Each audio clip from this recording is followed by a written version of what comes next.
I would request coordinators of this international conference on recent trends in applied science to escort our distinguished guests to the dais.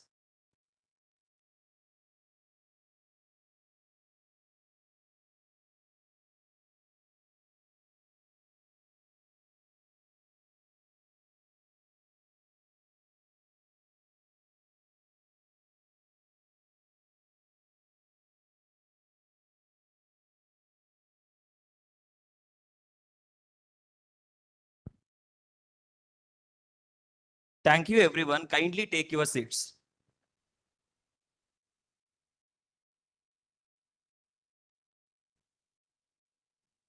Great ideas flourish when brilliant minds unite.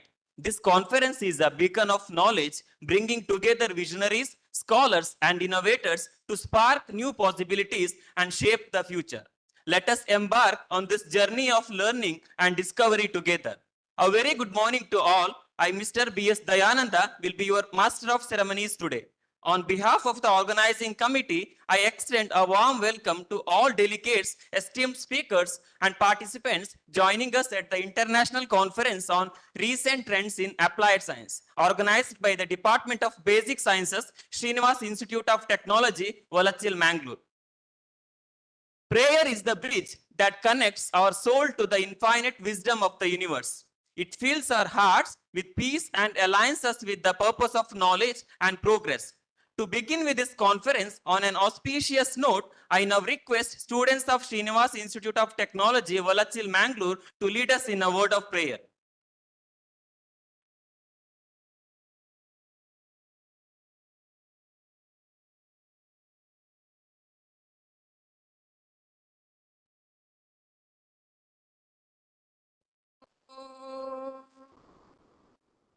Vakratunda महाकाय सूर्यकोटि समप्रभा निर्विघ्नं कुरु मे देव सर्वकार्येषु सर्वदा ॐ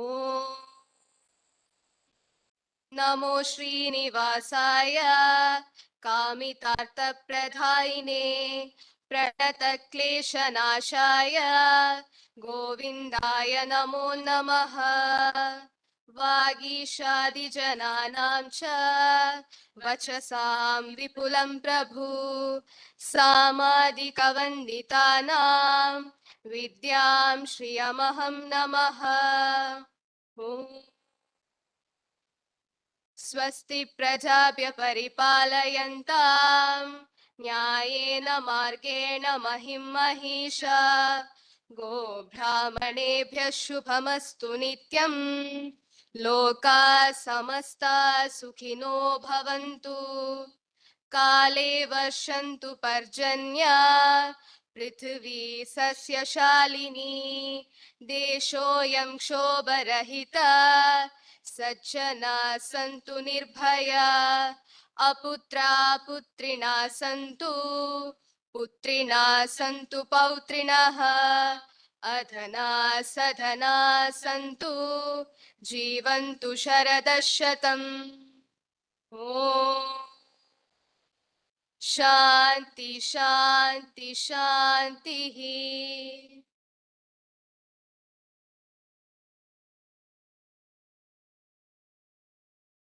Thank you for the inspiring invocation.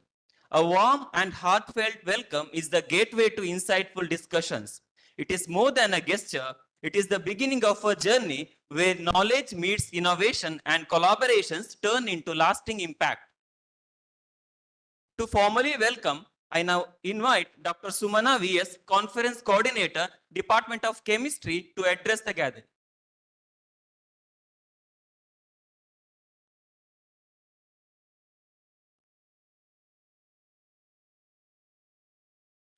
A very good morning to all of you, distinguished guests, esteemed faculty members, delegates, and students.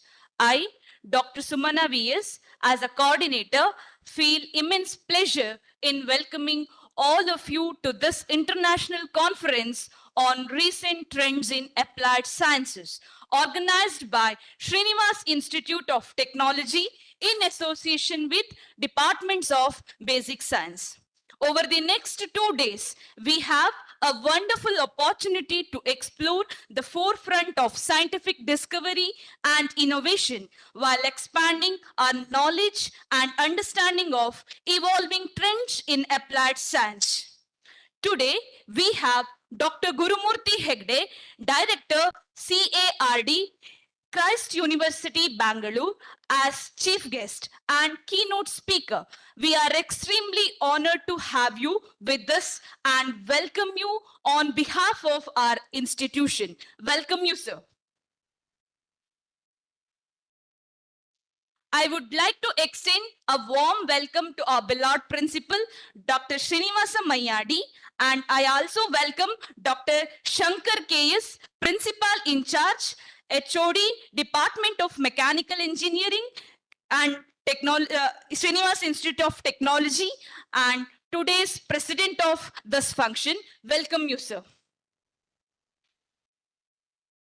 I would like to extend a special welcome to our conveners, Dr. Anantakumar Kulakarni, Professor and Head, Department of Mathematics, Dr. Surya Narayana K, HOD of Department of Physics, Dr. Gopalakrishna Bhatt, Professor and HOD, Department of Chemistry. We are thankful to your valuable suggestions and we welcome you, sirs. A warm welcome to all the delegates, both those who have joined us personally and even virtually. We are truly grateful for your overwhelming support and active participation. Without your engagement and enthusiasm, this international conference will not be successful. We welcome you all. I also extend my heartfelt thanks to our management for providing us with this invaluable opportunity to conduct this international conference. We are grateful for your contribution, continuous support, sir. In addition, I would like to extend a warm welcome to all the HODs of various departments, staff members, non-teaching staffs, and especially our students. We appreciate your presence and contribution to this event. Welcome you all. Before I conclude, I would like to express my sincere gratitude to everyone who worked tirelessly to organize this event. I also welcome you all organizers. And let us all together embark this journey of learning. And once again, welcome to all of you. Thank you.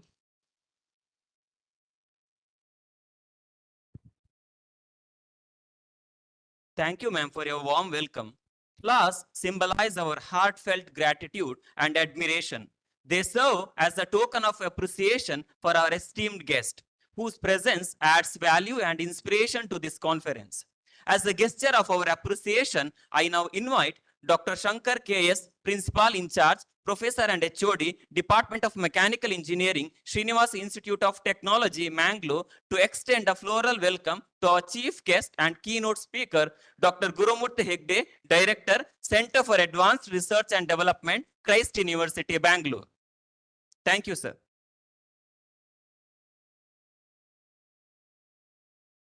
Lighting the lamp is a timeless tradition symbolizing enlightenment, wisdom, and new beginnings. As this flame brightens our gathering, may it inspire us to seek knowledge, spark innovation, and illuminate the path to a brighter future. To mark the formal inauguration of this conference, I request our dignitaries to join in the traditional lighting of the lamp. I would also request any one of the participants to join in lighting the lamp.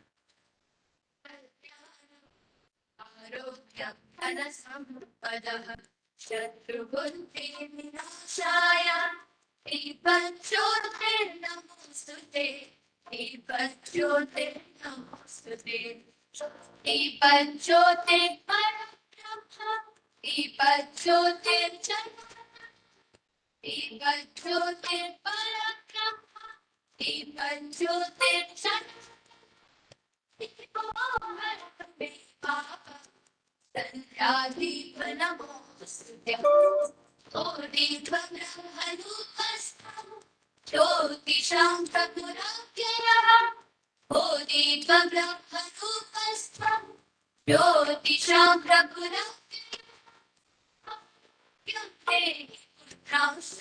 पतिं स्वच्छामि मे सदा तपेरस्तं समाप्य यावत् सूर्योदयः तपेरस्तं समाप्य यावत् सूर्योदयो भवेत् यस्य कृष्णे गृहे दीपः तस्य नास्ति तदेव शुभं कुरु त्वं कल्याणम् आरोग्यं धनसम्पदम् शुभं कुरु त्वं कल्याणम् आरोग्यं धनसम्पदम्. Thank you for illuminating this occasion. I now invite Professor Sahana GK, Conference Coordinator, Department of Physics, Srinivas Institute of Technology, to introduce our chief guest and keynote speaker, Dr. Gurumurthy Hegde, Director, Center for Advanced Research and Development, Christ University, Bangalore.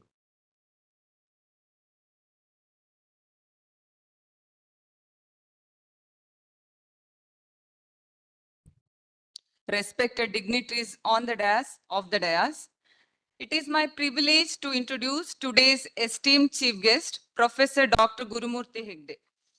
Dr. Hegde currently serves as Director of Center for Advanced Research and Development and Professor of Material Science in the Department of Chemistry at Christ University, Bangalore. He is a distinguished scientist and recognized among top 2% scientist list by Stanford University and is a fellow of Royal Society of Chemistry, London. His contributions to research are remarkable with an H index of 41 over 5,800 citations. He has authored more than 290 Scopus indexed papers with impact factor of 1,300 across 290 journals. In addition to his prophylactic research, Dr. Hegde serves as an editor for 3 reputed journals and a reviewer for 26 international journals.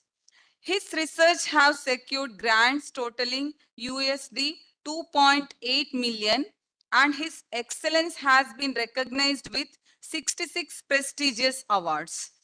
Among his many accolades, some notable recognitions include Fellow of Royal Society of Chemistry 2023 onwards, Best of the Best Award ITEX 2014 Malaysia, VGST KFIST L1 Award Government of Karnataka 2023, DST Nano Mission Grant Winner 2018, DST Early Career Award 2017, Sir C.V. Raman Young Scientist Award, Government of Karnataka 2017, Best Publication Award, VGST Government of Karnataka 2017, Elsewhere Emerging Investigator Award 2017, Merck Outstanding Research Award 2011, South Korea, Best Invention in Asia Pacific 2014, USA, DST Young Career Award 2016, multiple gold medals, USA, Japan, South Korea, Malaysia, and many more. Under his guidance, 6 students have successfully completed their PhD degrees and 2 postdoctoral fellows have completed their research. Currently, 6 students are pursuing their doctoral studies under his guidance. He is founding director and CEO of Adindis Tech Private Limited, a startup he established with the goal of translating lab research into commercial applications. Additionally, he is deeply committed to mentoring and training young minds, preparing them for future research and innovation. With such an inspiring career and immense contributions to science, we are truly honored to have you with us as the chief guest of today's function. Welcome, sir. Thank you, everyone. Thank you, ma'am. It is now my privilege to invite our esteemed chief guest, Dr. Gurumurthy Hegde, Director, Center for Advanced Research and Development, Christ University, Bangalore, to address the gathering.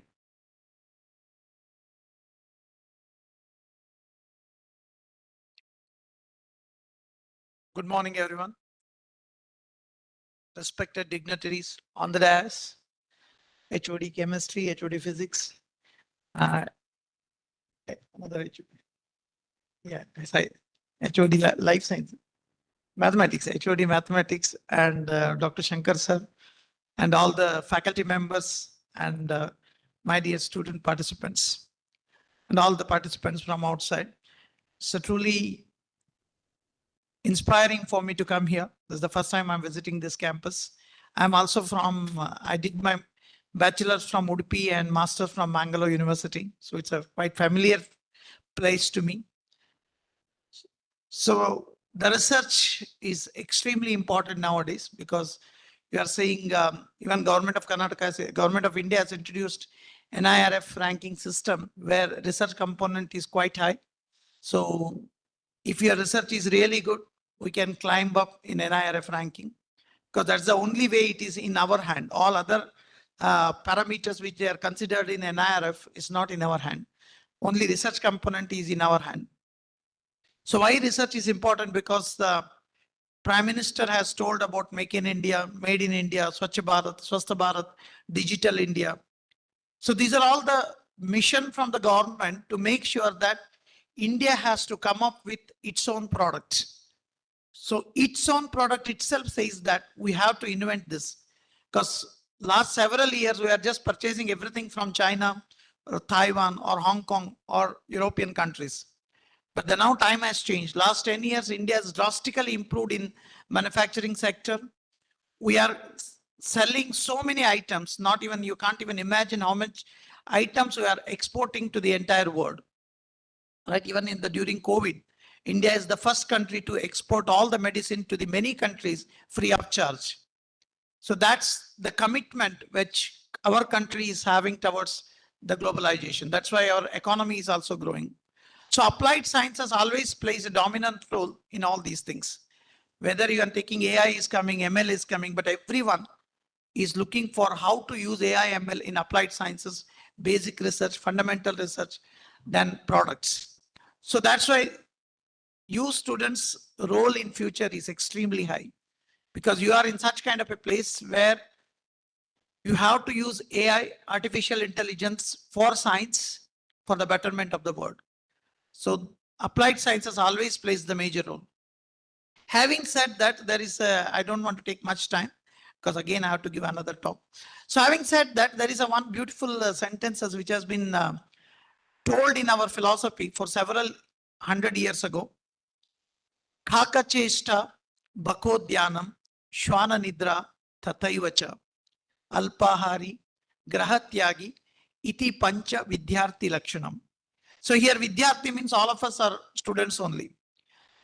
Even research, unless or until you are not become a student, you never learn anything in research because every day we have to read.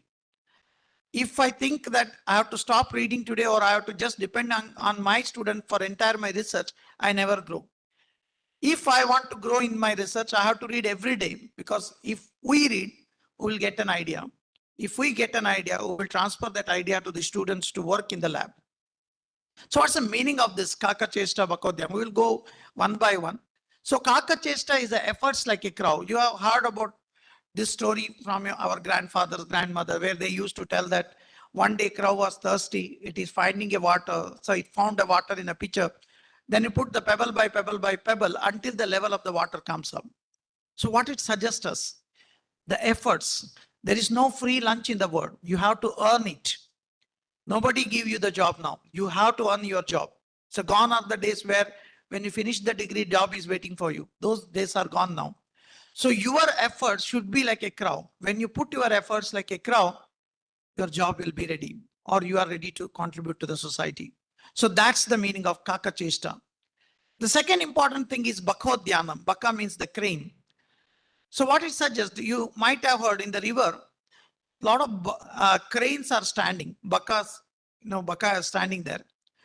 So constantly it is waiting for the fish to eat. So during the course of this time, so many fishes are passing through, small fishes are passing through, but this crane never catch the small fish.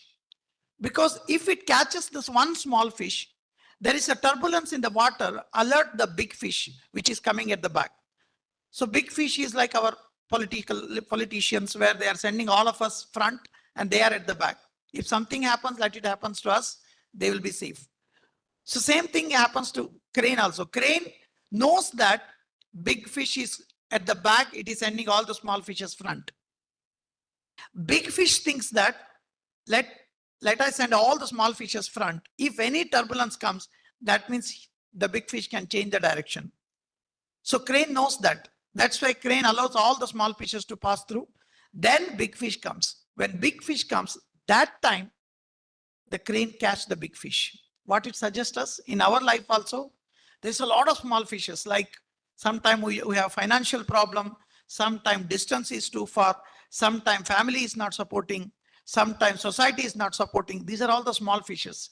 If you really aim for the big fish in your life, if you want to achieve something big in your life, you have to allow all these small fishes to pass through. Just aim for the big fish. That's the meaning of Bhakodhyanam. The third important element is Shwana Nidra. That means we have to sleep like a dog. That means the alertness. Even in the marketplace, one pin drops, the dog can hear that sound because sensory organs is so powerful, it can hear that sound. So our alertness is also like that. This conference like this give food to your alertness because you know what's happening in the world in applied sciences. So you have to be alert in science. If you are a science student, every day you have to read the literature, every day you have to read the news, what's happening in the science, all those things. That's the meaning of Shwana Nidra. So that means your alertness. The fourth important point is Alpahari. That doesn't mean this you have to eat less.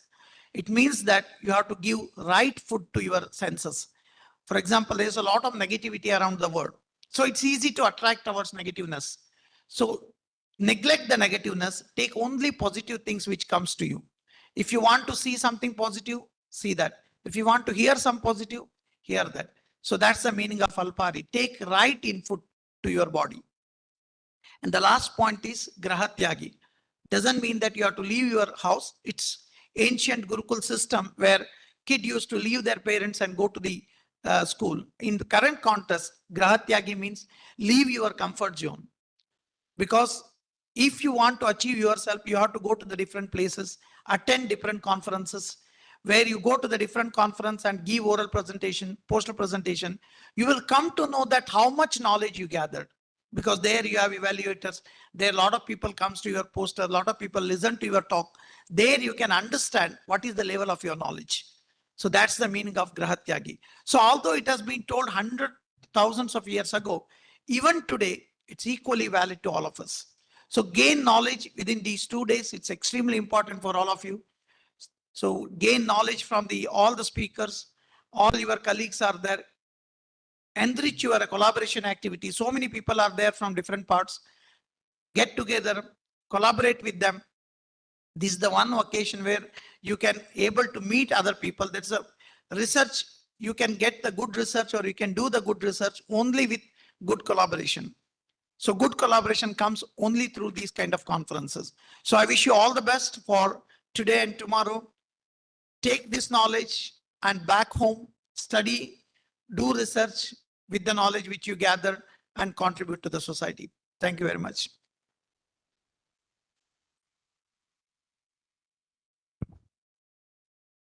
Thank you, sir, for your enlightening insights. Now I request Dr. Shankar K.S., Principal in Charge, Professor and HOD, Department of Mechanical Engineering, Srinivasa Institute of Technology, Mangalore, to share his presidential remarks. ಎಲ್ರಿಗೂ ನಮಸ್ಕಾರ. Good morning to everyone. Doctor Gurumurthy Hegde, chief guest of the international conference, the conveners, delegates, colleagues, and dear students. The international conference on recent trends in applied sciences being organized by the basic science departments at Srinivasa Institute of Technology is a third edition. is a significant annual event, as we have been striving hard through various initiatives for bringing research into the curriculum and academics. So one of such initiative is organizing international conferences. So since last 4 years, the institute is constantly striving hard to bring research in mechanical engineering sciences, computer science and allied departments, electronics and communication, management, and applied science, that is from the basic science. So what does it impart? What does it give? To the teaching fraternity, it gives an opportunity to motivate themselves to get into research. Fundamentally, teachers will be very happy to be going to the class, taking sessions, and as sir told, teacher should be a Vidyarthi and he or she also should come out of the comfort zone. And one of the way to come out of the comfort zone is get into research. And all institutes and universities nowadays mandating that teachers, if they want to continue in their profession, they need to complete their PhD. So obviously, when you are into PhD, research is a part of that, and that habit will make the teacher to daily as a matter of requirement to get into the world, know what is happening, and then that can be transferred into the classroom. Because nowadays the teaching learning is in a different league. When we used to study, maybe in 1995 onwards, at that time we had very little exposure.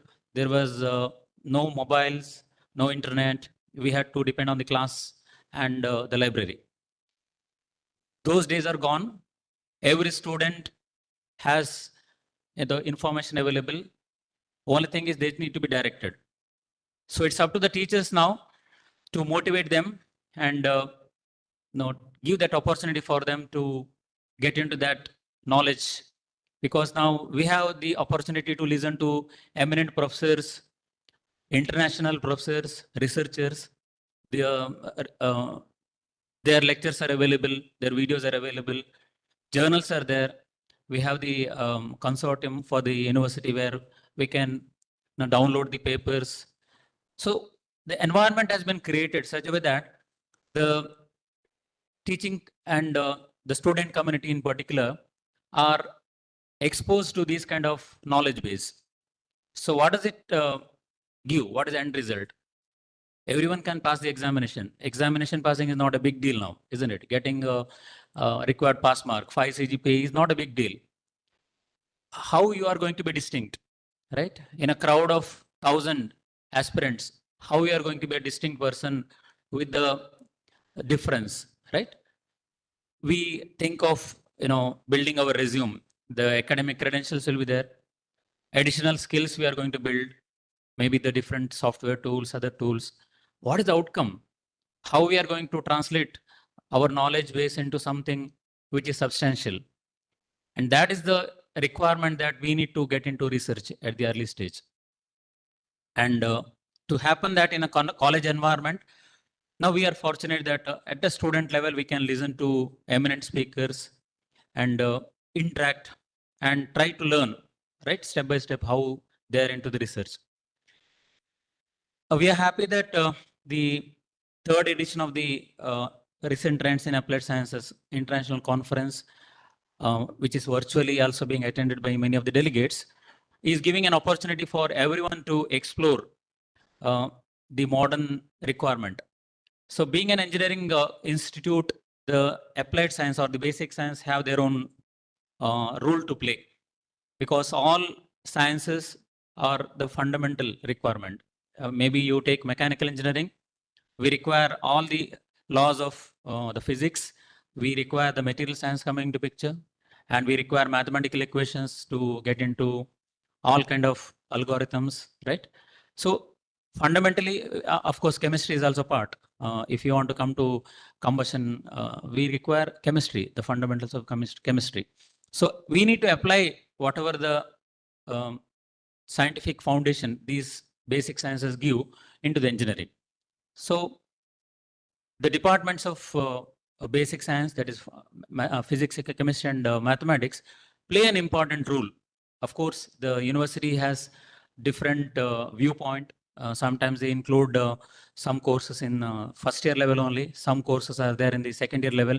And stream-wise, they have made it now because earlier it was common for all first year students. It was a common syllabus.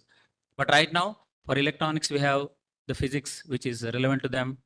And for computer science, it is different. For mechanical science, it is different. Means what? We are trying to apply. We are bringing it very close. Simply learning a mathematical formula and maybe not knowing where to use it may not be useful. So these sessions, what we are having today and tomorrow, will be a boon for all of us, especially the delegates. Anyway, they are going to present their work and they are going to collaborate. And for the student community, it's an opportunity to listen to the speakers and try to get into the mode of research. And as the technology is advancing, even we are having the research is also taking a different route. We'll be having a lot of algorithms, the AI models, the machine learning components coming into the research as well. So student community can take cue from all these speakers, how they build the research, how a particular topic is being selected, why the literature review is important, and how the experiments are done. Nowadays, the experimental part is very limited. If we remember, while we were doing maybe our masters and PhDs, it was all experimental because more of experimental persons were there. But of late, now it is all computational, right? So fundamental basic sciences, still they are relying on the experimental. Without experimental data, they will not proceed further. And of course, they will use these advanced tools. So all in all, this 2 days of conference will be a great learning curve for everyone, not only the students, even for the faculty members and the delegates. And we are very thankful to our keynote speaker and the chief guest, Dr. Gurumurthy Hegde. We have listened to his biodata. See how humble a person can be with having all those credentials. So that is a kind of, we say the tumbida koda yavaglu tulukudilla. So there is a proverb, a pot which is full of water will never get turbulent. So we got such an eminent person as the keynote speaker who will be spending next 1 hour in a session. And also we have got other invited speakers also. In spite of his busy schedule, Dr. Gurumurthy Hegde has consented to be the chief guest and to give that keynote address. So on behalf of the institute, we are very thankful to you, sir, for gracing this occasion. And also, I'm here to represent the principal due to his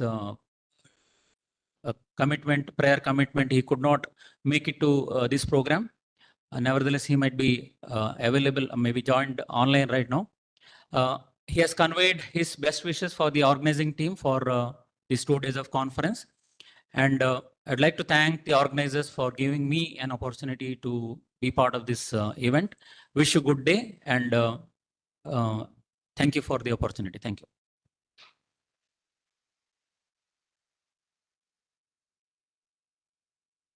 Thank you, sir, for your inspiring words. We acknowledge the presence of Dr. Nagaraj P., Professor and HOD, Anapaya Institute of Technology, Mudabidre, a member of jury panel. Welcome, sir.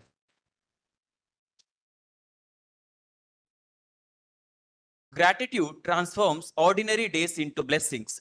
I now invite Professor Vatsalya, Conference Coordinator, Department of Mathematics, Srinivas Institute of Technology, to deliver the vote of thanks.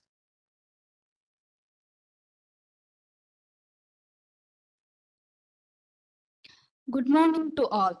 As we come to the end of this inaugural session of 2 days international conference on recent trends in applied sciences, I, Professor Vatsalya, feels privileged to extend a heartfelt vote of thanks to all who have made this event a success. First and foremost, I would like to express my deepest gratitude to our esteemed chief guest, Dr. Gurumurthy Hegde, Director, CARD, Christ University, Bangalore. Sir, your insightful words has truly inspired us, and we are grateful for the valuable knowledge you have shared with us today. Thank you, sir. In his absence, a special thanks to our respected principal, Dr. Srinivasa Mayadi, for being the guidance force behind the organization of this program. Thank you, sir. I would like to thank today's president, Dr. Shankar K.S., principal in charge, professor and head department of the mechanical engineering for your valuable words. Thank you, sir. I would also like to thank our conveners, Dr. Anand Kumar Kulkarni, Professor and Head, Department of Mathematics, Dr. Suryanarayan K, Professor and Head, Department of Physics, Dr. Gopal Krishna Bhatt N, Professor, Head and Department of Chemistry, for your dedication and commitment have made this inauguration a great success. Thank you, sirs. I would also like to thank our guest, Dr. Nagaraja P., Professor and Head, Department of Chemistry, Enapoya Institute of Technology, Modabidri. Thank you, sir. To all the participants, both online and offline, thank you for your active participation and engagement. Thank you all. A sincere thanks to our management for their continuous support and for providing the resources and platform to conduct this program. Your backing has been vital in bringing this event to fruition. I would also like to extend my gratitude to the heads of all the departments, staff members, and non-teaching staffs, students whose contributions and cooperation have been crucial in ensuring the smooth running of this event. Thank you all. Lastly, I would like to thank everyone who has worked behind the scenes to make this program a success. Your dedication, time, and effort are truly appreciated. Thank you once again to everyone for making this event a memorable and enriching experience. We look forward to continued collaboration and learning in the future. Thank you all.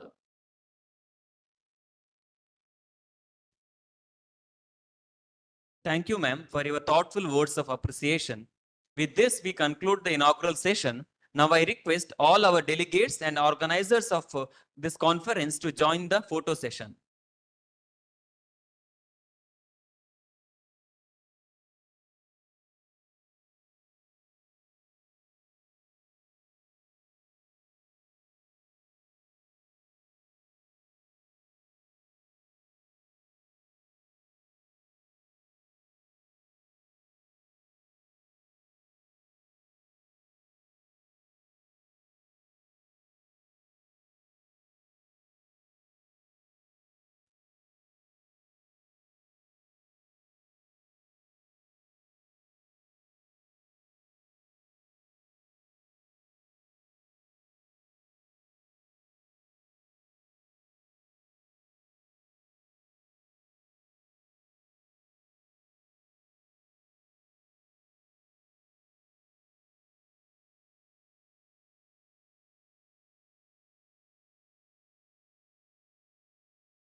I now request the conference coordinators to escort the dignitaries off the dais.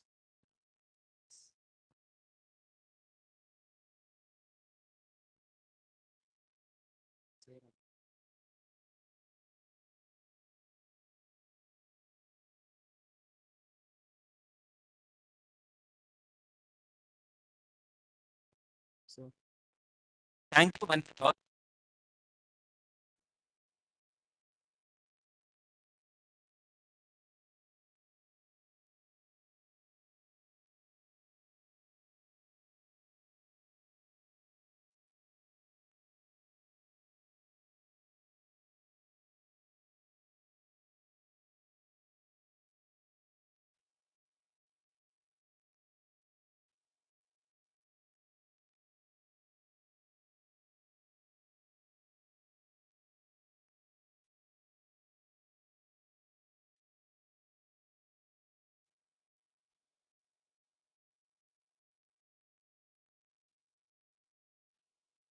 Hello. Hello, mic test. Hello. Hello, test. Hello.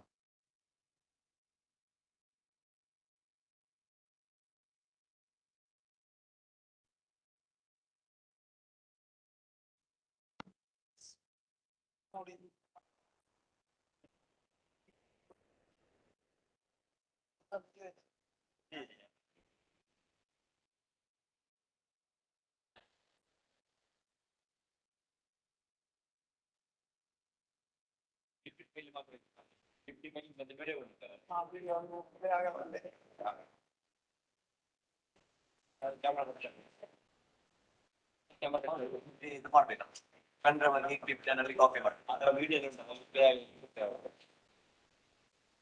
Login ಮಾಡಿ ಇದೆಯಾ connect ಆಗಬೇಕು ಅದಾದ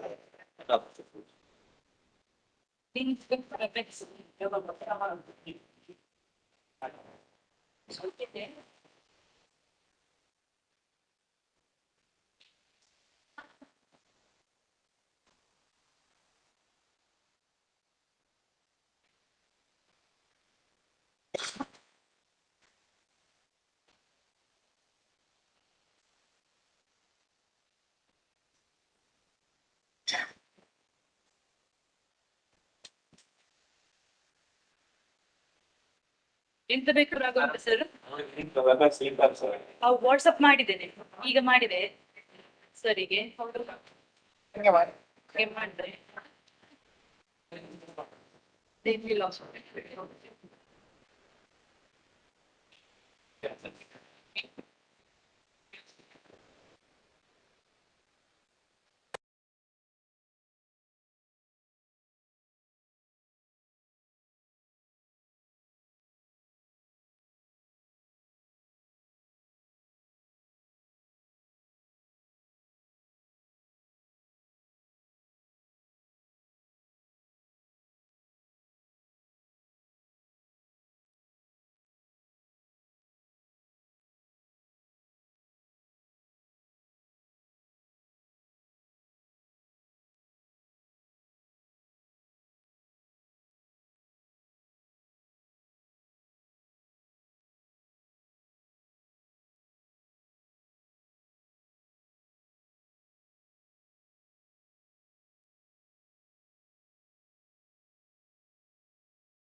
Research and Development, Christ University, Bangalore, to enlighten us with his technical speech on shape anisotropic materials for future generation displays. Over to you, sir. Once again, good morning. And I thank Sumana ma'am and the organizing committee for inviting me to deliver this keynote lecture. The topic which I choose, is since it is recent trends in applied sciences, I choose the topic as shape anisotropic materials for future generation displays. So you know that during Corona, so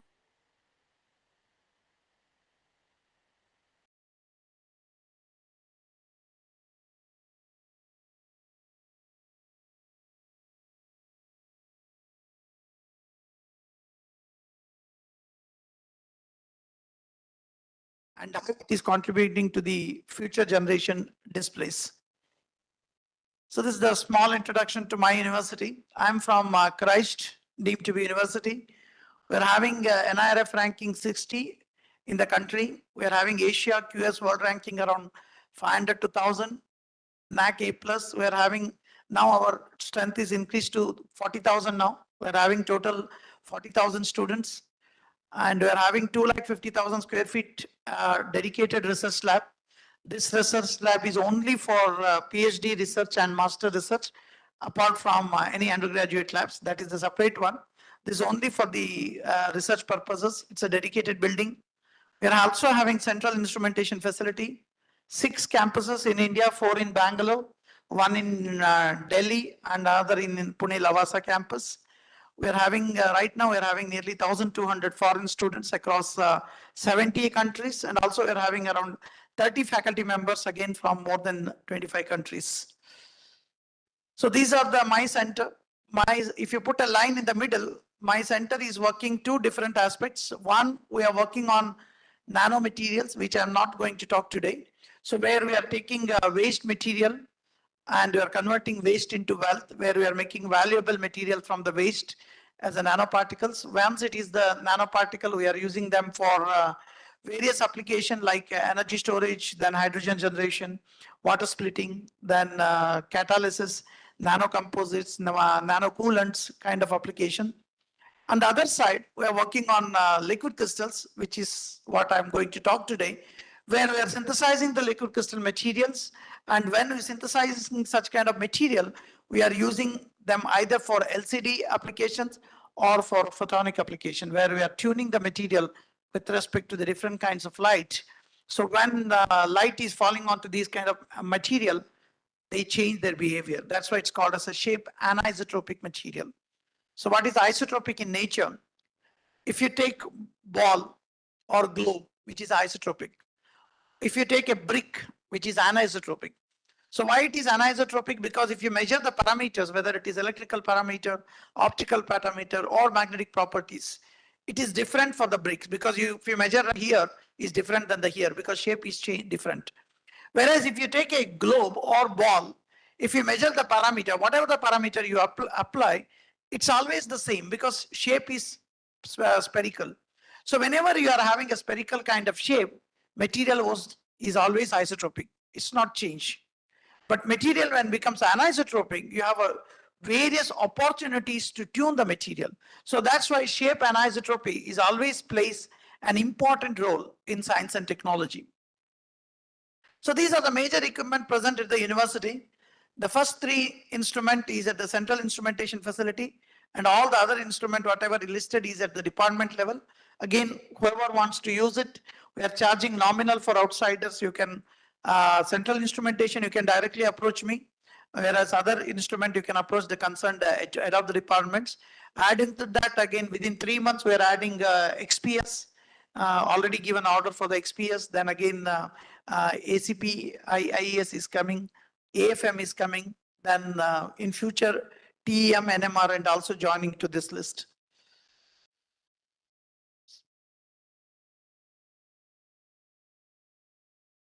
Something is. Yeah. Okay. So when you are talking about research, you should understand why innovation is very important. This is the Global Innovation Index given in 2022. The new one is not released yet. So you can see the Global Innovation Index percentage. India is 36.6, which if you see this, I don't know whether you can see or not, but if you see any of these countries, African countries or here, this part of United States or these African countries or many parts of Malaysia, Indonesia, we are better than many countries. 36.6. In 2014, this number was somewhere around 5 to 6. So within 10 years, there is a drastic improvement in innovation in India. And within 10 years, we have achieved a lot in startups. You need, India is #1 in startups. So many startup companies, every small idea is getting startup here, getting funded. We are becoming a unicorn company. So many companies are becoming unicorn nowadays. It's all happened because of excellent innovation, and innovation is supported by Government of India. And so many companies are supporting these innovations. So innovation is always there, but only thing is now innovation is getting more enhancement because of the government's vision and mission. Oops. It's not moving. Slides. I think it's in a different.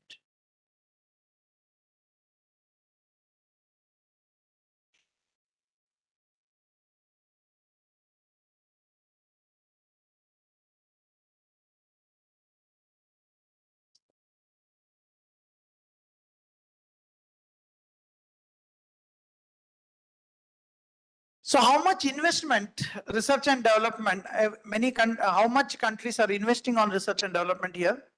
You can see US is investing $476 billion per year only on research and development, whereas China is 370 billion, Japan is 170 billion, Germany is 109, and India is investing only $48 billion, which is extremely less in comparison with many of these countries. That means we have just started growing now. Now government Anusandhan, this one is there, NARF, National Anusandhan Foundation is there. So under Anusandhan, we are investing, Government of India is investing 50,000 crores for R&D. So this number is going on, increasing in coming days. That means that you all have bright future because government is investing lots and lots of money on innovation, research and development, and Make in India concepts. So next come to the topic today. Why I'm telling this, why displays are very important at this juncture, because National Semiconductor Mission, you heard about Prime Minister is talking about National Semiconductor Mission. India is becoming #1 in semiconductors in coming years. So when semiconductor comes to India, it's not only semiconductor. To run the semiconductor, you need the display. India is not having any display division yet. Whatever the mobile screen, laptop screen, or TV screen you are taking, India is not manufacturing this. We are depending on the foreign country to manufacture this, and we are just assembling here. So we don't have any manufacturing unit so far in India. So when National Semiconductor comes to India means display will come. When display comes to India means there is a lot of opportunity for chemists, lot of opportunity for physicists, lot of opportunity for mathematicians, lot of opportunities for computer modeling experts, AI, ML. Every branches of science and technology will get the job because the display industry is not small industry. If one small display industry comes to India means it will create more than 200,000 jobs. Very small display industry I'm talking about. But you see our population, we are having 1.3 billion population. If you want to make 1.3 billion mobile phones, how many workers are required to make that? So that means future generation display. India is leading the world in future generation displays. So that's why all the more display structure is very important. So you should understand how display works, basic LCD structure. So whatever the mobile phone, TV, laptop you take, it is like this, 2 glass substrates, which is a conducting layer, which conducting means we are coating with indium tin oxide, which is ITO layers, 2 glass substrates, then 2 polarizers. You can see one polarizer here, another polarizer here. This one is called as analyzer because it analyzes the optical signal and electrical signal. This is called as analyzer. This is called as a polarizer. Both are polarizers only. Then you are having two layers here, which is called as alignment layer. Liquid crystal as itself, they won't align. They need some some catalyst to align them. So you need to align liquid crystal molecules. You have to put aligning layer here, both sides of the glass substrates. Then you put the spacer. Spacer is required to define the thickness. You have to make the uniform thickness in your mobile phones. If the thickness is uniform, your mobile screen is beautiful. In some TVs, you might have seen in your mobile screens or TV, there is a small drops will be there, black dot. And this black dot becoming a bigger dot, finally your display will go off. That is because it's not completely uniform. There is a small dust particle entered when the manufacturing taking place. So that's why these spacers has been used. Once you use these spacers and align the molecule, then you put the liquid crystal here, liquid crystal will just follow the surface direction. So it's just surface aligning layers. So entire work on liquid crystal is almost stopped now because liquid crystal, we are having excellent material in the market. You don't need to synthesize new liquid crystal. Only research is going on because of the scientific interest, because liquid crystals are one of the fascinating subject where you can use the liquid crystal for different kinds of application, which I'm going to tell in the later slides. The major research is going on this layer, aligning layers. How to align the liquid crystal in an innovative methods. Because as of now, we are aligning in a traditional method. How to remove this traditional method and make it more vibrant and more sensitive and more resolution based. Like you might have seen Apple last year, 2 years back, Apple has released all-in-one TVs. That is first generation of photo alignment TVs. Photo alignment means align the molecule with respect to light. That I'm going to tell in the later slides. So how this works, you can see the light is passing through this polarized. You can see one polarizer direction is like this, other polarizer direction is like this. This is a crossed polarizer because it is 90-degree crossed with respect to each other. In such kind of this one, if you find the light will change the directions. Light will just rotate with respect to the molecule. Then light is passing through. Light is transmitted, but you are not applied the electric field. As soon as you apply the electric field, you can see ITO coated glass is there. These molecules align with respect to the polarization, and it will slowly changing the direction until here. So when it is completely cross polarizer condition, light is blocked.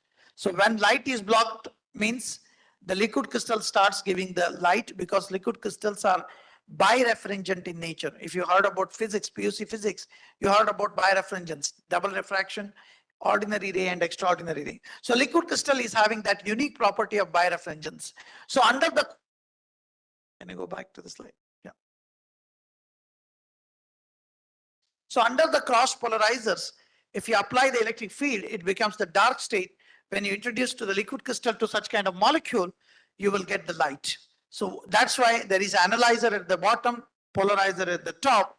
So you can see the images, whatever the images you put inside, you can able to see such kind of molecule. So you can see here, the light is blocked here and you can see the images. That's how all your mobile phone, laptop, TV. You might wonder why we are talking about liquid crystal display where you are getting LEDs, right?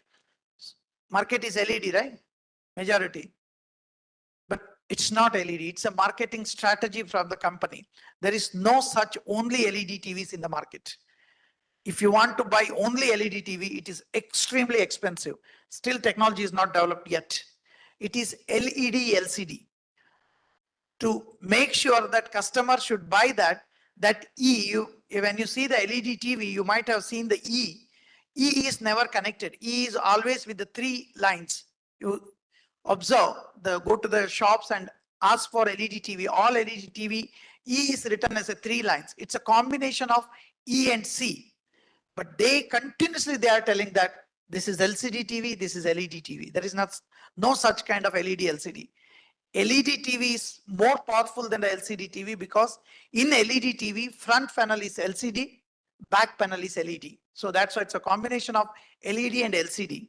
Since LCD TV, the back panel light is not so powerful, so you won't see high resolution.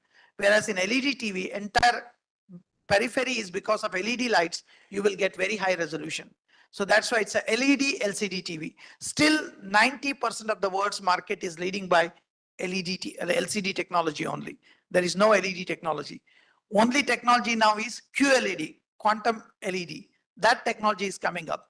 That is again extremely expensive now, but soon it will going to change. That is better than this.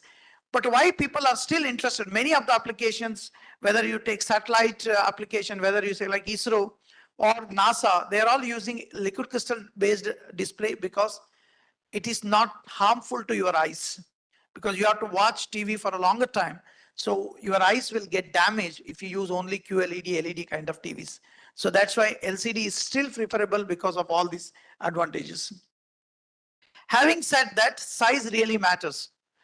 You see here, if you want to carry this much books, practically it's impossible. One person can carry maximum 2 books of this size. But then laptops discovered, you can see this many big books went into this. Then now future is slim and flexible. You can see next video. In 1980s, if you are sitting in front of your table and if you want all these gadgets like your photos, like your calendars, your fax machine, your radio, your globe, your notes, your newspaper, you don't have any place to write your notes in 1980s. Thanks to the liquid crystal displays, when this is discovered, you can see here, everything, whatever the gadgets I'm talking about, everything went inside the laptop, right? So it is said that in 1980s, if you want to carry all these gadgets with you, you have to carry 250 kilograms of luggage with you. And today, 250 grams of your mobile phone is carrying 250 kg of your luggage. You never even realized. It's happened only in the span of 35 years.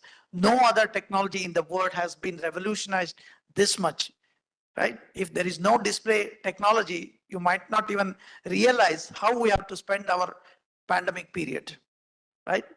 250 kg this mobile is carrying every day. We never realized. So fast technology has changed, and every day, and now also you are seeing today's mobile after 3 months, it's absolute. There is new technology is coming. So much technological changes are happening in the mobile phones. And again, why research is more important and why applied sciences are more important in these things. If you are not adapting to the change, you will demolish or you will destroy in the market. The best example is Nokia, right? Nokia is one of the leading mobile making company in the world in 1990s to 2000, leading mobile company. Because it always believed that once you charge Nokia phone during that day, 1 week you don't need to charge. Charge is so powerful battery. Only one time you charge, 7 days you don't need to charge. Exactly that time, Samsung enter into the market. They enter into the market with flat panel screen, touch panel screen. That time, many people in the Nokia told that we have to adopt this flat panel technologies. But Nokia company owner told that no company can compete with us because they cannot match with our battery. Our battery is so powerful. Even if they make touch panel, nobody can compete with us. So today you have seen Nokia is not in the picture in mobile market because they never did this literature survey. They never understand the research. They never understand how future goes. Happens to all of us. If we are not sure about next 20 years, what happens to us, we will also get perished in everywhere. So that's literature survey, applied science research, everything is extremely important because you should know what world wants, what world demands. So that's why now Nokia is coming with all flat funnel, but they are not at all in the market. Nobody wants to purchase. You have only Apple and Samsung. They are leading the market now. So that's why you should understand whenever new technology comes, you have to adopt those technology as early as possible. Whichever the country adopt those technology as early as possible, they will be number 1 in the world. So now hydrogen generation is coming, right? You heard about hydrogen generation. Again, National Hydrogen Mission is one of the prestigious mission of the government of India. Why hydrogen? It's the purest for gas. Electricity, you can get it for zero pollution because India is already promised for net zero carbon emission in the year 2070. So 2070, entire this country is a zero pollution country. It's possible only with the help of hydrogen. So already National Hydrogen Mission, Hydrogen Valley started. Now we are starting, but 2010 only Netherlands has excelled this technology. Today, entire world is purchasing this technology from the Netherlands. It's a very small country. If you see the European map, even in the globe, Netherlands is very small, but such a small country is supplying such a great technology to the world. You just imagine next 10 years, Netherlands economy is booming like anything because they have the good technology for hydrogen. We are just starting hydrogen mission. Still long way to go because first of all, we have to generate the hydrogen. We don't have storage technology because hydrogen storage is very expensive and very dangerous also if you don't know how to storage this. But Netherlands is running their two-wheelers from hydrogen, four-wheelers from hydrogen, buses from hydrogen, trains from hydrogen. Now they are trying planes from hydrogen. This is the technology. They already understood that next 50 years is going to be hydrogen. We visited 3 months back over in Netherlands. We are representing the government of India delegation with Netherlands because we surveyed all the hydrogen valleys in Netherlands. You can't even imagine 5th standard students are having hydrogen car project. They are assembling the car. They are putting hydrogen gas into that. And there is a competition in the cars. Whichever team wins the first, they will get huge amount for doing research on hydrogen. And 5th standard students exactly knows what is hydrogen technology is about because their entire syllabus contains hydrogen. Whether you study chemistry, whether you study physics, whether you study mathematics, everything is connected with hydrogen some or the other way. So that means countries already planned that they have to create the manpower because the time will come. You need the technology, but you don't have the manpower. Whenever manpower requires, the best way is to go to Netherlands and appoint those people. So they are creating their manpower for the future world. So this is how the research, you have to plan well in advance how world is going to change. People, this is a very important statement. People do not buy the technology, they buy the products. When we go to the market, we never ask for give the Samsung technology, give the Apple technology, but we are asking Samsung mobile, Apple mobile. So if you want to make a product for the poor people, rich people anyway, they will buy. So always aim for making the product for the poor people. So how does this possible? If you want to reduce the any particle, any product size, you have to work with the small particle. Small particle is nanoparticles. When material becomes smaller and smaller, it is having enormous effect. Whether you apply the electric field, whether you apply the optical field, magnetic field, 10 times its values increases. That's why you are seeing all your sensor-based devices. Earlier, measuring glucose meter or measuring blood level, you have to pay around 1,000 to 2,000 rupees. Now 100 rupees, 50 rupees devices are available. Why it's available? Because material becomes smaller. When material becomes smaller, you don't need to pay that much big money for that. Again, now small tablets are coming, targeted drug delivery system. In future, you have to consume only small tablet. You don't need to consume this much big tablet. Very small tablet is enough because it's all nanoparticle based tablets.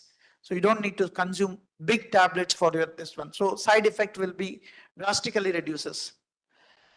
So when you are working on, you can see that whatever research you are working, you have to make sure that it is connected with the sustainable development goals. You know the 17 SDG goals given by the World Health Organization.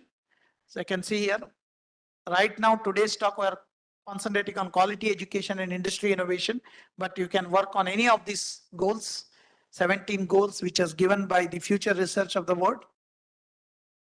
This is the LCD business. This is the thin film transistor LCD, which is dominating the flat panel display market. You can see here, 2006, 87 billion, 2008, 2022, 119, and 2030, it's estimated to be around $280 billion industry on flat panel display technologies.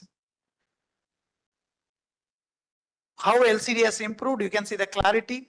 This is the SD, this is the HD, high definition. Wide viewing angle, it's called as a viewing angle. Earlier, I don't know how many of you observed, earlier laptops, if you see from the corner, you cannot see any display. But straight, if you see, then only you can see the picture. That was the drawback of the earlier generation displays. So nobody can see from the side. But today, because of the all confidential information, many people want that kind of laptop only. If you go to the flight, many flights has put that kind of television because they don't want others to see what you are watching. Your next passenger cannot see what you are watching. So that kind of TV is now, it's very famous. But once upon a time, it was a drawback of the liquid crystals where people cannot see side. Then a lot of technology went behind. So they will make it as a wide viewing angle. So all the angles around 180 degree, you can see the clear pictures. Color, you can see earlier it was 72%. Now it is 90% because of the new backlight, like LED is a backlight now for the LCD.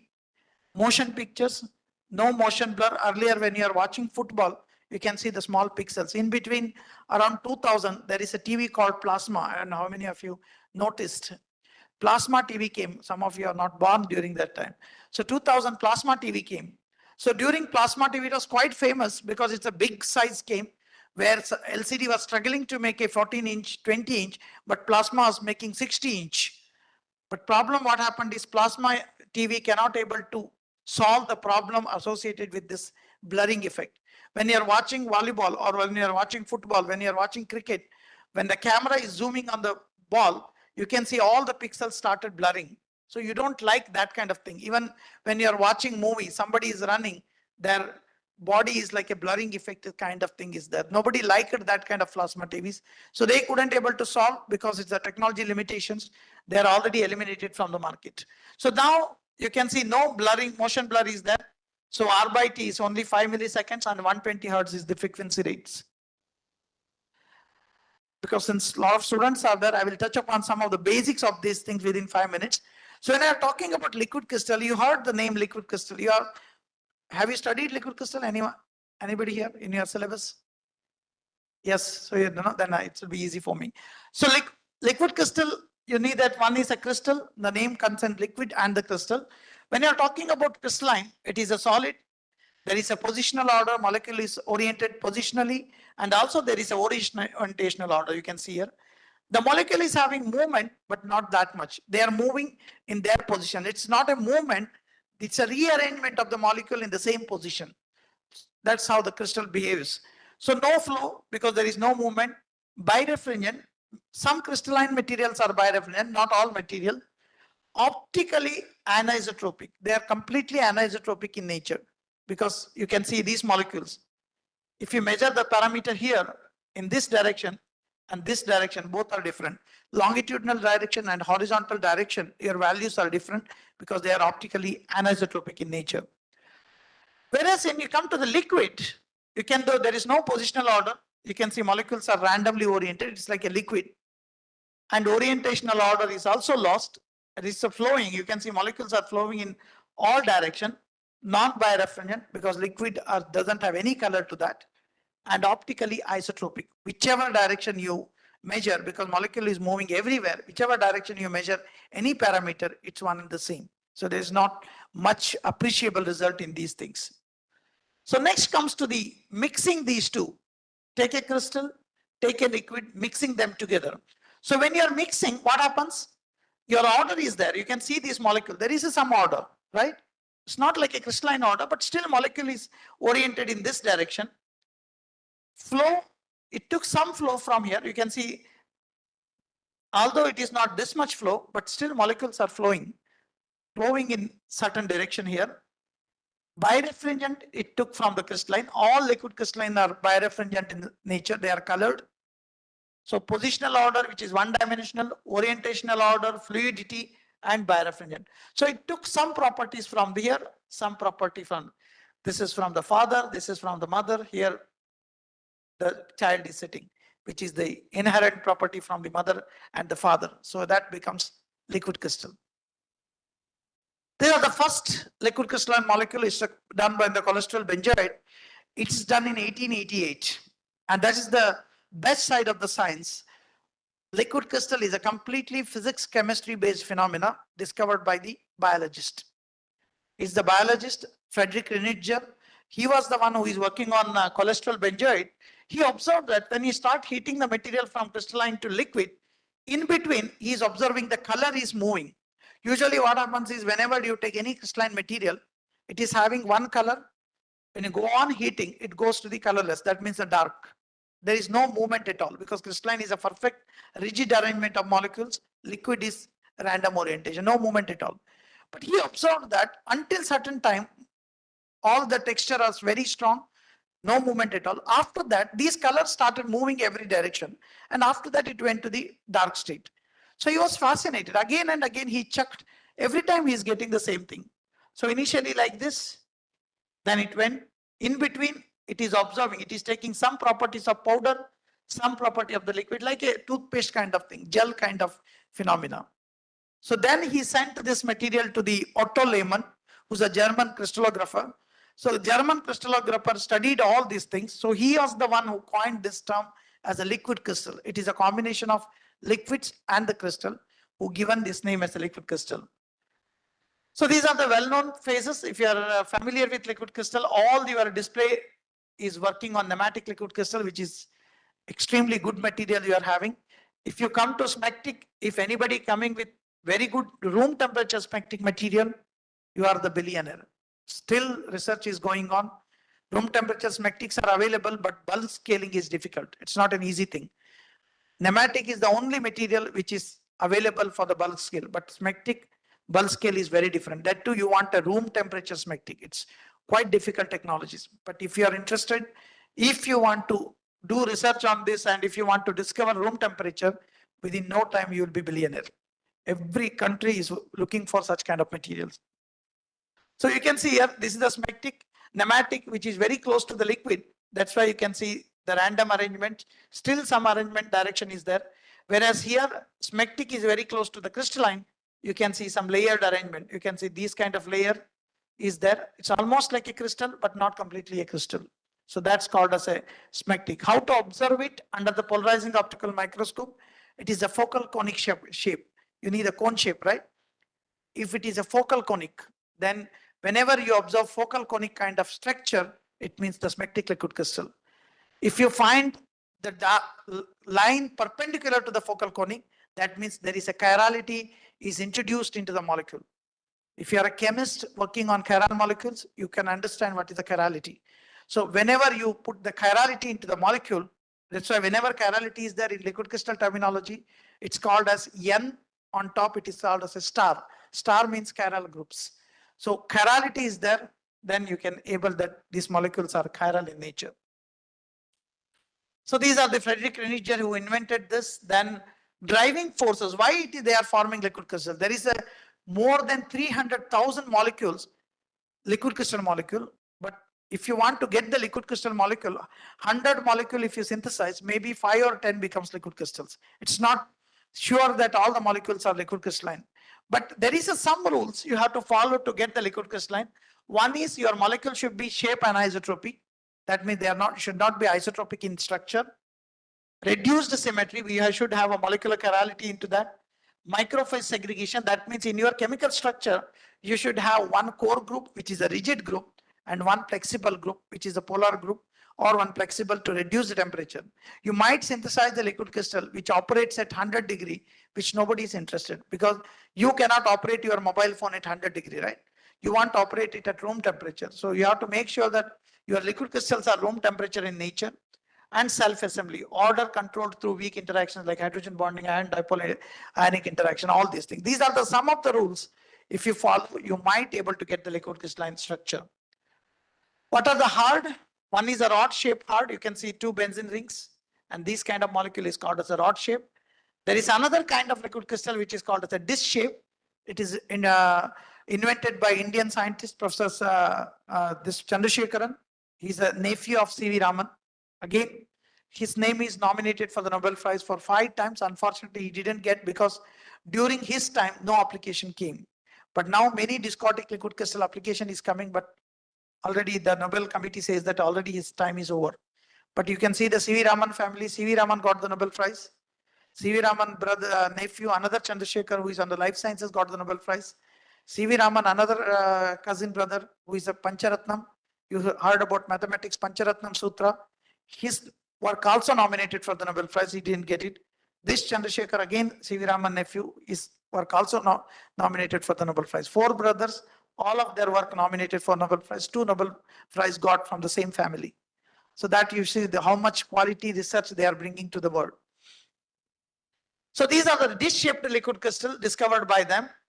Then another liquid crystal, which is called as a banana liquid crystal. It looks like a banana shape. So banana shape means whenever you turn the banana like this, the angle between this should be like 110 to 132 degree. If 110 to 132 degree is your angle, it's called as a banana shaped liquid crystal. So that's why this is bent. The next, if you synthesize this much, you never get the liquid crystallinity. You have to put the soft parameter like alkane chains. It's called as a cooked noodles. Why this kind of cooked noodles is required? It will take care of the flexibility. Flexibility means whenever you put these kind of alkane chains to the molecule, it will reduces the temperature, because your main idea is to reduce the temperature to bring down to the room temperature. For that, you need the soft units. Hard unit and soft units, both are required. Once you have the liquid crystal molecule, the best is polarizing optical microscope. You can find out what kind of liquid crystal you synthesized. Then differential scanning calorimetry, which is called as a DSC. So DSC will tell whether you have a multiple peaks. Multiple peaks present means you are having liquid crystalline phase. Then of course, XRD will tell what kind of liquid crystal you are having. So in nature itself, we have a lot of liquid crystalline molecule. You see, no two butterflies are the same color, whatever you take. Even in the same species you take, no two butterflies are having the same color, having the same pattern.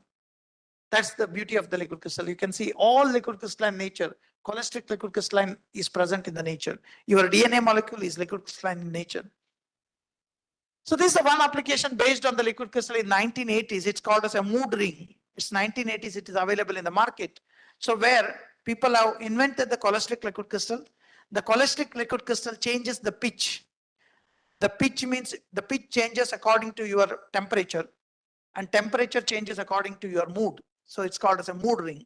So if you wear the mood ring, if you are angry, the color of the ring changes. If you know which your angriness represents which color, based on the ring color, although you are smiling, if you are angry, immediately people can make out which mood you are in. So that's a mood. It's a very quite famous during these days, but later somehow other kind of rings came, people not adopted these kind of mood rings. Then it went as a thermometer. Same to measure the thermometer, they will put one liquid crystalline strip onto your, this is still now liquid crystal thermometers are there in the market, because it's easy to find out wherever wounded body is there, it is having more temperature. So liquid crystal will adapt it to that temperature. So you can easily make out which part of the body is affected. So it's easy to find out your body temperature from the liquid crystal thermometers. But the German company during the World War II, they came up with an idea based on these technology. What they did is they painted the car with these kind of liquid crystals. The same car, with respect to the temperature, car color changes. So what happens? Morning this color, afternoon one color, evening one color. Same car with different color because of the temperature.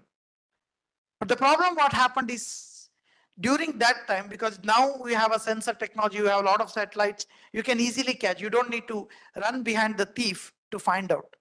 But during that time, morning, the thieves will be in a red color car. They rob all the banks. They are going in red color car. Police started catching the red color car. After 100-kilometer crosses, red color becomes this color. Police can easily misguide it. They go in a different direction. So they couldn't able to catch any thief, whoever got these kind of cars.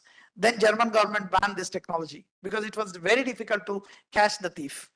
So now again, German same company are coming with the same kind of technology, because now you don't need to go behind the thief, because you have a lot of satellites, you have a lot of sensor based devices, you can easily catch the thief. So now again, similar kind of applications are coming. That's the one thing. To do all this research, you needed time. Time is extremely important to do that. It's a very nice sentence. Time is slow when you wait. If you start waiting, time is very slow.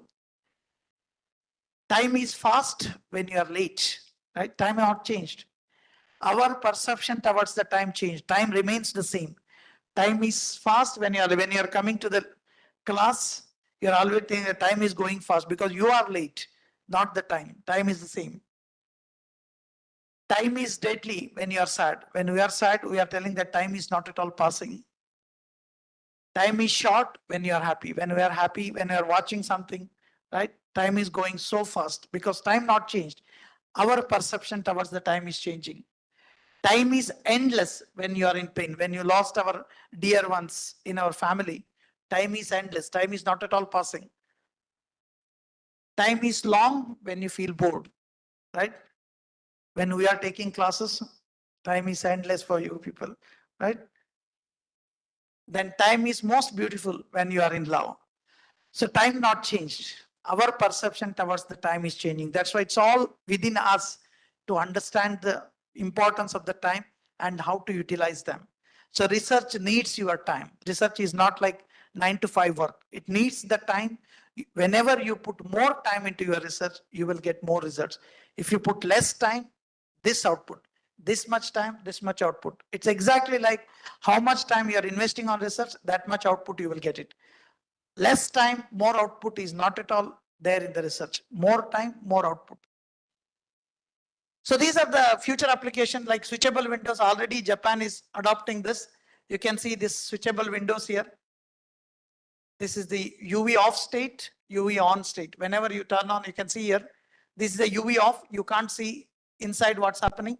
This is the UV on state. You can see inside what's happening. It's a curtain. In your glass, you don't need this kind of curtain in future. They will put only one sheet of the liquid crystal. With a click of a button, you can make it opaque or transparent. So these are some of the phases. I'm not going in detail. You already know about this. This is the least order nematic phases. This is the chiral nematic. It's a nematic phase only, but it's a chirality is introduced. Until here is nematic, but you can see it going like this, changing here, changing here. It started from this shape, take one full pitch and coming here. It's called as a one full pitch, and this is called as a half pitch. How to measure whenever chirality is present in nematic liquid crystal? Under the microscope, you will see the necklace. The gold color necklace is coming under the microscope. It means that it is a chiral nematic. It's a very beautiful texture. You can see here. It's a very beautiful gold color necklace. Completely in the microscope, you see such kind of necklace is called as a chiral nematic liquid crystal. Whereas in the smectic phases, it's a layer phases, you can see the focal conics. See, a lot of focal conics are present here. Smectic C means it's a tilted. Smectic is a straight. If it is tilted with respect to that, you can see that the molecule like this, and you can see chirality. Smectic C is a chiral, this one you can see C star. Whenever you introduce chirality, under the focal conic, you have a longitudinal lines, which is chiral molecules. This is the smectic C twisted, which is when molecule is twisted with respect to that, it's called as a twisted grain boundary. How to find out whether your molecule is twisted grain boundary or not? Under the microscope, where there is a air, one dark bubble. Under the dark bubble, you are having these kind of designs, which is called as molecule is twisted within the grain boundary. That's how you have to find out. This is how the molecule twist taking place. So these are the Professor S. Chandrasekhar who invented the discotic liquid crystal, which I already told you. So these are the different kinds of liquid crystal molecule. You can see here you have a disc shaped molecule, you have a rod shaped molecule, you have cone shape, shuttlecock, rod coil, ring shape, bent core. So many different shape of molecules are present in liquid crystals. And also you are having shuttlecock structure. You can see your main core is here. Then your functional groups are attached here. Then again, you have a dendrimers. You can see here how to make dendrimer kind of structure. You have a half disc. When you put one half disc with the other half disc, it becomes a complete disc-shaped molecule. So these are the different kind of texture, I am sure. Yeah. So these are the video. You can see within 1 minute of time, one liquid crystal molecule is changing to different shape within 1 minute of time. If you are not alert under the polarizing optical microscope, you will miss exactly 6 to 8 different kinds of liquid crystalline phases. You have to heat your hot stage at 0.1 degree per minute, and slowly you have to watch this phenomena. Then only you will find out what kind of liquid crystals are present. You can see here how much changes are taking place. It goes to nematic, then becomes the smectic, then becomes the chiral nematic, then becomes the smectic A, then becomes the smectic C, then becomes the smectic C star. So many things happening in one molecule. It's the beauty of liquid crystals. That's why the display from liquid crystals are highly famous. So one of the device application from these kind of room temperature liquid crystal, again, girls like this. See, this is the German company called Hanna. They introduced this, the nail polish. So you have to put nail polish here. Depending on your mood, nail color also changes. Right? It's a very beautiful application. It's already in the market. They are releasing. You can see how color is changing based on the temperature. Even if you go out, your nail polish color will change. If you are coming inside, if you are sitting in the AC, color will change because it exactly act along with the temperature. And again, now the same Hanna company is making the shoes for the girls. So whichever dress you are wearing in the morning, they connected that with the Bluetooth. Whichever dress you are wearing, according to your dress, you can change your shoes color. So you don't need to buy different color shoes. Just with the color of your dress, you change the shoe color. Entire day, it will be in the same color. That shoe is not changing with respect to the temperature. They made that kind of technology, but with the same kind of liquid crystals. The next is the surface effect and the bulk effect. Another 10 minutes. Can I take 10 minutes? 10 minutes. So next is the light effect on liquid crystals, future generation displays. So when I'm talking about light effect, there is a two kind of thing. You can see it. One is a rod form. So another is a bent form. So whenever you shine the light of 450 nanometer, 365 nanometer, this rod form becomes the bent form. So whenever you do isomerization here, this is the rod form, and then this is the bent form. So with the help of light, this rod form becomes the bent form. That is the basic definition of azobenzene liquid crystals. So whenever you incorporate those kind of red color molecule into the green color liquid crystalline molecule, it's called as a guest host effect, where guest is the room temperature, guest is the azobenzene molecule, host is the liquid crystalline molecule. So a very small percentage, like 5% of the guest molecule doped into a 95% of the liquid crystal. So when you do that, when you observe like this, whenever the light is shined on them, this red color becomes the bent color. You can see that it's going to the bend, whereas liquid crystalline molecule goes to the isotropic state. That's the dark state. How it looks like under the microscope, one is the complete dark state and another is a complete bright state.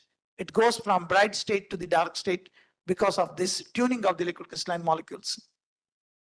So these are some of the things which we did. We synthesized some of the molecule, which is azobenzene with the fluorine addition, azobenzene with the protocross linking property.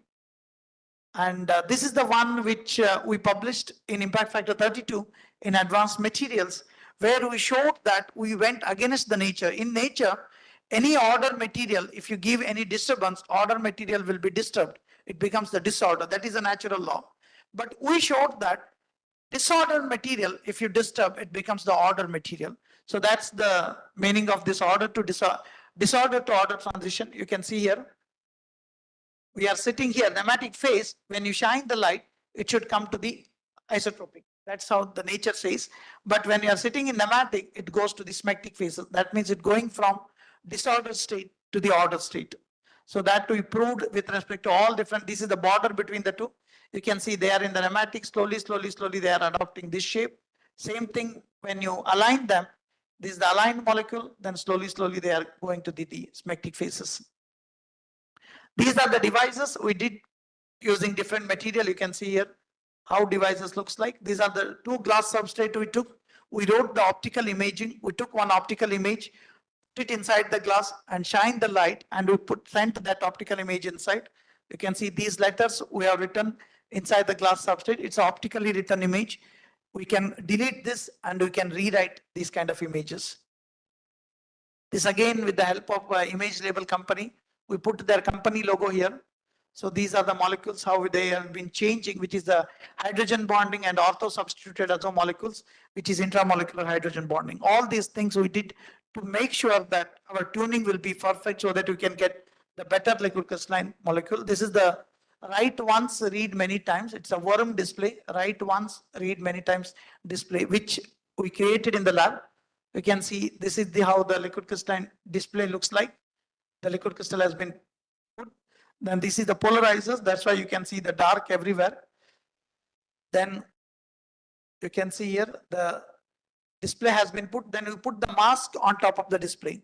Whatever mask we want. Here we put the letter advance. Letter advance we put inside. Then we shine the UV light to that. UV light is the 365 nanometer UV light. since it is azobenzene, 365 nanometer azobenzene will act. So we shine the UV light for a couple of seconds, hardly 10 to 15 seconds. These are the, you can see here, this is the UV light. The couple of seconds we shine the UV light, what happens is the trans molecule convert into the cis molecule. Cis molecule is a energetically excited state, and whenever you keep the molecule in the cis state, your display remains stable. When you bring down, it automatically comes. You can see the display here. So this display has been created inside the glass. And again, you use another kind of UV light, which is higher in wavelength, like 450 nanometer UV light, 450 nanometer white light. You can able to erase this display, and again, you can reuse it. You can also write the images without the light. You can write such kind of images using the frequency. You can sit here, positive dielectric anisotropy, and also negative. And intermediate, this state is called as a crossover frequency. If you know where exactly crossover frequency taking place, you can either write in the positive frequency or you can write in the negative frequency. It's called as a dual frequency addressable liquid crystalline devices. So this is how it works like. The low frequency, you can see the low frequency, it is 60 kilohertz UV off state. High frequency 180 kilohertz UV off state. High frequency 180 kilohertz at 30 volt UV on state. You can changing from this to this without going to this. This is a big advantage. Whenever you are going to the isotropic state, you are going to the random orientation. Instead of going random orientation, if you can able to go to the, if you can send the molecule to the dark state just with the frequency, your resolution will be drastically increases in your TVs. So this is the one storage device we created. This is the standard one we purchased from United States. This is the one we return on the glass substrate. It's almost the matching. I remove this.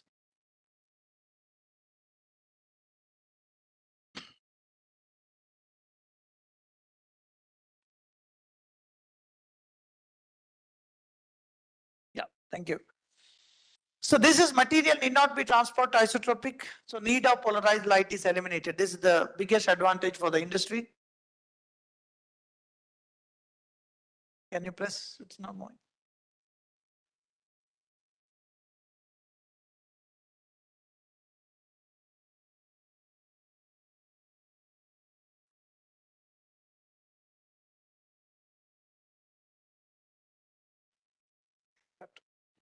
Just escape and come. That writing.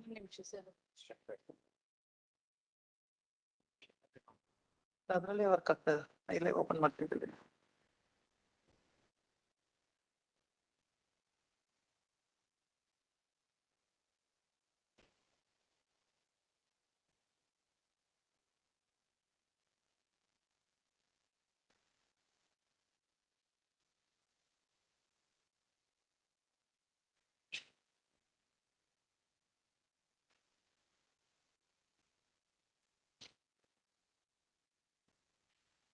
Okay.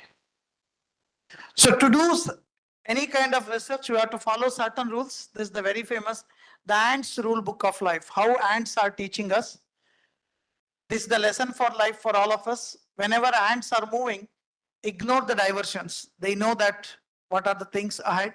So we have to ignore all the diversions. Sense of discipline. You see ants, although entire road is them, but still they are following some directions.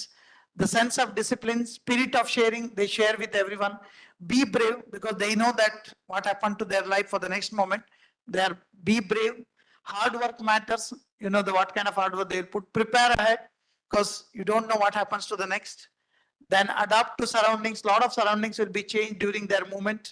Teamwork, they are sharing everything. Even when they are carrying small rice, they will share it. Some 5 or 6 ants are carrying this rice and they are going forward. And mind your business. Although they know that everything is there, they just do their work. So it applies to all of us.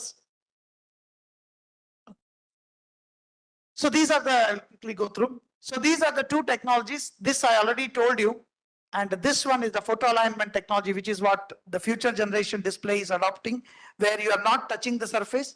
You are doing everything with the help of light.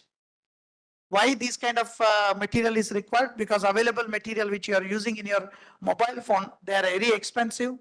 Photosensitivity is not there. Fabrication steps are more. So that's why your mobile phones are very expensive. So this is called as a nano surface effect, which current generation is using, whereas the photo alignment effect, which is what the future generation is using. So these are the criteria for aligning material. I will skip this because it requires good adhesion property, chemically stable, long shelf life is required. How does it work?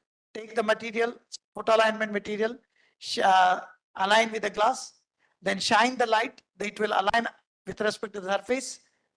You align the molecule in this direction. Then you put the liquid crystal into that. Liquid crystal will fall on the surface direction. So this is the nano size is around 50 to 80 nanometer. It is called as a nano photo alignment studies effect. You have to measure the order parameter when such kind of molecule. When your order parameter 0, that molecule is randomly oriented. If it is 1, it is oriented parallel to the director. If it is minus 0.5, it is oriented perpendicular. So your research should be in between this value to this value. If you synthesize any molecule near to that, if molecule is stable, you are into the market. Many companies are interested to buy such kind of molecules. Within no time, we can make lots and lots of money if you are having this. That's why I told you there is a lot of research pending in these kind of displays where many companies are looking for any institution or any researcher who are working on such kind of molecules. You can measure the order parameter using absorbance spectroscopy, very simple thing. Then you have to measure the anchoring energy, which I'm not going to detail. It's a very simple one. With polarizing optical microscope, you can see how much molecule has anchored to the surface. It's azimuthal anchoring. Then you coat the material, spin coating, then you just bake it. Why we are told bake is usually in traditional your mobile phone, it is a polyimide has been put and they are cross-linking. This cross-linking happens at 250 degree. So now with this method, you have to just bake it at 100 degree. So why it is advantageous? Because future generation plastic TV, you can do with this kind of photo alignment material. Then you fill your liquid crystal and apply the electric field. So these are the certain kind of material we studied. I will skip this. Again, we measured the dichroic ratio, order parameter, azimuthal anchoring energy. This is the new concept we gave. It's a flexible liquid crystal displays where we worked with the Nissan Chemicals Japan. So they are the one who told these ideas to us to synthesize. We are already in the market now. We are ready for the market to sell this kind of material. We adopted different strategies. This material can be stored at room temperature, but available material, you have to store it at -7 degree. Whereas our material coming in the powder form, so whenever you want, you mix them with the solvent and you can use it for your application. So these are some of the devices we created. You can see here, this is the plastic. We took the 2 plastic layer, we aligned the plastic material, we put liquid crystal into that and we created this pattern. You can see I'm rotating this one. You can see the thickness of this layer. This display, nothing happened to these kind of displays. I'm rotating completely. You can see how much thin this layer is. This is how the future generation TV looks like, which is possible only with the photo alignment technology. And also we made the permanent butterfly. You cannot erase this. This is the dark state. This is the bright state. In between certain frequency, certain electric field, your butterfly you can see, but the butterfly. So whenever butterfly, you can see you have to remove the field and this is the permanent. With the help of electric field only, you can remove this butterfly. Otherwise, this butterfly stays for a longer time. So future, you can add liquid crystals to the nanoparticle, like porous carbon nanoparticle or the carbon nanotube, which helps to increase the birefringence, which is what the industry is looking for. All future generation display works with higher birefringent material. As such liquid crystalline, it is not possible. You have to tune them with a nanoparticle. So this is the nature. You can see the nature itself is having liquid crystalline mood. You can see this bird, whenever it changes the mood, you can see a lot of color changes. So many color changing in the facial expression.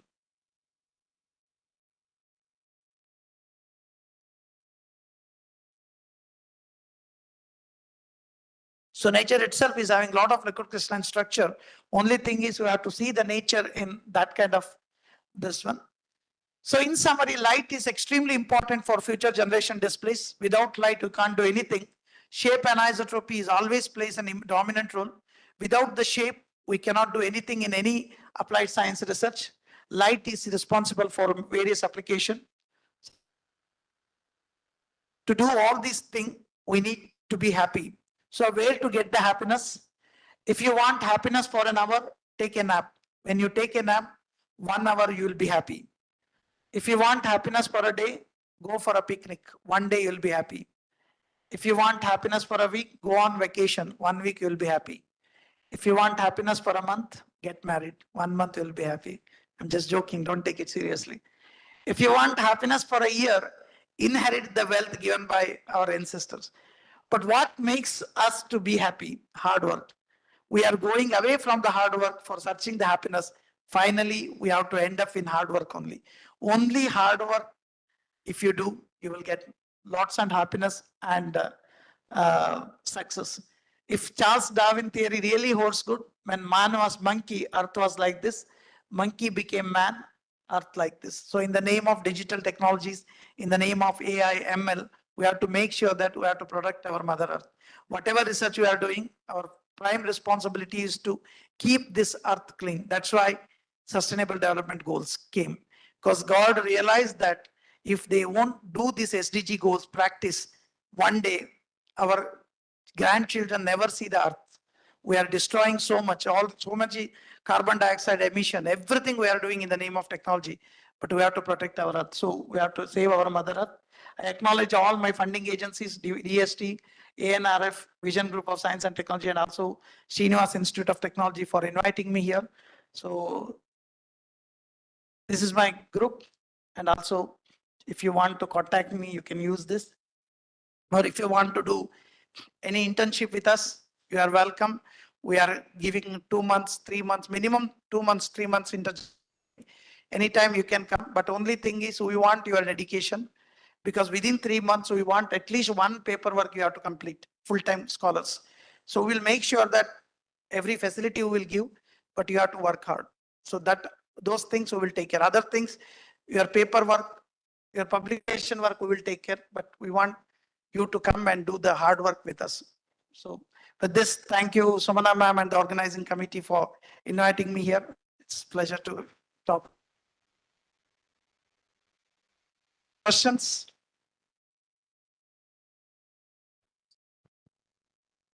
The session is now open for questions. Participants and students may interact with our esteemed speaker.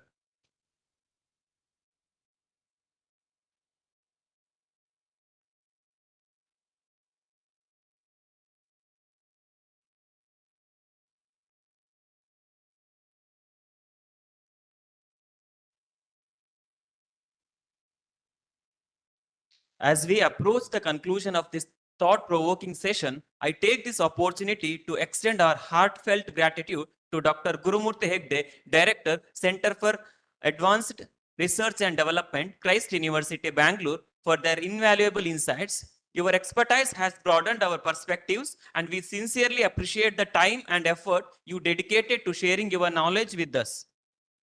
So I now request Dr. Gopalakrishna Bhattyan, Professor and HOD, Department of Chemistry, SIT Mangalore, to hand over the memento to Dr. Gurumurthy Hegde, Director, CARD, Christ University, Bangalore, as a token of our gratitude.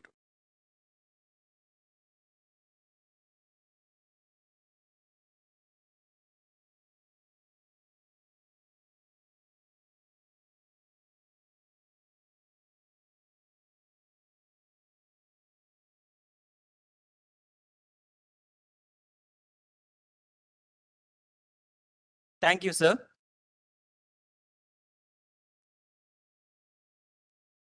I also extend my thanks to all the delegates and students for their enthusiasm and engagement.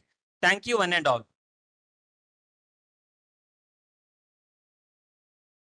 So we look forward to another enriching session ahead. Stay connected and keep exploring.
Good morning, everyone. On behalf of the organizing committee, I extend a warm welcome to this 2 days international conference on recent trends in applied science 2025.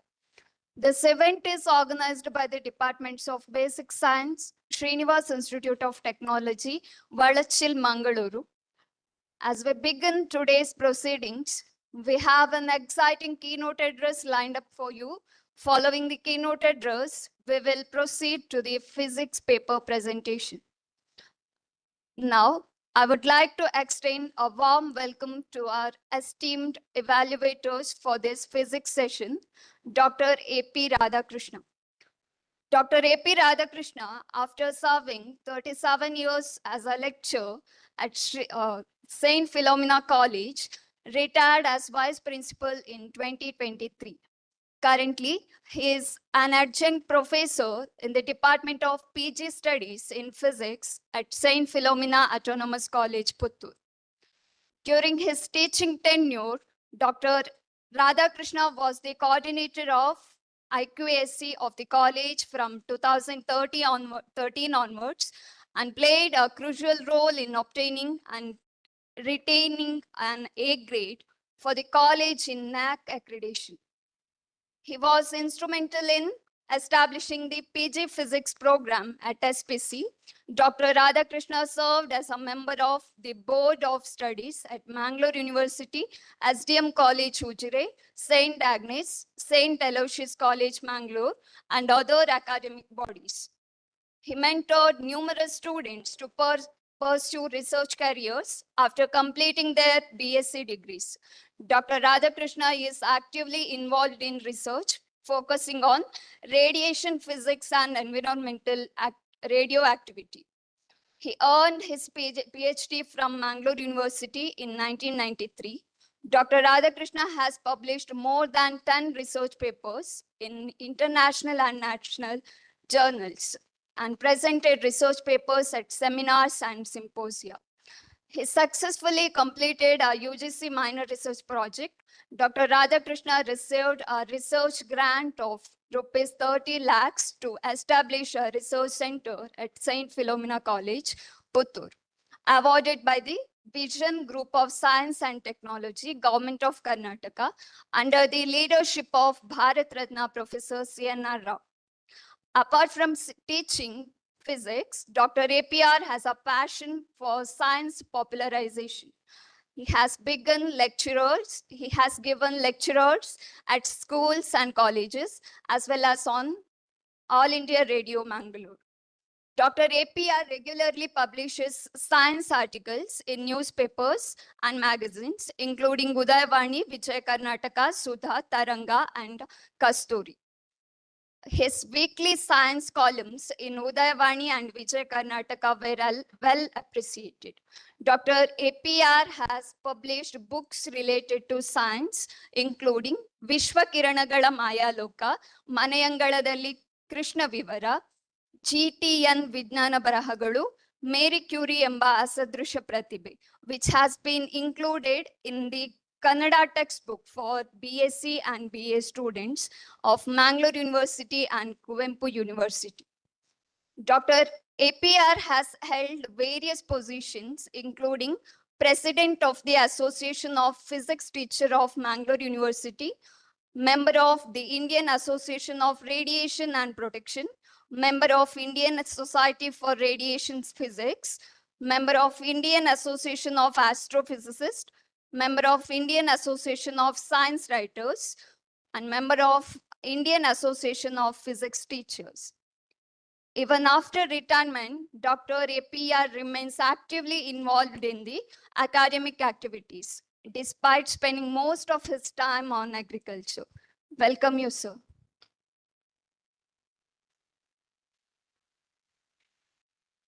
Also, we have Dr. Surya Narayana K. Dr. Surya Narayana K is a professor and head of the physics department at Srinivas Institute of Technology, Valachil, Mangaluru. He obtained his PhD in physics from Mangalore University in 1999. With an impressive 35 years of teaching experience and 18 years of research experience, Dr. Suryanarayana K has established himself as an expert in his field. His primary research focus is on crystal growth and characterization. He has successfully supervised 3 MPhil students and is currently guiding 2 PhD students under VTU, as well as serving as a co-guide for PhD students at Mahe University, Manipal. Dr. Suryanarayana K has published over 12 research papers in national and international journals and has authored 4 books. He has attended more than 30 seminars and workshops, and his expertise has been recognized through invitations to serve as a resource person for national workshops. Additionally, he has contributed to community development by guiding high school students in science project preparation and presentation. Welcome you, sir.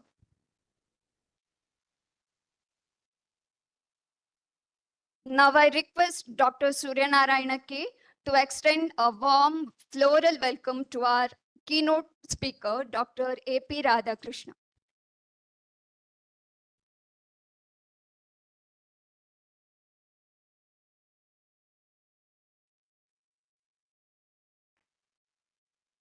It's my pleasure to invite Dr. A.P. Radhakrishna to deliver the keynote address on the fascinating topic, Black Hole at the Center of Galaxies. Over to you, sir.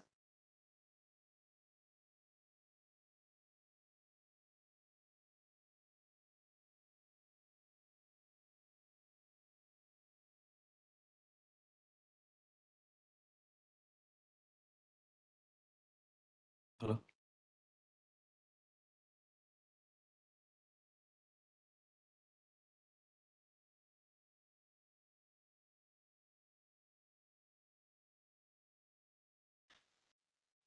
Almost good noon. It is not a good morning because it is at 12 o'clock. I'm extremely happy to be here with for the conference, the conference on the material science. Basically, it is a conference related to the material science.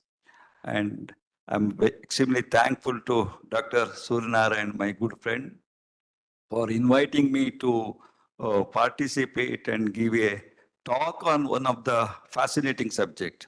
I don't know whether it is a fit for the theme of the conference, but I do believe that this is going to fit for the theme of the conference because this is related to the radiation and the material science and the energy.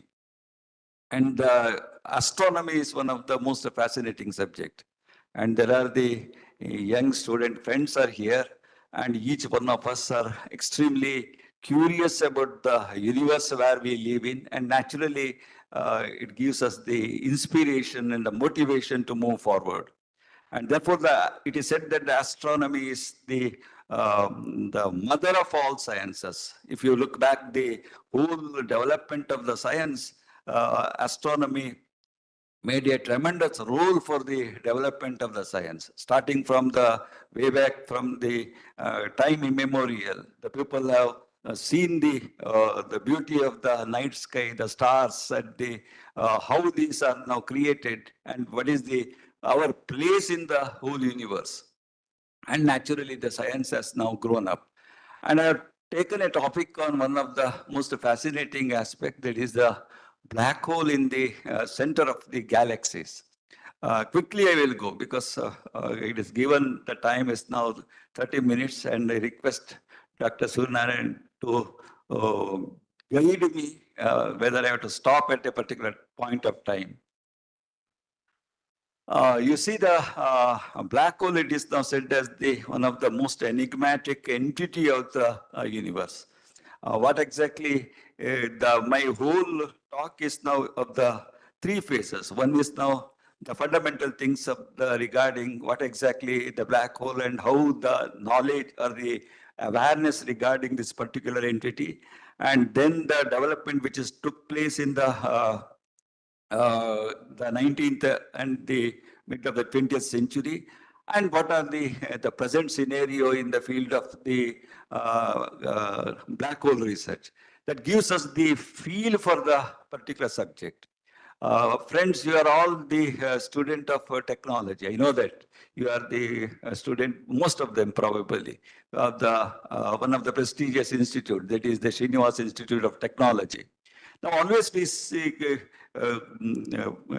that what is the role of the engineers in the fundamental science? That is for example, it may be a physics, or it may be a chemistry, or it may be the branch such as the astronomy and the astrophysics. Now, always there is now the research is now completely in the different perspective. It is a multidisciplinary aspect of the research.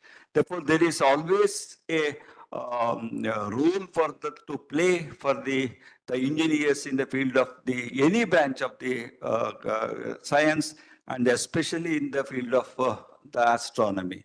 You know that the space research and all the development which is now taken place in the space research is not possible if there is a contribution from the young minds like you as engineers.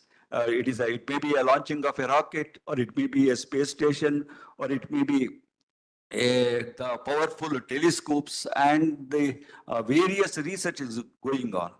Now, actually, in 2007, way back in 2007, I attended one particular refresher course in astrophysics at the Ayuka Inter-University Center for Astronomy at Pune. And it is a 2 months program. And I astonished to find that there are many of the participant students were from the engineering stream.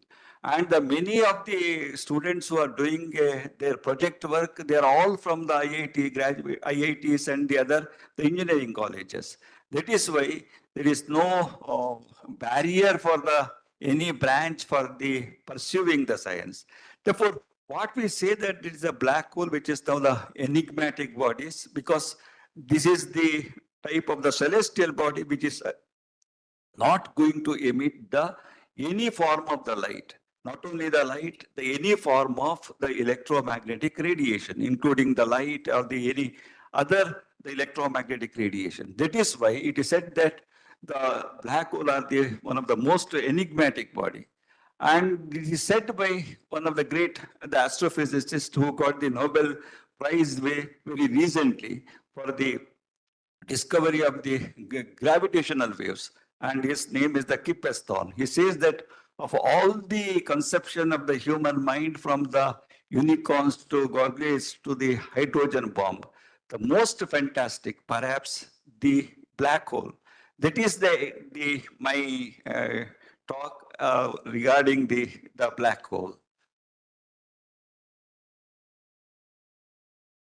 And you see that this is one of the profound scientists and the science popularizer, Carl Sagan, and who says that the size and the age of the cosmos are beyond the ordinary human understanding. And how much the whole universe is now so big. Now at the cloudless night, and if you go outside and if you see the sky, you will see the innumerable number of the stars, the universe. And that is why you say that the size and the age of the cosmos are beyond the ordinary human understanding, lost somewhere between the immensity and the eternity. And this is the whole universe where we are a tiny part. We are in the planet Earth, which is now revolving around the sun, and it is a solar system and so on.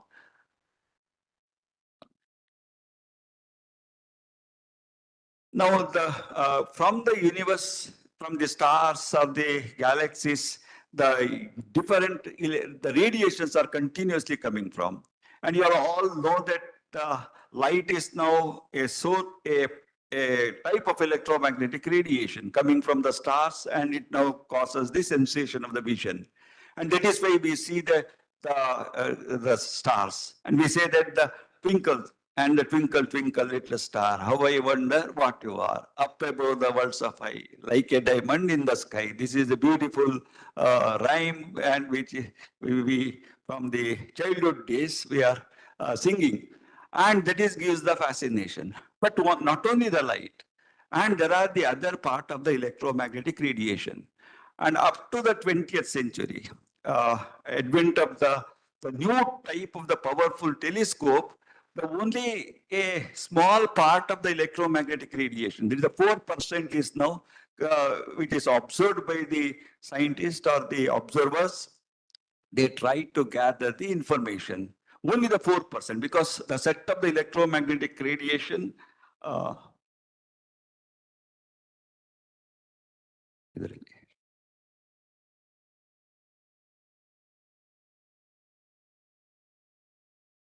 see, the only a small part is now the visible light, but the rest are the invisible. For example, we have the radio waves, we have the X-rays, we have the gamma rays, and we have the ultraviolet, and these are the radiations which are now the invisible. But these radiations are continuously coming from the stars and the galaxies and the depth of the universe. And that is why the 20th century is considered as the one of the most, we can say the golden period of the whole science, and especially in the astronomy or astrophysics. Because we have the powerful telescope now available. It is now from the almost the entire spectrum of the electromagnetic radiation. We have the telescope, the radio wave telescope, and we have the gamma ray telescope. We have the different telescope, ground-based telescope, as well as the space telescope. For example, we have the Hubble telescope, and then the new telescopes, the James Webb telescope. We have the telescope which is now received the infrared radiation, and the host of the powerful telescopes, and we have the available, and that is why these different telescope which is now receive the radiation and gives the immense the amount of the knowledge regarding the whole universe.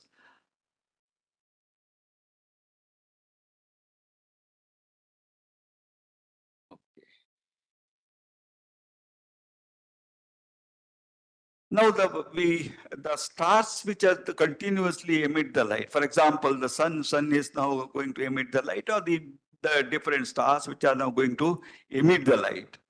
And what we say, the star which is now going to emit the light or any radiation, but it is not coming out of the star. And that particular type of the star which we call as the black hole. Therefore, if you go back to the history of the black hole, and way back in the 16th century, at the time of almost the Newton, and there is a scientist known as Mitchell, and the Mitchell was a priest, and he said that suppose if there is a star, and the star is now going to squeeze, we make an experiment and we squeeze a star. Now, as the size of the star is now going to become the lesser and the lesser, it reduces, and naturally its the gravitational field is now going to increase. And we know that there is a particular thing which we call as we have studied in the lower class, that we call as the escape velocity, the velocity with which the body is now trying to come out from the celestial body. And for example, the escape velocity of the Earth, we say that 11.2 kilometer per second. That means we have to throw a particular stone or the other thing to escape from the gravitational field of the Earth. We have to throw it with that particular speed. But in any case, if a star which is now going to collapse and its escape velocity exceeds the velocity of the light, the speed of the light, 3 lakhs kilometer per second, then what happens? And the light is now generated in the star, but the light photons cannot escape from the star. That means that star is now become invisible. And that type of the star, he was speculated, and he called these star as the dark star. That means the star is now not going to emit the light. Even though the star exists, it is not going to emit the light, or we are not observing, receiving the light. And such a type of the celestial bodies, they named as the dark star. And for example, if you go to this particular table, just I want to consider the different celestial bodies, and we have the Earth, which is now having escape velocity 11.19 kilometer per second, for the Jupiter 57.5, and so on. And for our Sun, which is now having escape velocity 618 kilometer per second. And what is the speed of the light? The speed of the light is now 3 lakhs kilometer per second. That means the light photons are easily now emitted from the sun, because its escape velocity is now hardly the 618. Therefore, the light photons which are now generated in the depth of the sun, they are moving the ziggle away and ultimately reach to the periphery of the sun, and they are now get emitted. Not only the sun, all the stars which are now observing, they have the escape velocity is now very less compared to the speed of the light. That is why we are able to get the electromagnetic radiation, including the light. We get all the other photons of the electromagnetic radiation also has the same velocity, 3 lakhs kilometer per second. That is why we are now receiving the different photons, or the spectrum of the electromagnetic radiation. Now there is a particularly, this is this one, what we have, the neutron star, and its escape velocity is now comes nearer to the speed of the light, 2 lakhs kilometer per second. Suppose if any other star which is now having escape velocity more than the speed of the light, then what happens? The light photons cannot be come out of the star, and that is now become what we call as the dark star. And this is in the 17th century. And why this is now go back, I am not going to get the detail. And at the 19th century, there is a reappearance of the dark star, because due to the Einstein's general theory of relativity. And there is a particular scientist known as the Schwarzschild, and he also said that there is a possibility that there is in the universe, there are some type of the stars which is now going to collapse due to its own gravity. And ultimately they now reach us to a particular state of the invisible. Now, what we call this black hole again and again, because it has become the most fancy term, and that particular word was given by a scientist known as the Archibald Wheeler. And the Wheeler actually, the great the physicist, and has done the enormous research in the field of the neutron stars and the black hole. And in particular conference, suddenly he coined a name for the dark star in 1970. And until 1970, the people were calling such a type of the celestial body or the star as the dark stars. And the Wheeler was the first person to coin a word or the name for this dark star as the black hole. And he used this word again and again in the literature, and ultimately that particular name was stuck, and we call such type of the stars as the black hole. This is the history of what we call as the black hole. Now, in the stars in the universe, now you know that there are the innumerable number of stars. How many stars are now visible for the naked eye? And it is said that around 3,000 stars, 3,000 to 4,000 stars. That is, in the evening time, if you start to count here 1, 2, 3, 4, etc., etc., etc., up to the morning, probably one can end up around the 3,000 stars. But in a globe, if you see, there are the other side also. Therefore, totally how many stars? There is a visible number of stars. It is now about the 6,000. But we know that it is not the only 6,000 stars, because our eye is now has a limited. And that is why in the end of the 20th century, people thought that there may be some million stars. But now we know that it's not a million stars, it's a billion stars. Now in the stars are now distributed as a clusters, and we call that particular star cluster, which is now known as the galaxy. And what is our galaxy name? What is our galaxy name? Milky Way galaxy. And the Milky Way galaxy it is now contained, we are the part of the Milky Way galaxy. And there are the 10 to the power 11 stars in a Milky Way galaxy. How many such type of the galaxies are there? There is Andromeda galaxy, there is a M33 galaxy, there is a M48 galaxy, and so on. There are the 10 to the power 11 galaxies. 10 in the universe, there are the 10 to the power 11 galaxies. And in each galaxy, there are the 10 to the power 11 stars. And the sun is now only an ordinary star. If you say that stars in our galaxy, the sun is now ordinary star. For example, the Sirius, one of the brightest star. After the sun, the Sirius, or we call as the Lubdaka. It is a very bright star. And then we have the Canopus, and we have the so many number of the stars are now the present in our galaxies. 10 to the power 11 stars in our own Milky Way galaxy, 10 to the power 11 galaxies, and the total number of the stars is now the countless stars. That is why it is, we have said 10 to the power 22 or 10 to the power 24 stars. That is why it is said that the universe is now so enormous, so huge, it is too difficult to imagine. And the whole cycle, how these stars are now going to evolve. Now, what is the energy coming from the sun and the other stars? Up to the 20th century, up to the what we call as the modern science, it may be development of the quantum mechanics, it is now the development of the theory of relativity and the host of the other the theories. The people were not knowing exactly what is the secret of the energy of the stars. The sun is now continuously giving out the light and the energy. We are now the fortunate. We are receiving the energy from the sun. But what is the secret of the energy of this immense amount of the energy coming from the sun? And the people were not exactly knowing.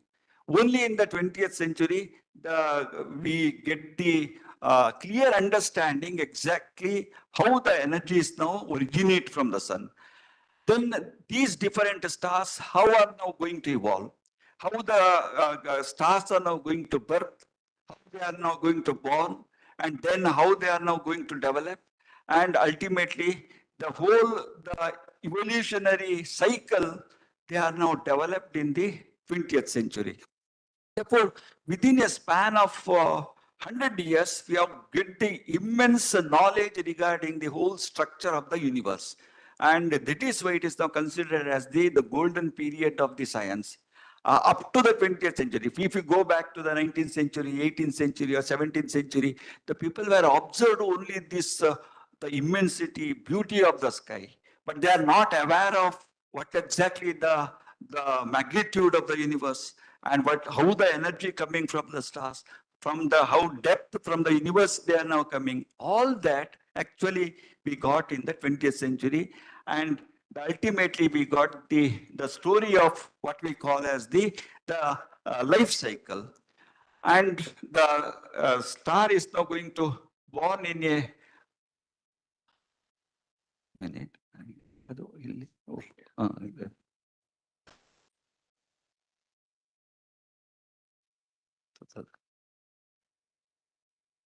Just like that.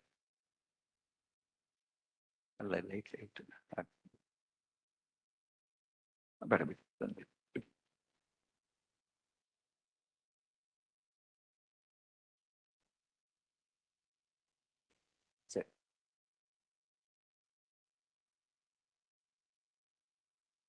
Okay, the life cycle of the stars, actually the star is now, I will very quickly I will go. Star is now born in a place which we call as the nebula, and which is as the birthplace of the star. And from the nebula, the hydrogen mass is now too much dense, and they begin to collapse. And initially its temperature is now very less, of the order of minus 170 degrees Celsius or lesser. And as the hydrogen atoms of the molecule, they begin to come closer and closer in the mass, the temperature begin to rise. And ultimately a particular stage is reached where the temperature reaches to the fusion of the hydrogen. We call that one as the protostar, or the birth of the star. Therefore, including the sun, the different stars are now born in the nebula, and they continuously giving out the light or the radiation. For example, the sun is now born about the 4.5 or 5 billion years ago, 5 into 10 to the power 9 years, or the 500 crore years back, the sun was born. And a stage is reached where the size of the star, slowly the size of the star become enormously large, and it is now considered as a giant star, or it now look with a particular color, what we call as the red color and the red giant star. And once the star is now reaches to the red giant, its outer face is now going to rip off, and the core is now only the remaining. And it is now a very intense star, and that is now known as the white dwarf. Very small in size, but extremely dense star and very high temperature star, and that is now known as the white dwarf. Therefore, in essence, we can say that a star such as the sun or the other stars, which now reaches to the red giant phase, and the outer region goes off, and the core is now remaining, which is now extremely hot and the very dense, and such stars are referred as the white dwarf. Therefore, now there is a particular, this all in around the 1930s. Therefore, in around the 1930s, the people thought that whatever the number of stars are now observed, all these stars are now end at the phase which we call as the white dwarf. Therefore, the sun is now going to become white dwarf, or the Sirius become a white dwarf, or so many other stars which are now become the white dwarf. But there is a particular scientist known as the Chandrasekhar, S. Chandrasekhar. He was considered as one of the most prominent astrophysicists of the 20th century. And S. Chandrasekhar was a relative of great Nobel laureate C.V. Raman, nephew of C.V. Raman, and he studied his post-graduation MSc from the Presidency College, and he went for the England to study higher studies regarding the structure of the stars. And this S. Chandrasekhar got the new question: why these stars are now always end up with a white dwarf? Whether there is a possibility of going further. And he used the two important theories of that time. Probably you may be knowing that one is now theory of relativity, other one is now the quantum mechanics. He used these two theories, and ultimately he came with the new idea. And Chandrasekhar, the whole formulation says that suppose in any case, if the white dwarf has a particular mass, and if its mass is now greater than that in the critical mass, then there is a possibility of the other stages. And this particular the critical state is now known as the Chandrasekhar limit.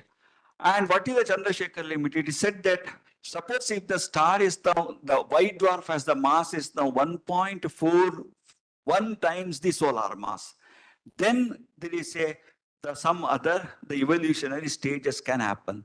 In any case, if the white dwarf is now having a mass less than 1.41 times the solar mass, then what happens? That star is now continuously going to radiate, and it is now become the brown dwarf or the black dwarf.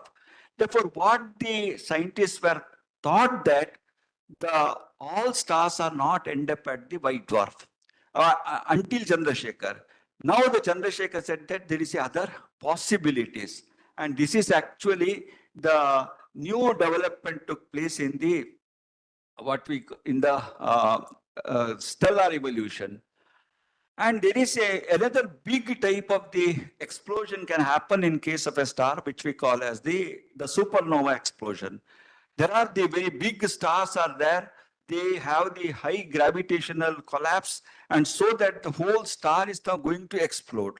The whole energy of the emitted by the star in a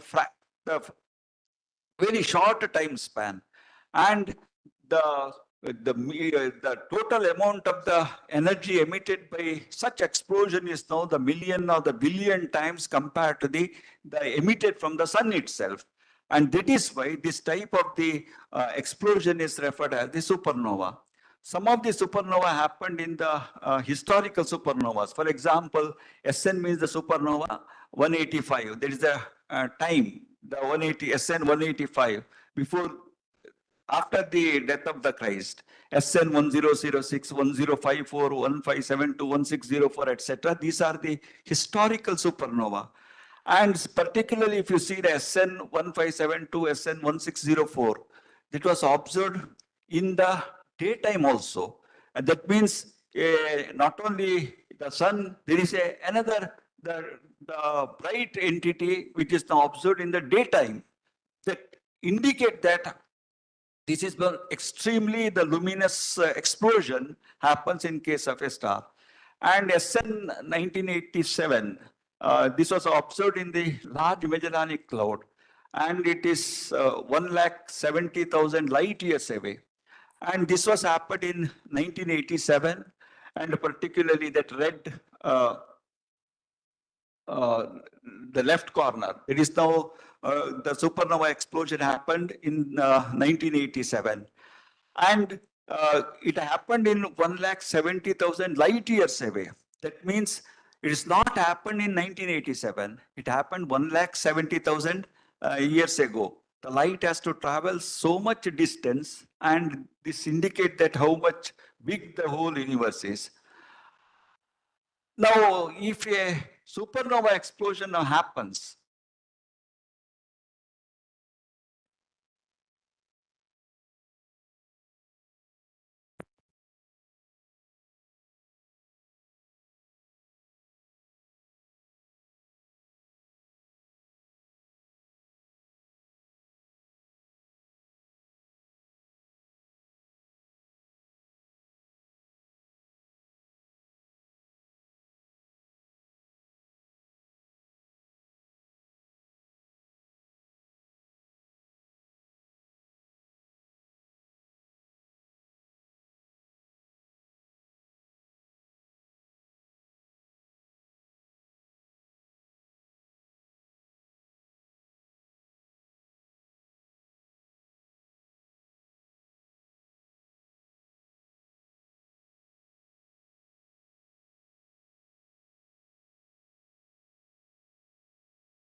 okay, the remnant of the supernova, which we call as a neutron star, because the core of the supernova star, which is now highly dense, and we know that the atoms which are having a proton, neutron, and then the electron, they are all in the plasma state, and so dense that the proton and the neutrons are protons and the electrons are now combined together to form a neutron. Therefore, such the highly dense the star which contain the neutrons, and they are referred as the neutron star. Therefore, the remnant of the supernova, which is a neutron star, their density is now so enormous, and their velocity, the escape velocity reaches to 2 lakhs kilometers per second. Therefore, specifically a neutron star with a mass greater than 2 to 3 solar mass, and further collapse, if the neutron star now collapse due to its own gravity and then that is now going to end up with a what we call as the black hole.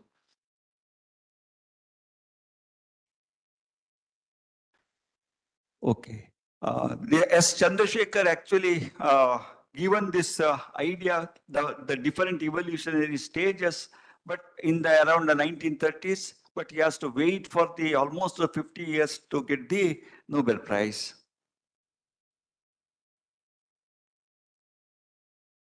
Okay. Now, this is up to about 1970s. Now, in the recent time, there are a lot of advancement is now going on in the field of the black hole. After 1930, there were notable breakthroughs in the black hole research. One is now the verification of the very massive black holes in the center of the galaxies, and also the direct image capturing of the black hole and the observation of the gravitational waves resulting from the black hole collisions or the merger of the black hole. Now, I said that there are the black holes are created in case of a white dwarf if its mass is now exceeds the Chandrasekhar limit. What is the Chandrasekhar limit? 1.41 times the solar mass. That means suppose if the initial mass of a star is about the 10 solar mass. That is the 10 times the mass of the sun. And it is now going to the what we have the red giant phase, and then the red giant phase, the outer region rips off, and we have the white dwarf. Therefore, the 10 solar mass is now naturally going to reduce, and it may end up, let us assume that it is about the 3 solar mass. That means that star is now having a mass greater than the Chandrasekhar limit. Further collapse now happens, and that is now comes as the neutron star. And the neutron star, which is now going out the very fastly spinning and rotating, produce the pulses of the light, and they are now referred as the pulsars.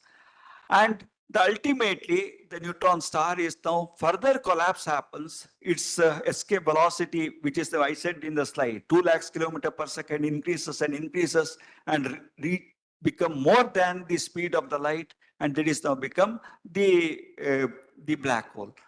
And there are the stellar black hole, where the mass of the black holes in the region of the 50 solar mass. It may be 10 solar mass, 5 solar mass, up to about 30 to 50 solar mass we call as the stellar black holes. Now, the scientists are saying that in our Milky Way galaxy, there are the millions of the stellar black holes. It's not the 10 or the 100 or the 1,000 of the black holes, about the millions of the stellar black holes. You may say that it is now the million is a big number, but compared to the 10 to the power 11 stars, how many stars? 10 to the power 11 stars, only a very small part of the stars are now become the black hole. Then there are some other stars which is now having the mass, it is said as the intermediate mass black holes, about the 500 times the solar mass or the 1,000 times of the solar mass. Such as the black holes are now considered as the intermediate mass black hole. And there are the stars, the black holes, which is now known as the supermassive black hole.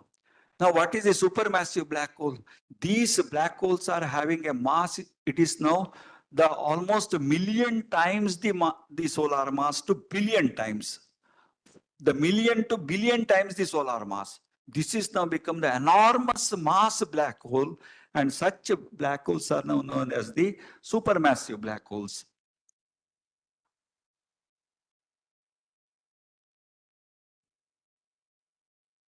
Okay, these are the powerful telescopes of the recent time. For example, the Hubble telescope, 1990, Chandra telescope, Compton Observatory, James Webb telescope, and then what we call as the EHT telescope, and then the new type of the telescope, which we call as the very large telescope.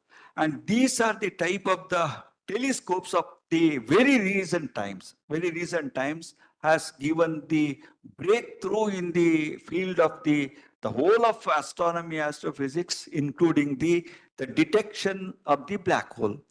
Now, the big question in front of us, how we are going to detect the black hole. Black holes are not emitting the electromagnetic radiation. No electromagnetic radiation is now coming from the black hole. And the black hole is now continuously takes the mass inside, but it's not going to give out the light or any radiation. That means it is now something like a swirl in the river. Suppose if there is a swirl in the river and it's not visible, it is now all the matter is now goes into the black hole and no energy or the matter coming out of the black hole. Therefore, it is now perfectly invisible. Perfectly invisible, we can say the perfectly dark entity. Now, how we are going to detect this black hole? Only by whatever in the vicinity, whatever the thing which is now happening gives us the speculation or the idea that there is an existence of the black hole. These are the powerful telescope which is now given the immense knowledge regarding the existence of the black hole. Now, what I said that the supermassive black hole, for example, Hubble, Chandra, Newton, the host of the other powerful telescope, and they are confirmed the existence of the black hole at the center of the galaxies and the quasars.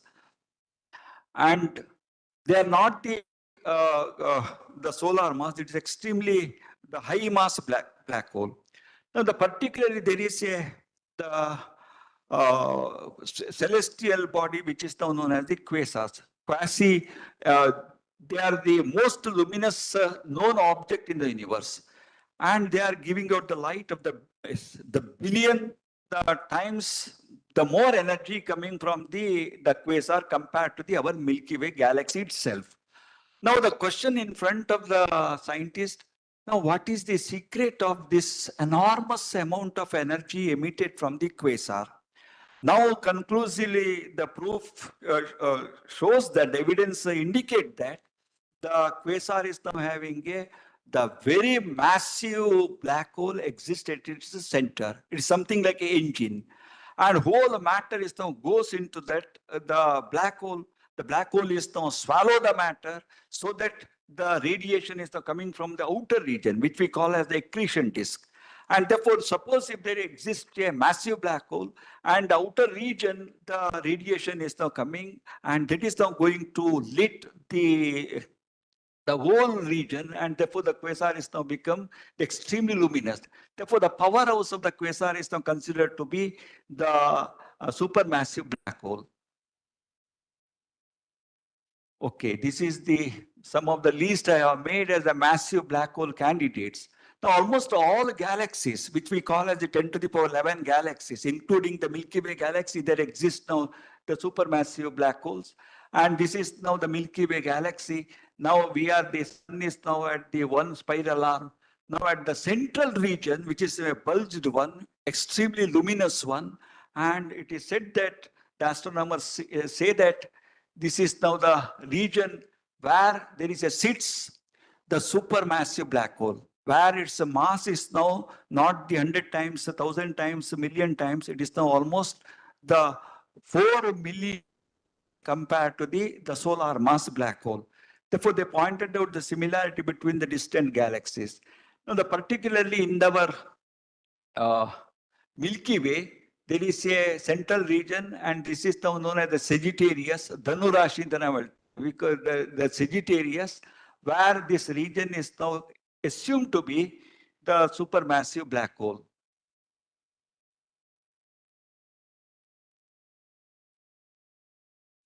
Now, suppose if there is how to detect this existence of the supermassive black hole, there is due to the region, the stars are now moving, and by measuring their velocities, the are able to detect the position of the black hole and also the mass of the black hole.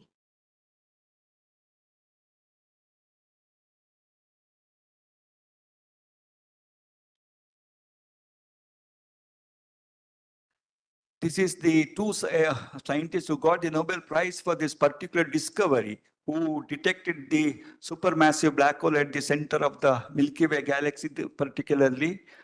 And the new type of the telescope is now coming, that is now known as the LIGO. LIGO is now known as the laser interferometer, which is now going detected the gravitational waves. Therefore, LIGO is a detector that detects the gravitational waves, which are the ripples in the space-time.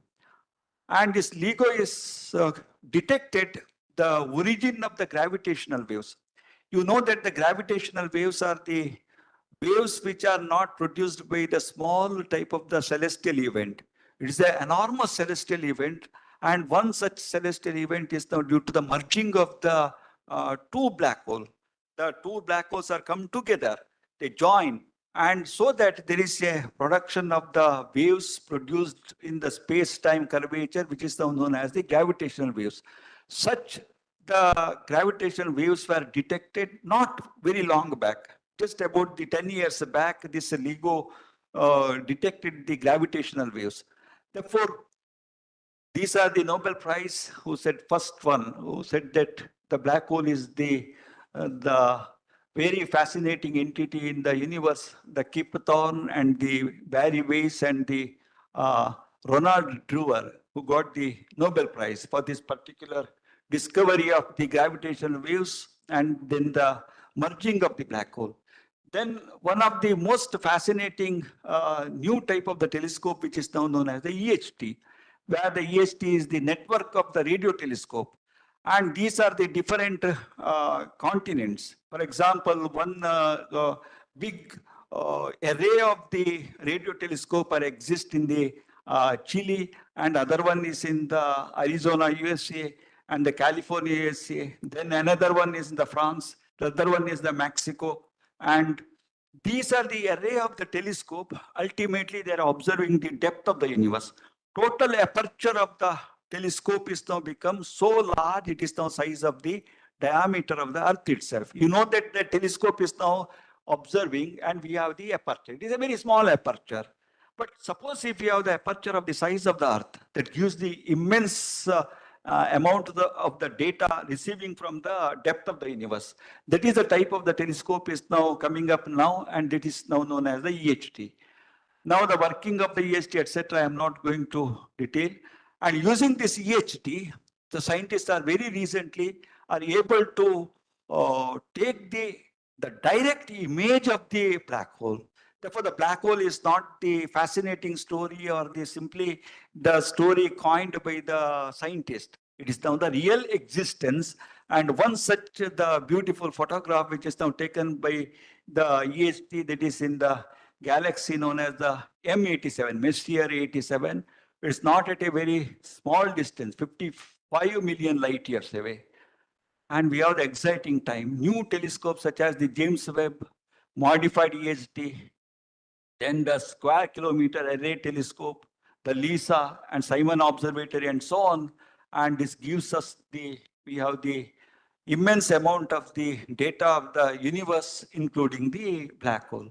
And ultimately, end up with my talk. Look at the sky. We are not alone. The whole universe is friendly to us and conspires only to give the best to those who dream and work and who wish to get the answer of the different questions.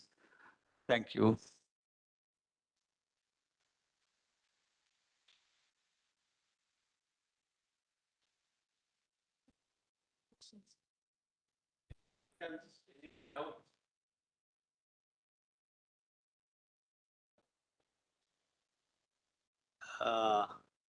Once black hole formation takes place, mass variation. What is about size variation? Any idea? Any I don't know. Size.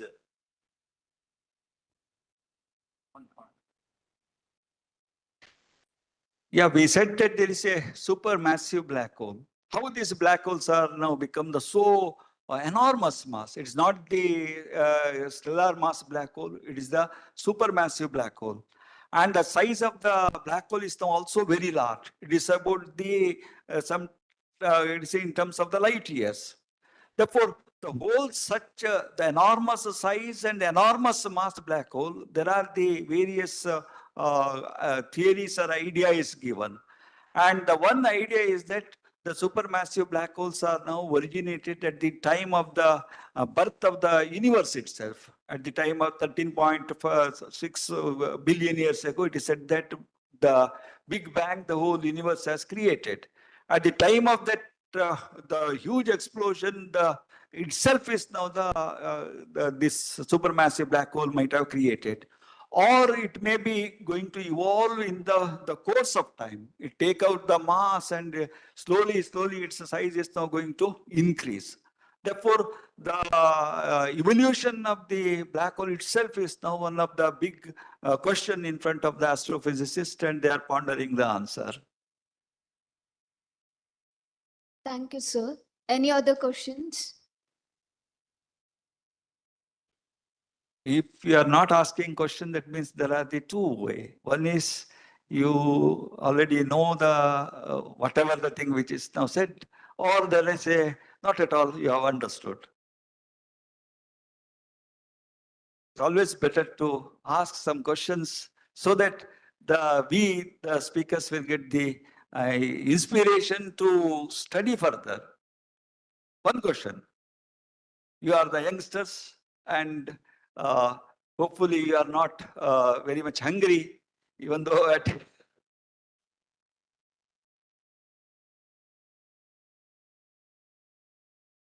Thank you, Dr. A.P. Radhakrishna, for sharing your insights with us. We now move on to the paper presentation session. We have 9 participants who will present their papers today. Dr. A.P. Radhakrishna and Dr. Suryanarayana K. will evaluate the presentations and provide valuable feedback to our presenters. I welcome all participants and attendees to this session. Let's begin the session.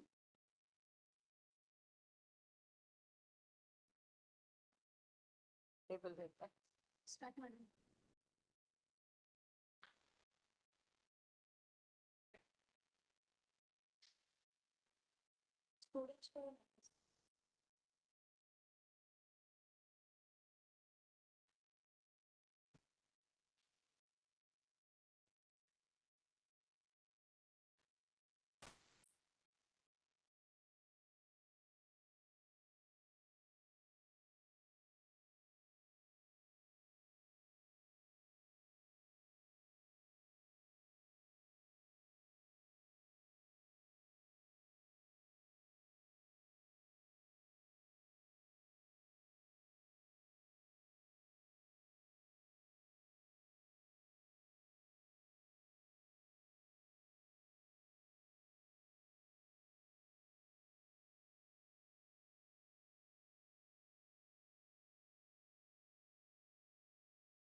Our first participant is A.P. Nagendra Babu, and the title of the paper is Exploring the Structural and Functional Characteristics of Alpha Nickel Molybdate, Transition Metal Molybdates for Advanced Technologies. Over to you, sir.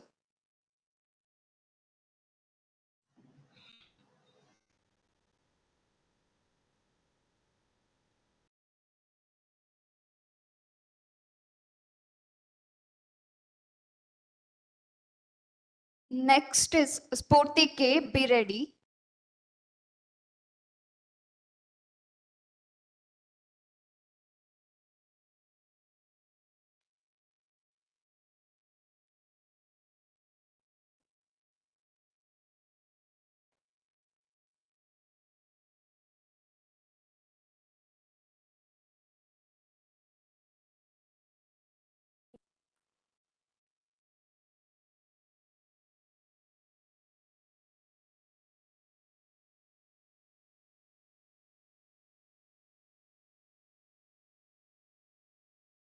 Sir, are you there?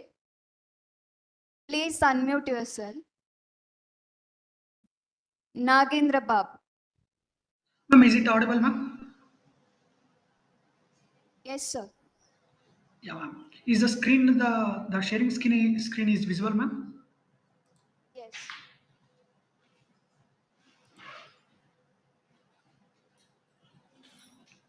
Hello? Yes. Sir. Is the screen is visible, ma'am? Yeah, yeah. Yeah. Shall I start, ma'am? Yes, sir. Okay. So good afternoon, one and all. I am Nagendra Babu AP, research scholar from Department of Physics, Bangalore University. And I am doing my PhD work under the guidance of Professor C.G. Renuka. And today's title is Exploring the Structural and Functional Characteristics of Monoclinic Nickel Molybdate, a transition metal molybdates for advanced technologies. And this is the contents of my PPT, that is introduction, synthesis, results, and references. And if you are looking the introduction, a transition metal molybdates is a class of material which promising applications in energy storage, catalysis, and electronic devices. Especially a nickel molybdate, that is especially a monoclinic nickel molybdate is a key for transition metal molybdates, exhibits a unique structural, electrical, and optical properties. Its monoclinic crystal structure influences in physical and chemical characteristics, making it suitable advanced technologies and applications for supercapacitors, fuel cells, and photocatalysis. A monoclinic nickel molybdate is being extensively studied for its thermal stability, conductivity, and electrochemical performance.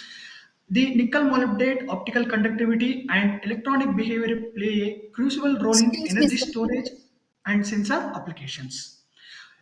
For nickel molybdate, the lattice parameters crystalline Nagendra, size. sir. Yeah, ma'am. Sir, your PPT is not visible.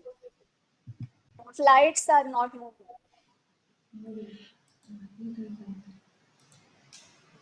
I I go think, to the script.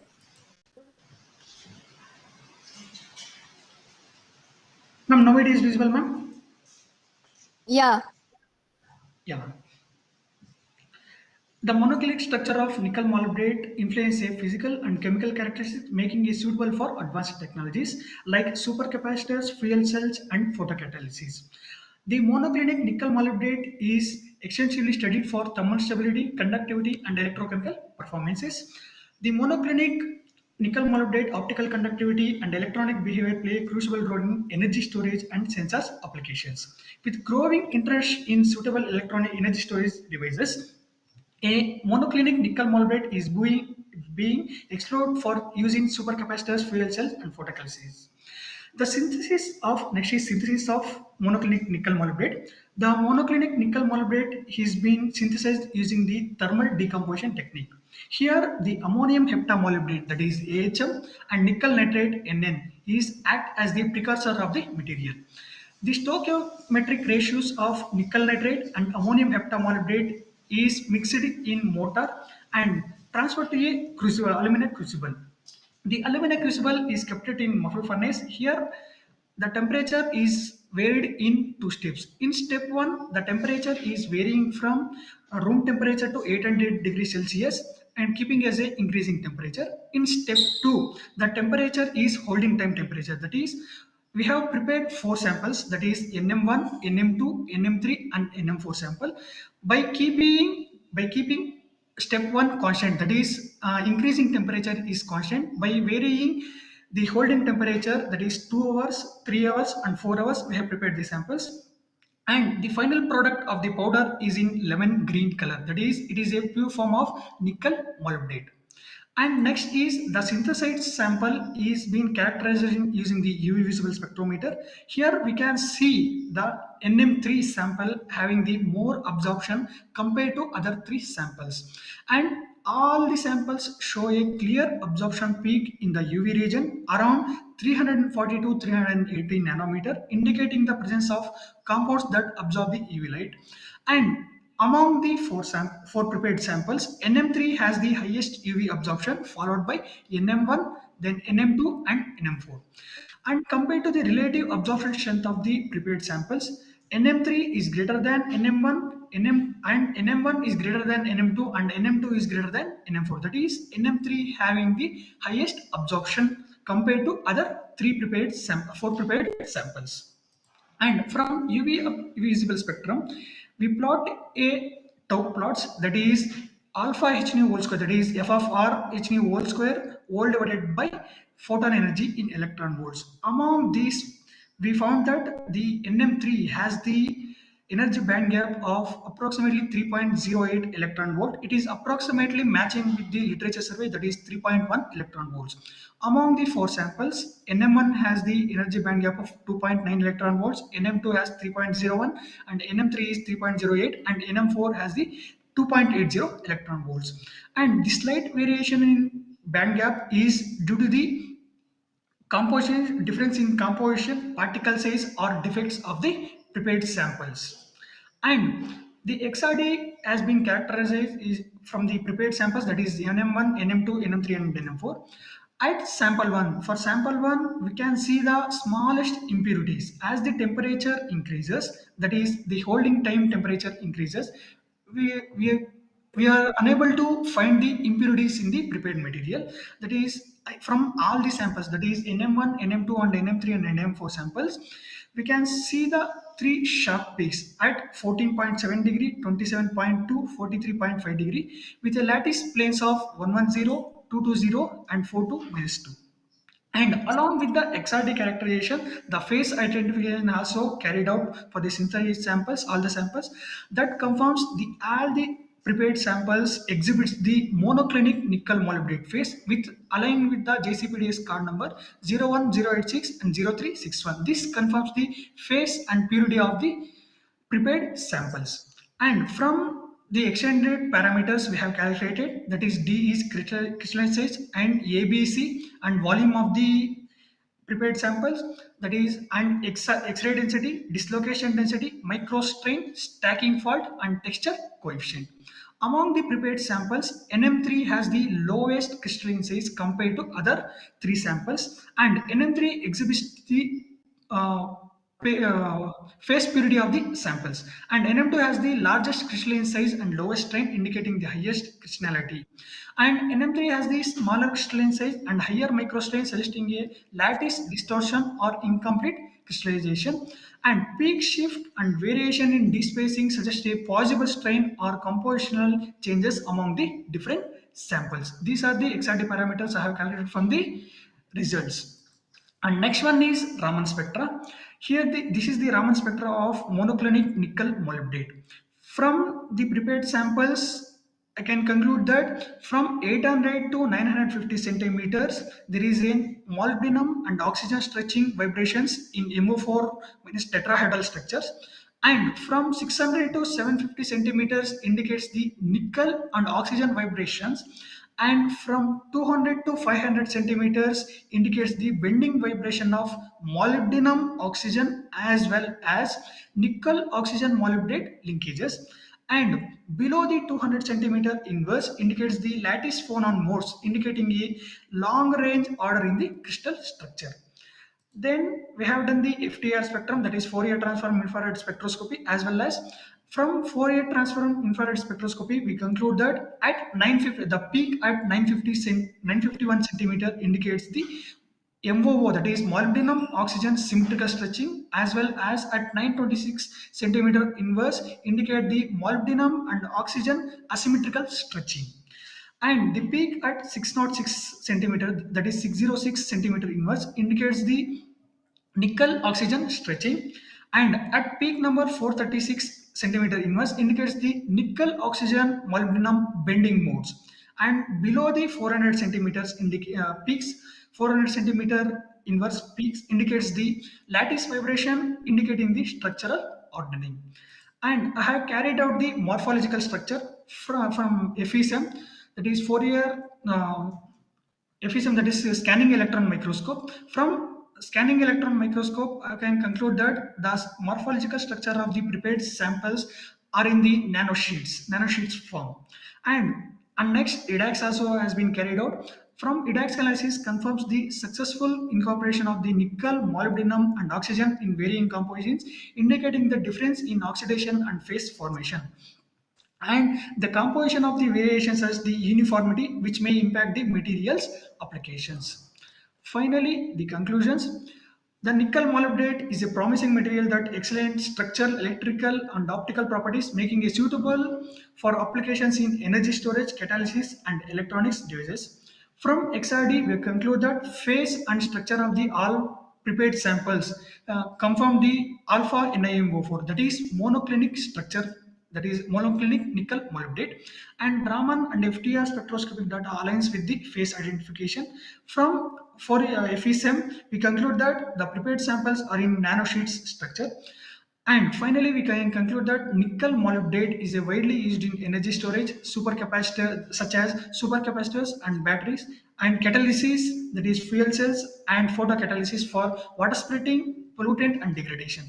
It is also finds the applications in gas sensing, electronic devices, and optoelectronics due to the unique structural and electrical properties. These are the references. So, thank you. Finally.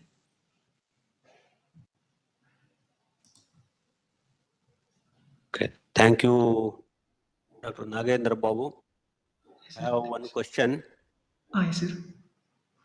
During you told some temperature, some 3 or 4 values. Yes, sir. How you decided that temperature only or any? Sir, here while preparing the sample, I took the trial and error, sir. Initially, I started for 1 hour, 2 hour, 3 hour, and 4 hours. So after 4 hours, the crystalline size is increasing, sir. So it is going beyond. It is forming the bulk material, sir. Okay, okay. So that's why I have concluded for only 1, 2, and 3 and 4 hours, sir. Beyond among that, 3 hour showed the best crystalline size among the 4 samples, sir. Okay. Whether you confirmed the composition, nickel?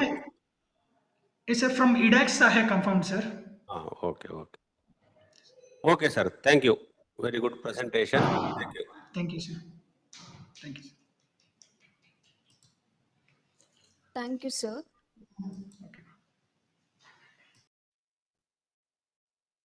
And the next participant is Spurti K. And the title of the paper is Phase and Morphology, Control of Tungsten Trioxide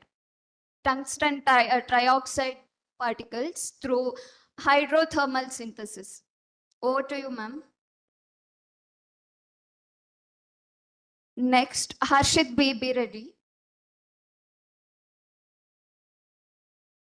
Am I audible, ma'am? Yes, ma'am. What about my screen? Is it visible? Yes. Okay. Okay, thank you. You can start. Okay. Good afternoon. I'm Spurti K, a research scholar from the Department of Physics, Bangalore University, doing my research under the guidance of Professor Renuka CG. Today, I'll be presenting on the topic phase and morphology control of tungsten oxide nanoparticles through hydrothermal synthesis. This is the flow pattern for today's presentation.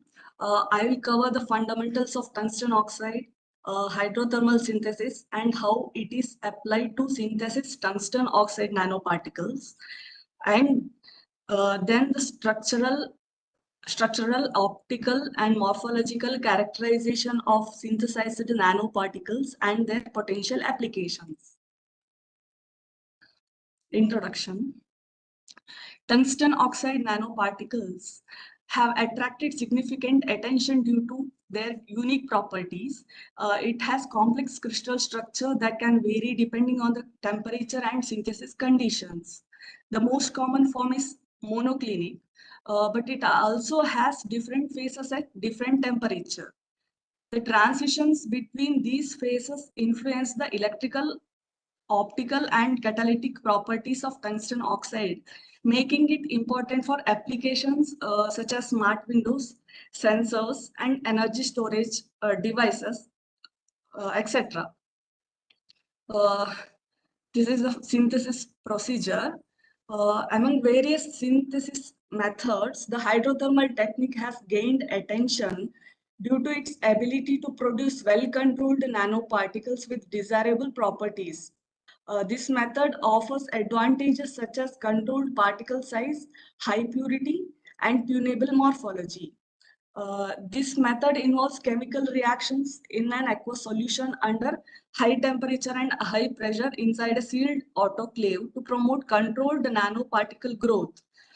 Here I have used sodium tungstate dihydrate as precursor. 2 grams of sodium tungstate dihydrate was added to 60 ml of double distilled water and placed it in an magnetic stirrer till it completely dissolves. Then I have added 1.65 grams of oxalic acid to the same solution and dissolves it completely using magnetic stirrer. Here this oxalic acid acts as an auxiliary agent.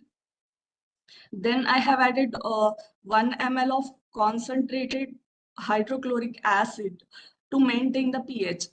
Later, I have added 3 grams of potassium persulfate solution for the same solution. Here, it acts as a stability agent. This final solution is placed in a stainless steel Teflon-lined autoclave and muffled furnace it at 200 degrees for 12, 24, 48, and 72 hours and then allowed it to cool. Once the autoclave meets room temperature, then centrifuge the solution and finally calcinated it at 400 degrees Celsius for 1 hour. Finally, we get light yellowish powder of tungsten oxide. I have done various characterization to analyze the sample. One out of them is XRD. It is a powerful technique used to analyze the crystal structure, phase composition, and crystallinity of the material. This is the XRD spectrum. Here, black, red, blue, and green curves are for the samples at 12, 24, 48, and 72 hours hydrothermal durations. That is for W12, W24, W48, and W72 samples respectively. Here, all peaks and their corresponding HKL values matched with the standard JCPDS card number 33 to 1387, from which we got the confirmation of the presence of hexagonal crystallite phase of tungsten oxide. There is no phase transition for different hydrothermal durations, but peaks become stronger and sharper as the hydrothermal duration increases.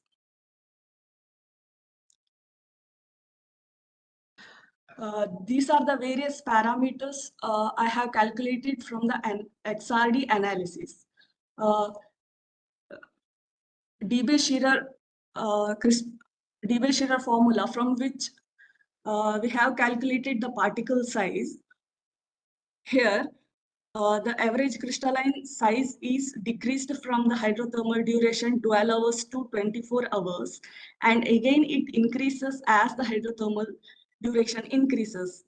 From this, we can say the particle is optimized. Similarly, I have calculated volume, X-ray density, dislocation density, microstrain, stocking fault using the following formulas. It was noted that the observed volume of all samples were very close to standard values as mentioned in JCPDS card number. This is the SEM image of this is the SEM images which reveals the morphological evolution of tungsten oxide nanoparticles, W12, W24, W48, and W72 samples. In W12 sample, the flake-like structure with sharp layered edge is observed, which appears partially aggregated with distinct plate-like growth. In W24 sample, irregular block-like or cuboidal particles began to emerge. Here, more defined crystal structure with increased surface roughness were observed. Formation of small cluster indicating early stage grain growth. In W48 sample, rod-like or needle-like structure dominates. More elongated formations suggest anisotropic growth likely along a preferred crystalline axis. High crystallinity with dense interconnected network formation were observed. In W12 sample, platelet or sheet-like structure resembling nanoflowers increased aggregation compared to the previous samples, possibly secondary growth, where smaller rod assembles into hierarchical structures. By comparing all samples, W12 and W48 samples have irregular or blockoidal-like morphology. W48 sample having very well-defined nanorods, suggesting optical conditions for high surface area application. In W72 sample, increased aggregation and secondary growth, which may affect the surface properties.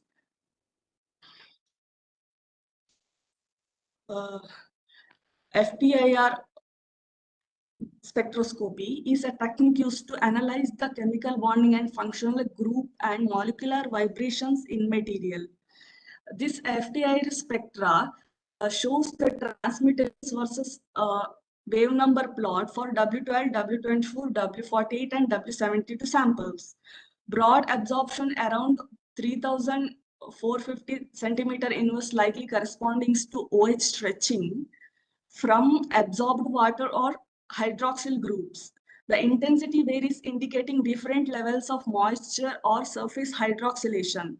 Peaks around the 1,614 centimeter inverse associated with HOH bending vibrations from water molecule absorbed on the surface. Strong peaks in 690 centimeter inverse, which is the characteristic W stretching vibrations from tungsten oxide lattice, which W stretching.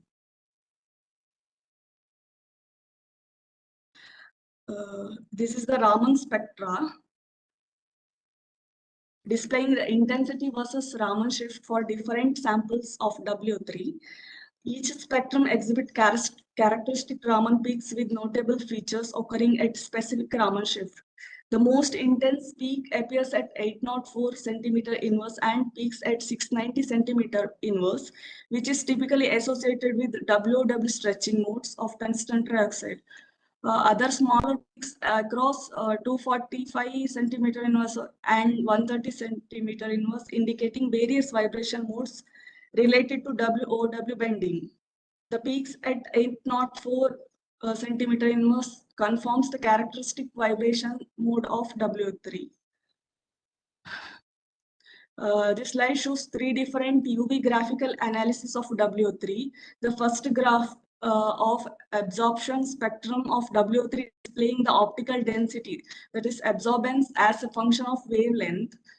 The black, red, blue, and green colored plot represent different samples for W12, W24, W48, and W72 samples. The variation in absorption spectra indicating different in optical properties, which may be due to the structural or compositional changes in the samples. There is a slight red shift in the samples W24 and compared to W24 and W72. The middle one is the calculated direct energy band gap plot for prepared samples. Here we plot alpha h nu whole square versus photon energy to determine the direct band gap energy. The extrapolation of the linear portion of each curve to the x-axis gives the optical band gap for all samples, which is nearly 3.3 electron volt. The last plot is of Apllied energy of the prepared W3 samples. This graph shows the natural logarithm of the absorption coefficient versus the photon energy, which is determined from the slope of the extrapolation region. The highlighted region suggests the area of interest where the Apllied energy is extracted. The summary and conclusion. The hydrothermal method was employed to prepare the four distinct W3 methods, nanomaterials.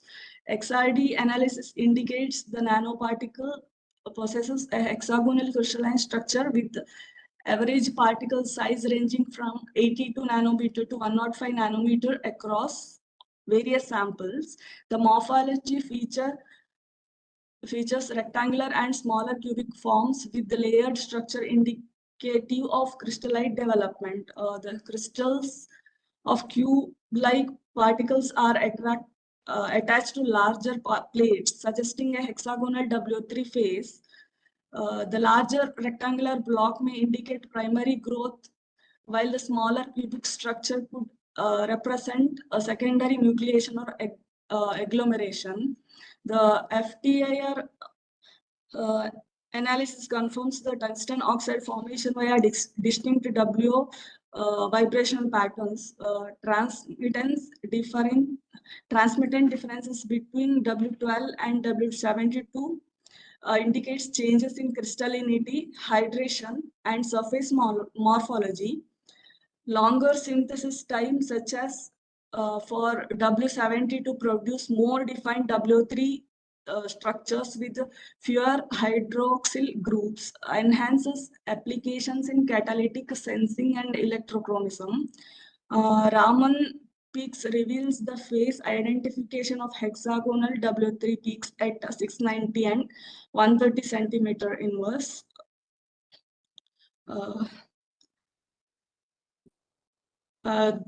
This slide presents the data from the absorption spectra of W3 samples, and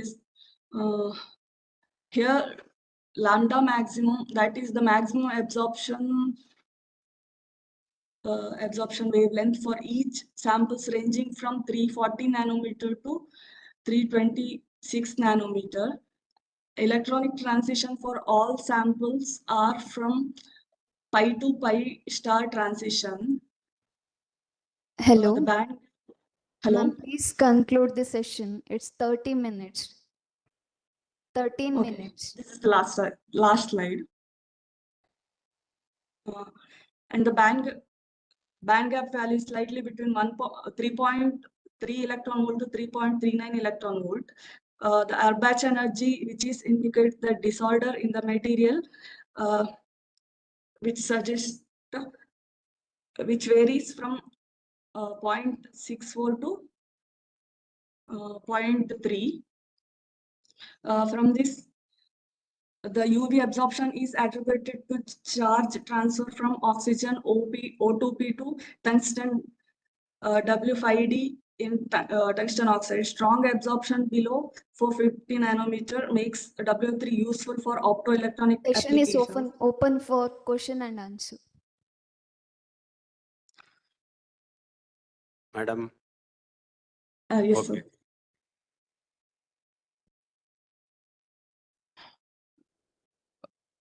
I have two questions. One is, Sir. this is a tungsten oxalate, no? You have said Tungsten material. oxide. Yes, sir. One is, what is the application of this particular material? And the second one, you said regarding the Raman peaks, which is the instrument which is used to get the spectrum? There is a Raman spectrum. Sir, I have done it in IASC, sir. One second, I have. Okay, no problem. It is better to mention the instrument name also, madam. Okay, sure, sir. Okay. Next time I'll do. I have another one question, madam. Okay, sir. Absorption spectra and direct energy band gap. Yes, sir. Two spectra you showed. Yes, sir. Whether there is any relation between these two, can you compare this between this direct energy gap and this absorption spectra in your analysis? Are you comparing?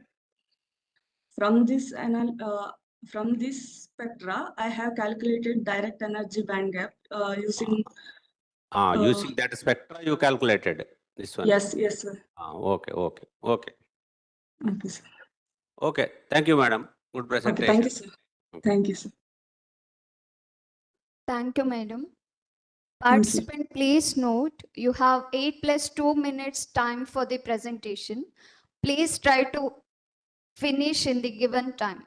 At 9 minutes, I will give one reminder. At the end of 10 minutes, question answer session will start. Our next participant is Harshit B. Will going to present on the topic comparative analysis of optical, spectral and photophysical properties of 3-bromo, 3-chloro substituted phenyl trimethoxyphenyl. Over to you, sir. Next, Gavi Siddhaya, be ready.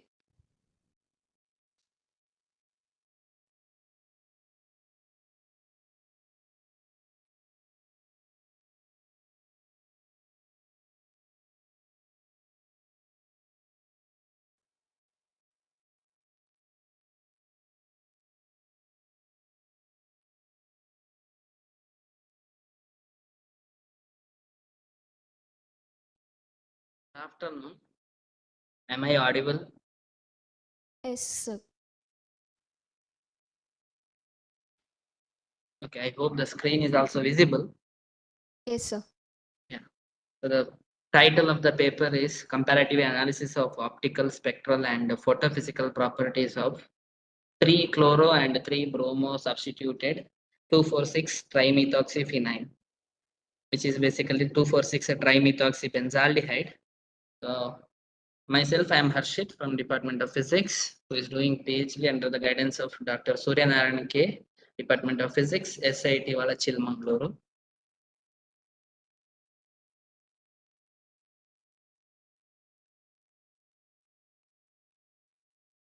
So my research work is to develop the novel materials with the special optical and spectral properties that is crucial for advancing various optoelectronic devices and nonlinear optical systems. So in this context, the study is about a comprehensive investigation of 3-bromo acetophenone, that is substituted on 2,4,6 trimethoxyphenyl, that is trimethoxybenzaldehyde. So in short, I will be mentioning 3-CPTP and 3-BPTP as a short form for these in the next presentations. So the basic purpose of this is to get a stable compound for the optoelectronic applications, and that led to the search of organic materials with the good photophysical properties. So both, that is 3-CPTP and 3-BPTP with its conjugated structure, exhibits different optical characteristics that make it an attractive compound for such applications. In this study, we synthesized 3-CPTP by combining substituted 3-chloroacetophenone and 3-BPTP by 3-bromoacetophenone, that is substituted into a common benzaldehyde, which is 2,4,6 trimethoxybenzaldehyde. So the reason for choosing this compound is based on its availability, application and economical factors and stability of the resulting compound.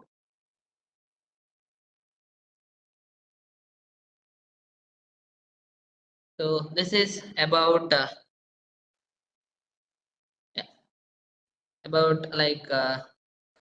characterization part. So we have done UV visible near infrared spectroscopy, then thermogravimetric and DSC spectroscopy, as well as FT Raman and FT IR.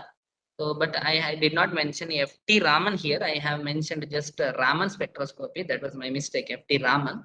So we'll go to the next characterization synthesis part. So this is the experimental procedure.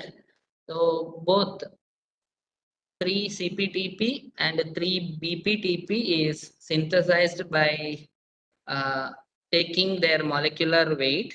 So it's like one we are taking in aldehyde and one more is in ketone. So ketone group is dissolved in 60 ml of methanol and aldehyde groups were dissolved separately. A 20% concentrated solution of sodium hydroxide, about 5 ml, was added by drop method to the aldehyde solution, which is under constant stirring. The mixture was stirred for continuously 2 hours in a constant speed without heating. That leads into the formation of a precipitation. So the solid product was collected in a larger beaker by transferring the contents into an ice cold water and filtered using suitable Wattman filter paper. And the obtained compound was dried and subjected to recrystallization using acetone, which was repeated twice to ensure purity. The resulting crystal and the remaining compound is maintained in a airtight container to prevent moisture absorbance. So first, results and discussion: UV visible spectroscopy. The UV visible spectroscopy is a critical tool in the study of absorption characteristics of organic compounds, and that gives the evidence for the electronic transitions that are essential for its potential application in optoelectronic devices such as OLEDs and solar panels. So after the characteristics based on the data that is available, when we draw the graph, we get the graph like this. And when I calculated the band gap energy for this first one on the left hand side, I get 5.39 for 3 CPTP and 3.62 for 3 BPTP. And the calculation was made according to the formula which I have shown here. So absorption coefficient and energy and total energy of the band gap. So this is the small image of a calculation that I made. So this is the inference based on the data that we got. The band gap energy is 5.39 and 3.67. There is a large band gap difference for chloro substituted and bromo substituted respectively. A prominent peak at 374 nanometer could be seen. Both chemicals exhibit strong absorbance in the UV region. Optical and spectral characterization gives me the absorption peaks in the ultraviolet, visible and near infrared regions, and indicating the presence of electronic transitions within the compound. So the 3-CPTP has a peak absorbance of 3.08 and secondary peak at 290 nanometer, and there is a sharp decline and the minimal absorbance, a simpler molecule with isolated UV absorbing group. Now 3-BPTP is like this. It's a peak absorbance of 3.18 at 204 nanometer. Broader peak around 290 to 300 nanometer. Smaller peaks at the infrared regions. Higher overall absorbance. HB1PD is a code that is given for a sample. I'm sorry, that should not be considered. It's a 3-CPTP. So remains measurable absorbance up to 1000 nanometer. So this is a comparative analysis. So as I mentioned, it has suitable UV blocking applications. So therefore, the 3-CPTP can be used as a sunscreen. And similarly, we can use 3-BPTP as a photovoltaics. This is the rough idea or assumptions based on the characteristics. So next, thermogravimetric analysis. This is a graph. Here both are almost identical except few small changes or small nominal differences. So the sample shows a minimum 8 gain during the heating, which is usual for a typical TGA. The temperature range between 30 to 200 degrees Celsius. Weight stabilizes with the slight fluctuations, but no significant loss or gain, suggesting no major decomposition in this range, which makes it very suitable for the application. So this is a Fourier transformed infrared spectroscopy, FTIR, comparative graph between those two. 3-CPTP is a blue and orange is a 3-BPTP. So this is the observations. High wave number, both samples show high transmittance.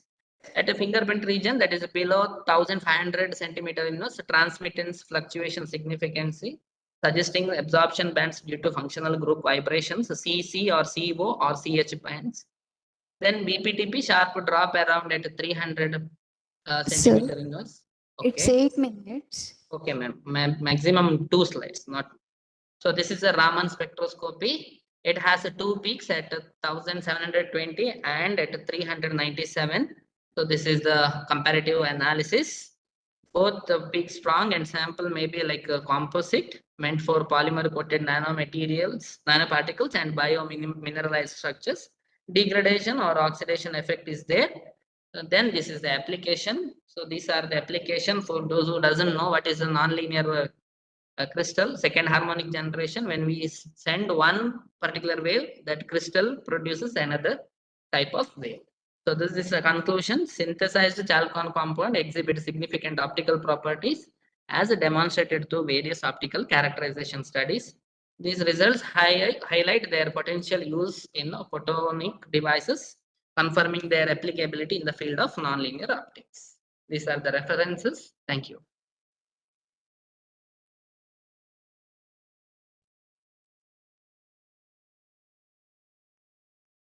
Harshit, Hello, sir. while mentioning the band gap, Ah. see, always better to maintain the uniformity. Somewhere you told 5.3920 electron volt and next you told 3.68 electron volt. Yeah. Always better to maintain the uniformity, either Okay. 2 decimal Yes. or 3 decimal, whatever may be the thing. Both should be same Okay, okay, sure, sir. while presenting. Okay. Okay. Thank you. Thank you, sir. Thank you, sir. Next, Gavi Siddhaya sir will present on the topic synthesis and characterization of polyaniline magnesium oxide nanocomposites for enhanced LPG sensing performance at room temperature. Over to you, sir. Good afternoon, madam. Good afternoon, sir. Ma'am, may I audible? Yeah, Okay. your screen is not visible.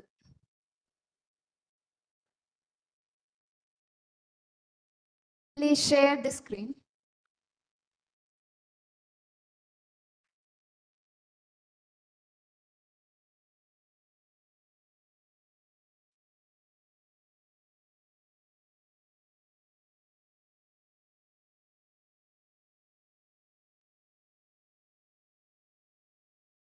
Okay, madam.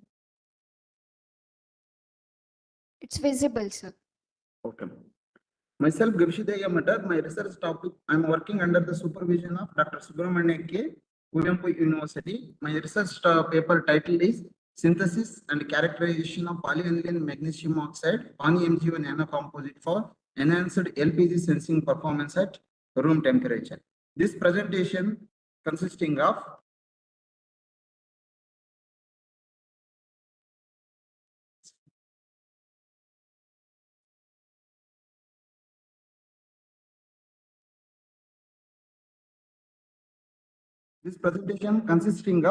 introduction, synthesis method, characterization techniques, results and discussion, and conclusions. Then introduction. Due to their high sensitivity in charging, changing their electrical and optical characteristics when exposed to various gases or liquids, conducting polymers are being used as a sensing element in the chemical sensors. The sensor's benefits are further enhanced by its room temperature, sensitivity, and ease of synthesis of these polymers. This can be significant, especially since LPG sensors are utilized in a variety of fields, including agriculture, environmental pollution monitoring, industrial process, fertilizers, food technology, and clinical diagnosis. Distinct electrical characteristics, environmental stability, ease of fabrication, and inherent redox reaction. Polyaniline is one of the most well-known material among the range of conducting polymer. These conducting polymers have issues with mechanical strength, chemical stability, and processing ability. By mixing organic material with their inorganic counterparts to create composites, there is a fantastic method for enhancing the mechanical strength and properties of sensors. XRD, SEM, FTIR, TGA, and LPG gas sensor studies are all are described in this study, along with the preparation of polyethylene and polyethylene magnesium oxide nanocomposites. The aim of the work is to enhance the structural, morphological, thermal, and LPG gas sensing properties in polyethylene magnesium oxide (PANI-MgO) nanocomposite. We are conducting characterization techniques using Samples are prepared by in situ polymerization chemical synthesis method. The X-ray diffraction analysis was performed using Rigaku Smart Labs diffractometer using CUK alpha radiation source. It's a angle range 2 theta range of 2 to 150 degree. A scanning electron microscope some GL model JSM 6390 LV was used to obtain the same images of the sample. Fourier transform infrared spectra were noted in KBR medium using JASCO FTIR 6100 spectrophotometer and TCA analysis studies using Perkin-Elmer STA 8000. The gas sensing properties were studied using the laboratory arrangements. Here, the synthesis of polyethylene and magnesium oxide nanocomposites with varying weight percentage. Here, the figure shows the flow chart of the synthesis of Pani and Pani MgO nanocomposite 10 to 40 weight percentage. In the synthesis method, we are using the analytical grade chemicals including aniline monomer and ammonium persulfate as an oxidizing agent for procured from Merck Chemicals Bangalore. India and used as a catalyst. Polyaniline was synthesized using aniline monomer while APA served as an oxidizing agent in the chemical in situ polymerization process.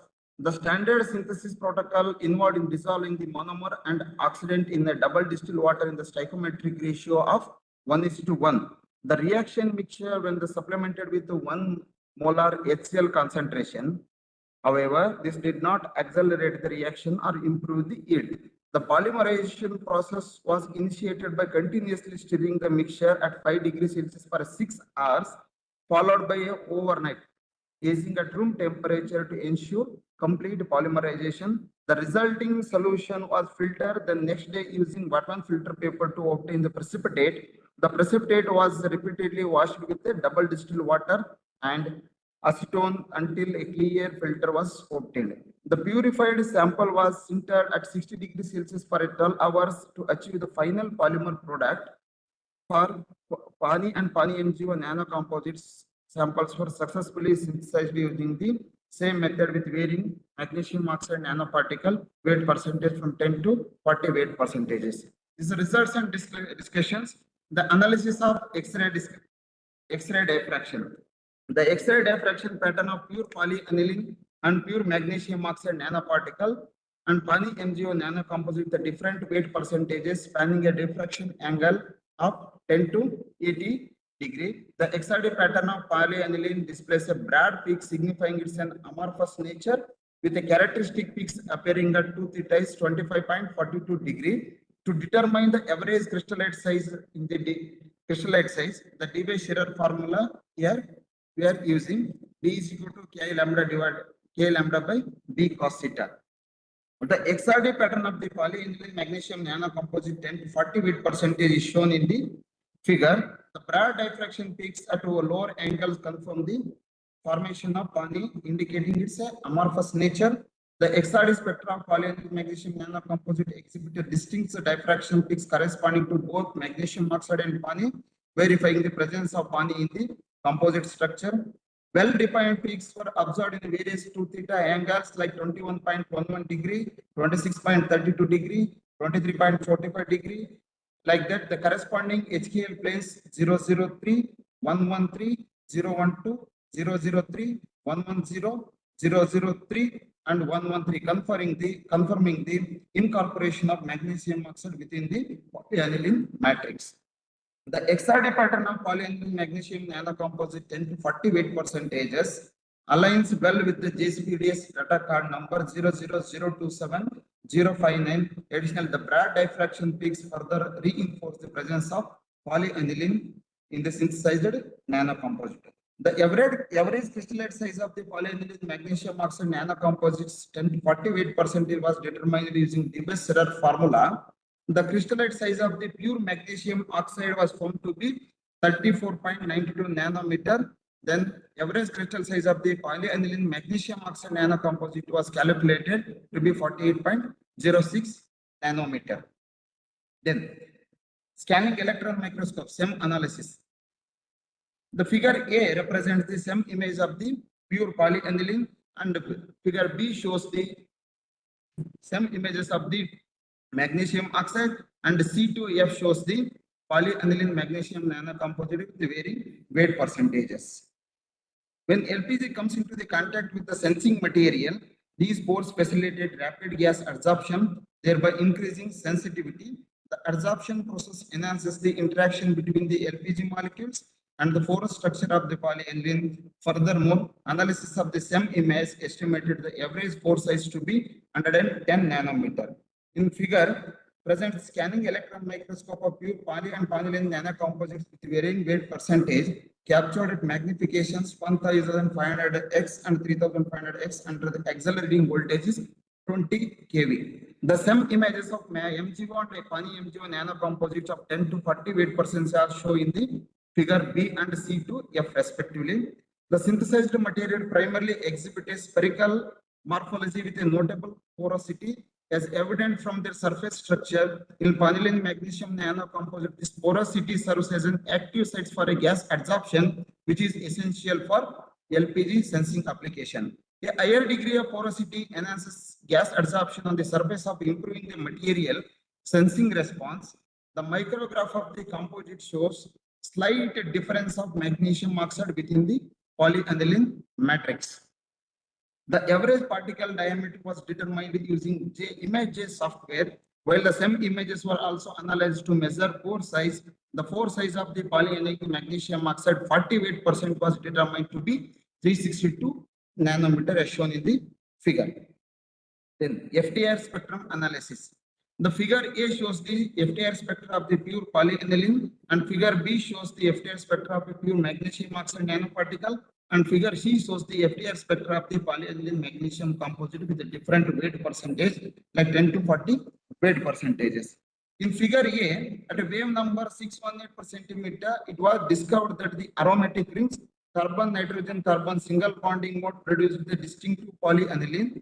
Then CH bending mode is represented by the noted peaks at 796 per centimeter and 1105 per centimeter respectively, which are present both in plane and out plane at 1 to 9. 8 minutes.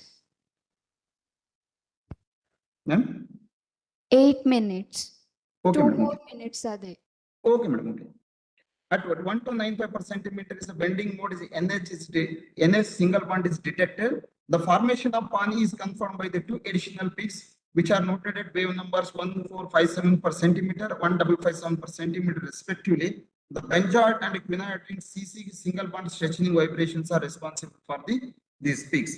Then figure B displays the magnesium oxide of FTIR spectrum. The vibration of metal oxygen bending is located in a wide band between the 572 per centimeter and 1029 per centimeter. The frequency hydrogen single bond stretching is attributed to a broad band at about 3701 per centimeter.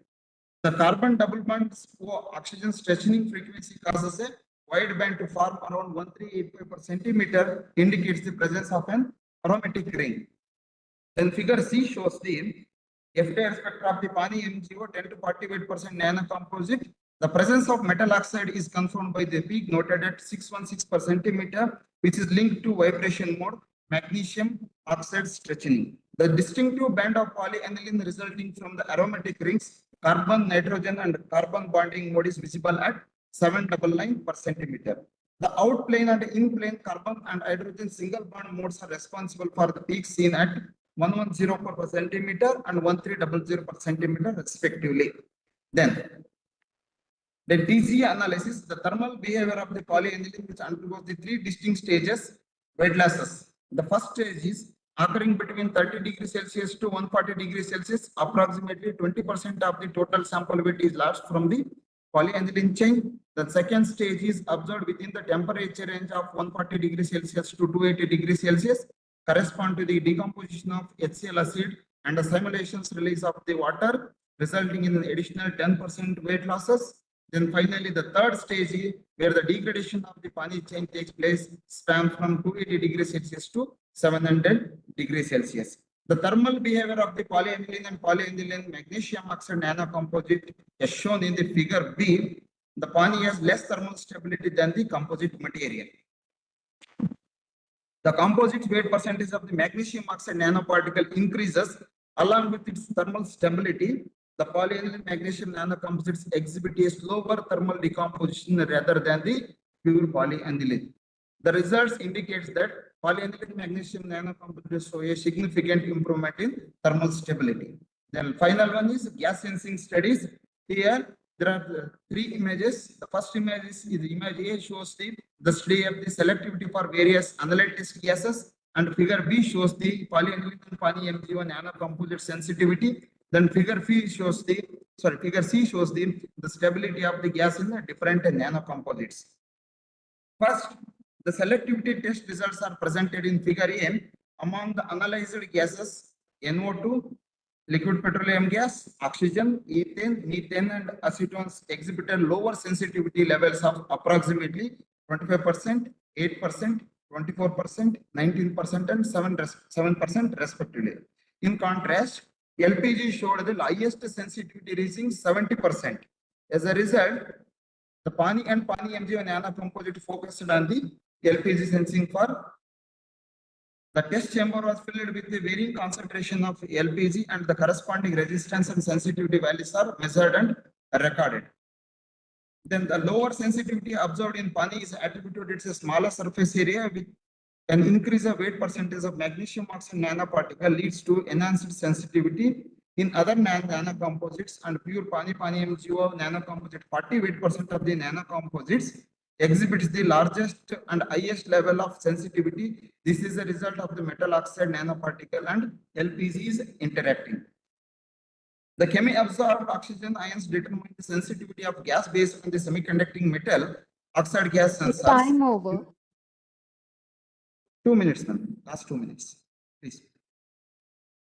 Industrial ions and oxygen vacancies electrons are transferred the distance between the semiconducting surface and MgO pellet or surrounding gas molecules through the interaction. The response and the recovery times for the LPG sensing were measured at a room temperature. Among the tested samples, the pure polyethylene sensitivity is 5.54%. The response time is 75 seconds and recovery time is 110 seconds. And pure magnesium oxide nanoparticle is 49.43% sensitivity. The response time is 65 seconds and recovery time is 112 seconds.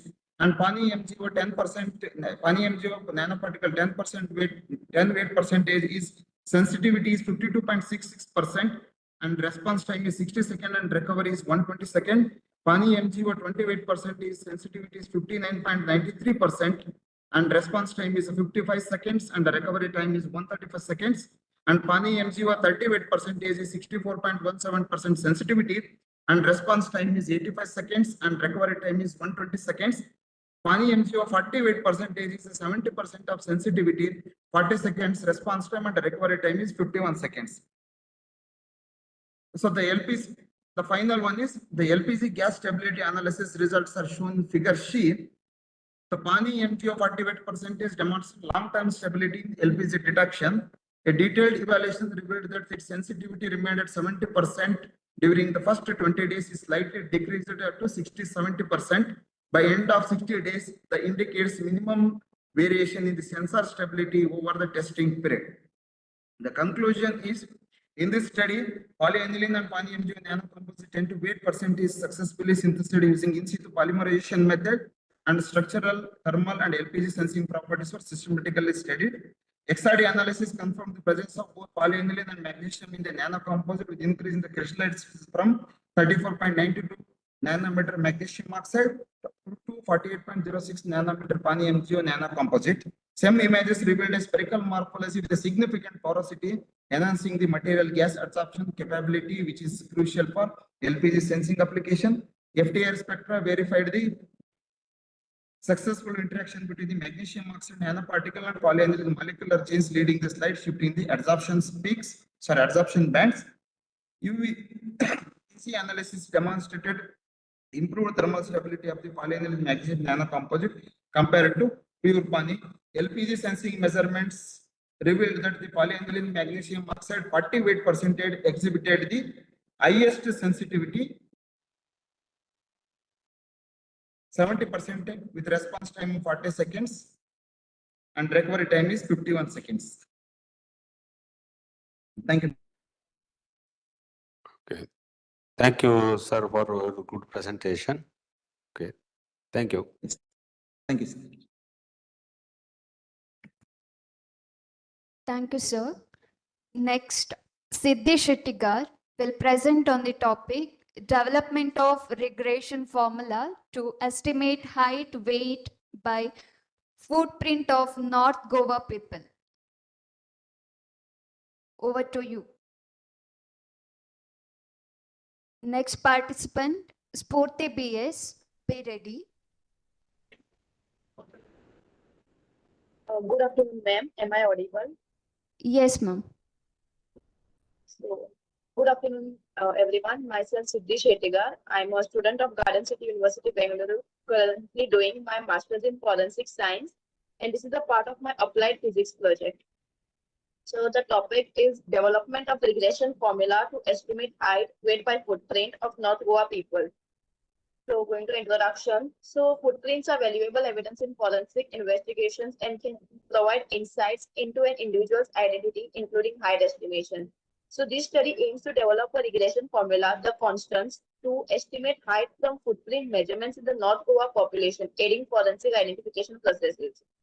So, the objectives of my project is to determine the correlation between footprint length and height, to develop a regression equation, their constants for height estimation based on footprint length, and to evaluate the forensic applicability of the developed formula in identification cases. So my methodology is based on the sample collection, that is the data collection of people, of North Goa people, their height, weight, and their footprint lengths will be taken, and their footprint lengths will be measured using a standard scale from the heel to the tip to the longest toe. So, and based on their statistical analysis will be conducted to determine the correlation coefficients and develop a regression formula and validation. The developed equation will be tested for accuracy using a subset of the data.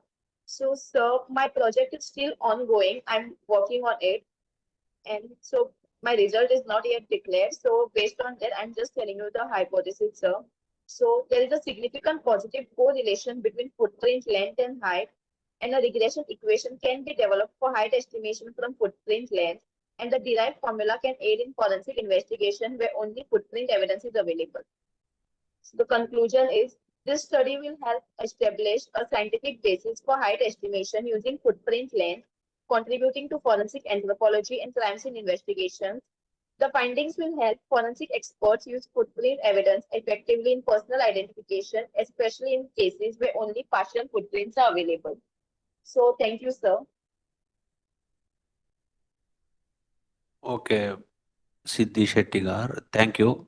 One question, madam. Why you selected that as particular region? Any What, sir? Can you please repeat? footprint of some particular, you given some Yes, sir. North Goa people I have taken. yeah. So actually, there is a study which is done on South Goa and South India and North India people, but no one has done yet of North Goa, like of Goa people, and it falls in the western part. So I have done on this, sir. And I'm basically from Goa, sir. So I'm doing a data collection from here, sir. My suggestion, if you try with different region, yes, sir. I think there may be some more value for your work. Okay, sir. Have you any formula derived or anything? Just you are starting your work. No, sir. There is a formula which is already there, like A plus B the X. And the A plus A and B value has a constant value, which I will derive from the footprints which I will take. And based on that, What I'm saying, your formula and other things is not shared here. Only I can see the footprints, this one, and your explanation. That is why just I am asking. Okay, sir. I'll make sure I'll put it for others. No, not necessarily. Just we're curious to know whether you have done or whether you are starting your work or that exactly I am not aware. I have done half, sir, half data collection I have done, and I'm finding positive results, like the correlation I'm getting, sir. Okay. Okay, thank you, madam. Thank you, sir. Thank you, ma'am. Next, Spurti BS will present on the topic Advanced tin selenide nanostructures for energy storage and gas sensing applications. Over to you, ma'am. Then Rupa KV, be ready.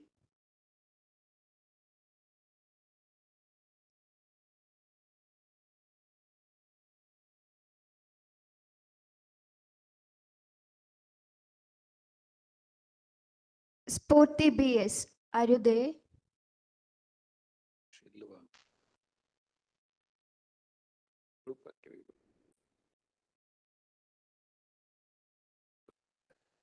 Next, Rupa KV will present on the topic gamma irradiation induced optical structural modification in microfilms. Over to you, ma'am.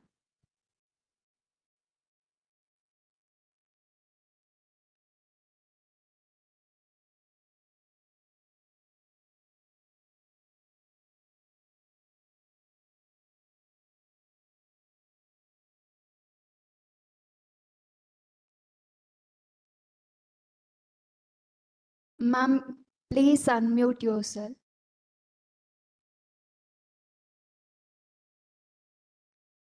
And please share full screen.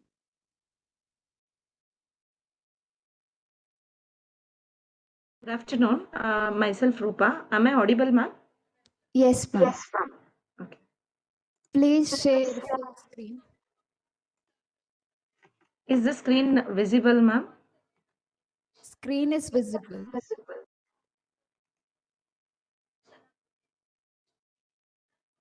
And you can continue. Yeah. So I'm giving a oral presentation on the topic gamma irradiation induced optical structural modifications in microfilms. So I'm a research scholar at Coimbatore University under the guidance of Dr. Subramania K, who is the assistant professor at Sayadri Science College. I'll be dealing with the topic introduction, synthesis, characterization, results, and discussion. So basically, I have chosen a PVA, polyvinyl alcohol, which is biodegradable and very simple, like stable compound molecular structure it has. So I have doped it with the dopant of for the enhancing the conductivity of the material. So after the enhancement of the conductivity studies I have done earlier, so based on this, I have continued my part with the cross verification of the structural part conductivity in earlier studies. But still, I have not achieved the electrical conductivity as which I was expecting, the very lowest value. So what I did is, like, I continued the research work with the irradiation. So why I have chosen a gamma irradiation is the polymers are like mainly of two different kinds depending on the bonds. Here it is a very strong bond which I cannot break very easily. It needs more energy, and non-ionizing radiations which are very easily to penetrate within the material, which does not disturbs like the structure outer side. So once the gamma radiations are induced, then the radiations later induces the changes in the breakage of the bonds, and literally it's starts framing the structure in a crystalline pattern, that is in a formed pattern. So that's why I have chosen gamma irradiation, which I have done using a cobalt 60 source. So later I have done the UV analysis. So here in this part, three regions are there. So this is before irradiation, and here I have chosen for two different dosages, that is 25 kilogram as well as 50 kilogram, a very a smaller dosage. So absorbance before the radiation, it was very like quite high. But after the radiations of 25 kilogram as well as 50 kilogram, I got to know that the radiations, like absorption of the like polymers, is very high. And with the different concentration, I have chosen 10, 20, 30 dopant percentage concentration. So with that, I have seen that with higher concentration, the UV absorbance has been increased, which gives me saying that the charges which induces within the structure of a polymer are better to move within the polymer structure so that the conductivity is enhanced. Then I checked with the absorbance coefficient. So absorbance coefficient with the photon energy shows me very least value compared with before irradiation. This is before irradiation and this is after irradiation. Then I checked with direct as well as indirect band gap using Kowalka-Monk theory equation. So there I could achieve. So earlier I got the direct band gap energy to be between 3.5 to 5 electron volt energy. But after irradiation, I got it to very close to 1.5. So in both the cases, and when I did with the 50 kilogram Ma'am, dosage, it came very low. Yes, ma'am. please check your screen once again. Slide is not. One, can I just stop sharing and reshare it again?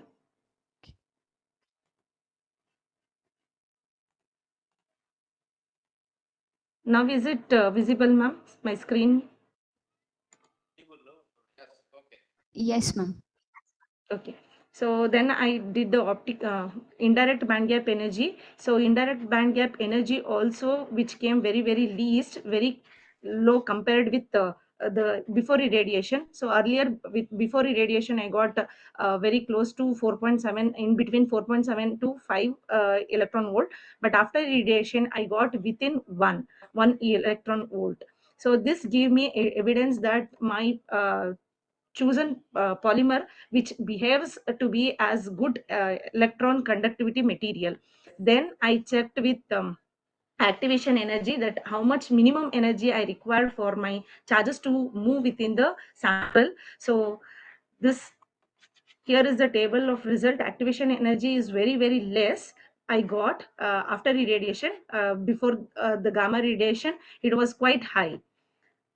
Later, I checked the carbon atoms, how many carbon atoms are there within the structure, as well as even carbon rings, how many double bond or how many conjugate bonds have been formed.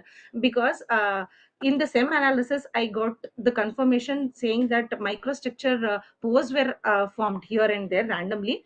So after the gamma irradiation, because of reframing of the bonds, so I got this microstructures to be reduced in size. So this enhances, showing me that the bonds have been like equally, or it has been expanded, resulting in the conjugate double bonds. So these are the number of carbon bonds, how many carbon clusters have been formed before and after two different dosages. Similarly, I did with refractive index to know how much the absorption power of the material is there. Then carbon hexagon ring, showing that how many like conjugate bonds are there. So it evidences showing me that carbon rings which are formed are very high in number compared with before irradiation. Before irradiation, hardly I could get 2 3 in number, but after irradiation the number went on very high drastically, showing me, resulting me that the bonds are very good enough to share their electrons for the conductivity. So cluster, how much clusters are formed, I have chosen. So as of summary, I got this polymer structure before irradiation and after irradiation. uh, when I compared after irradiation, these are very good conductivity, and it has been enhanced in good optical property as well as structural property, which evidences me giving the double bond conjugate structure of the within the molecule. Also, the polymer which was earlier was in a random structure, now it has come to crystalline pattern. The arrangements were not exactly the same, but here and there, like randomly, I could see that the structure modifications had happened. So this results me saying that there are good potential candidates for using in battery application. So this can be my point of view of application was not within not exactly within the like stored chamber or within the content. It can be even radiated in, or it can be exposed to the high radiations also, so that my material can conduct very good. The lifespan of the materials will result in giving the long storage or long life of the material. So I would conclude giving the acknowledgement to the Srinivas Institute of Technology my research guide first and foremost. Secondly, I would acknowledge Professor Nana Prakash sir, who gave me the opportunity for doing this studies of irradiation from Mysore University. Then thank you for giving the opportunity.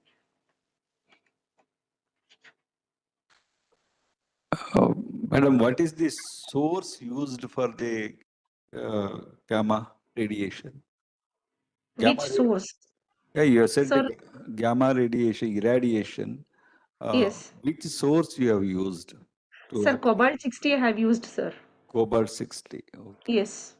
Now, what is the distance between the source and the sample? Any variation you have done in your studies? Sir, the chamber was fixed. It was almost like 50 centimeter, that is half a meter. The chamber was fixed with the source and Okay. sample. Yeah. Okay, madam. Thank you for Thank your you, good sir. presentation. Okay. Thank you, ma'am. A next participant, Chaitra Yasin, will present on the topic Metal Salt Doped PVA Films for Advanced Packaging Applications, a study on optical and electrical properties. Over to you, ma'am.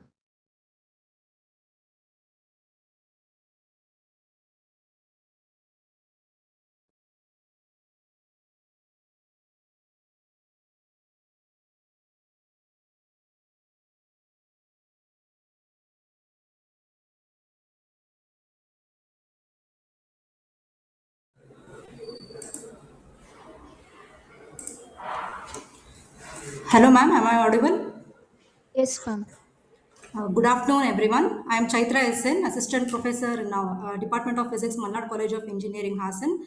I am also a part-time research scholar in Manipal Institute of Technology under the guidance of BRN Murthy. It's my privilege to present in today's international conference on the topic Metal Salt Doped PVA Films for Advanced Packaging Applications, a study on optical and electrical properties. My co-authors are BRN Murthy, Prasanna A, and Raju SP.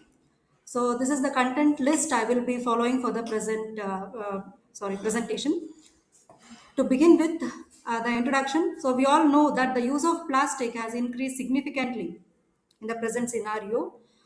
Therefore, extensive research is being conducted to address this issue. In this context, PVA, that is polyvinyl alcohol, is playing a vital role as a potential replacement for plastic. We have already known that polyvinyl alcohol is a water-soluble biodegradable polymer which is widely used for eco-friendly packaging solutions due to its sustainability and flexibility. Apart from this, the PVA films are having slighter limitations. That is, they're having moderate electrical conductivity and optical transparency, because of which the advanced applications such as smart packaging materials is not that effectively possible. Therefore, in my work, I have introduced a few metal salts which helps in enhancing the electrical conductivity and optical transparency of the metal salt doping. I have chosen a few metal salts such as magnesium chloride, zinc chloride, potassium chloride, and sodium chloride as my metal salts. Out of which one metal salt, that is magnesium chloride, has shown the highest conductivity and optical transparency, which has been promising for the next generation sustainable packaging materials. So these are the few literatures I have gone through in order to understand how actually the metal salts work on doping with the polyvinyl alcohol. The objectives that I have set for the entire work is to prepare PVA film doped with various metal salts, characterize the same to check its electrical and optical properties, and to analyze the relationship between the type of metal salt dopant and film's performance in terms of conductivity and transparency. The motivation behind the work, in the beginning, as I've already discussed, the main motivation is to just replace the traditional plastic with this eco-friendly, biodegradable, and cost-effective material such as polyvinyl alcohol, which with enhanced functional properties, by doping with the metal salt to enhance the property. The methodology I have chosen is to prepare a PVA, that is polyvinyl alcohol film, using solution casting method. Later, PVA films were prepared by measuring a certain known amount of PVA and dissolved in water, double distilled water, and later it was stirred using magnetic stirrer for about 12 hours, and later it was poured into a petri dish, a clean petri dish, and it was placed inside hot air oven to give a uniform and homogeneous thin film, and later it was desiccated for further characterization, such as electrical characterization and optical characterization. So later, the same procedure was carried out to prepare metal salt doped PVA films and for further characterization. To just compare, my focus of the study is to compare how actually the doped PVA film will show the change in property, such as electrical and optical property. The electrical characterization was carried out using Keithley 2636 beat source meter unit with a voltage range of plus or minus 200 volt, and with a current range of plus or minus 10 amps pulse per 10 plus or minus 1.5 amps DC. And optical characterization was carried out using a UV visible spectrometer, that is the Shimadju, with a wavelength range of 190 to 1100 nanometer. Uh, this is about the discussion, and later I had obtained a result that has been discussed below here. The first image, the figure 1, shows the IV characterization of magnesium chloride doped PVA. As we can see here, the red line indicates the magnesium chloride doped PVA, and black line here indicates the pure PVA. The image or the figure clearly shows that the conductivity in magnesium chloride doped PVA has been drastically increased. When we come to figure 2, again the black line indicates pure PVA, and red line indicates the doped zinc chloride doped PVA. So it has been decreased. The doped PVA has been decreased when compared to pure PVA's conductivity. Later, these two figures shows the salts such as potassium chloride and sodium chloride doped PVA films compared with pure PVA films. Both potassium chloride and sodium chloride PVA films conductivity has been increased when it is compared with pure PVA film. Later, the same was stacked using Origin software, and as we can see here, compared to all other dopants, magnesium chloride is showing the highest conductivity, and therefore these metal salts can be selectively utilized in smart packaging. Either the conductivity has to be enhanced, or it should be in a moderate condition, or it should be less than the pure PVA. It is up to the so on whoever is working on it, but the comparative study says that magnesium chloride is showing highest conductivity. Later, so in UV visible characterization, we check the optical transparency. Again, here the graphs shows the wavelength versus transmittance, where the black line indicates pure PVA film and the red line indicates magnesium chloride doped PVA. The optical transparency of magnesium chloride has been increased compared to pure PVA, but zinc chloride doped PVA and potassium chloride and sodium chloride PVA, doped PVA films shows a lesser transparency compared to pure PVA film. And this is the stacked image of the same, where again comparatively we can see that the magnesium chloride doped PVA is showing highest transparency. So this demonstration that doping with metal salt significantly influences the optical transparency of PVA film, allowing for tailored modification to enhance their properties for various application, and also to bring uniqueness to the film. To conclude with, as uh, we have seen till now my study on metal salt doping with significantly improves both electrical conductivity and optical transparency, especially in magnesium chloride doped PVA, including, and this can be used, these enhancements positions magnesium chloride doped PVA films as strong candidates for next generation sustainable packaging technologies, including smart packaging and flexible electronics, where a combination of biodegradability, flexibility, and functional properties are also crucial. So our findings highlights the potential of doped PVA films as alternative to conventional plastic materials, addressing both environmental concerns and performance requirements in modern industries. So if you have to move on with the further research, the further research into optimizing doping concentrations and exploring additional metal salts could enhance these films property even further. So this is how the high performance of biodegradable packaging solutions can be brought into existence. These are the few references I have gone through, and thank you.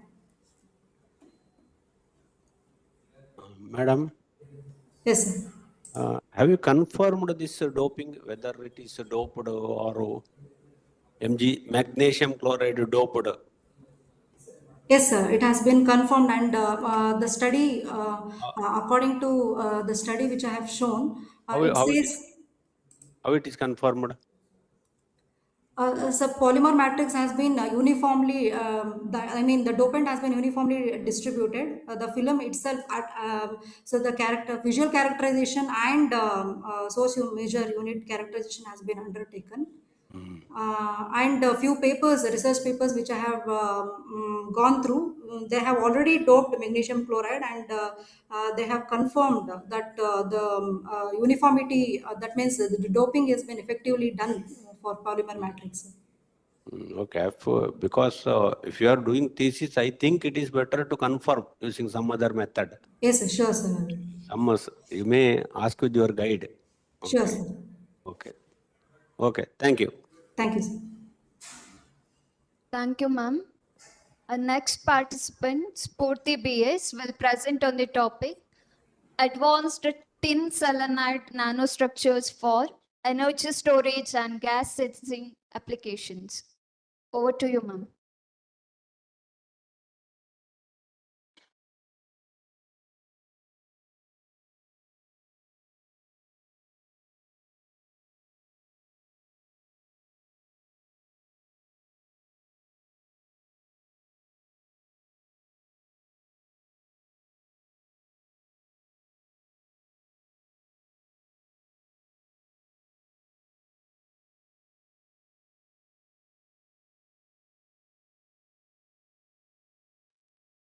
Afternoon, everyone. Am I audible, ma'am? Yes, ma'am. Yeah, I'll share the screen now.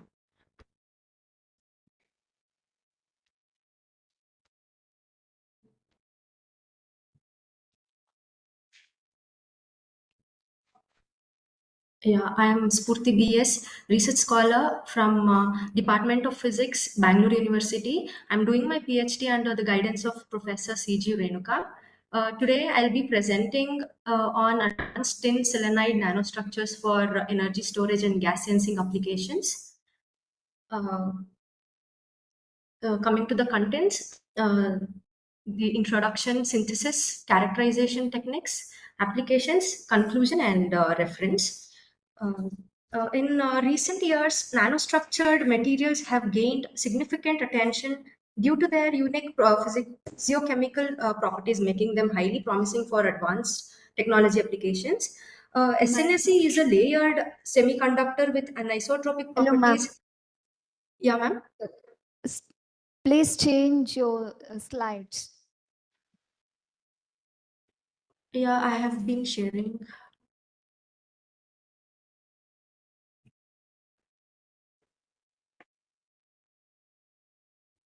Yes, ma'am. Is it okay? Continue. Yeah. Among various nanomaterials, tin selenide has emerged as remarkable material due to its outstanding electrical, thermal, and optical characteristics. SNSE, that is tin selenide, and its oxide nanostructures offer tunable electronic, optical, and catalytic properties, making them essential for applications in solar cells, photodetectors, gas sensors, thermoelectric devices, and energy storage. And in this work, I have been concentrating on gas sensing and energy storage systems, that is supercapacitors. Coming to the synthesis part, I have taken CVD as a synthesis CVD technique to synthesize my nanostructures. Here I've used tin and selenium metal powders as precursor in 1:1 ratio. I have kept it in a ceramic board, and inside the CVD tubular furnace, which is a horizontal tubular furnace, the argon flow rate is kept at 100 ml per minute, and the ramp rate is kept for 1 hour, and the reaction time is for 1 hour. And both the timings, the argon flow will be constant, but this will be for only the sample A, that is the first sample, which will be grown completely under the constant argon atmosphere, which is for 2 hours. And sample B, C, and D, which will be growing under argon, constant argon, and will be varying oxygen level for each samples by 5 ml per minute for each samples. That is for B, 5 ml per minute. For sample C, that is 10 ml per minute, and for sample D, it is 15 ml per minute.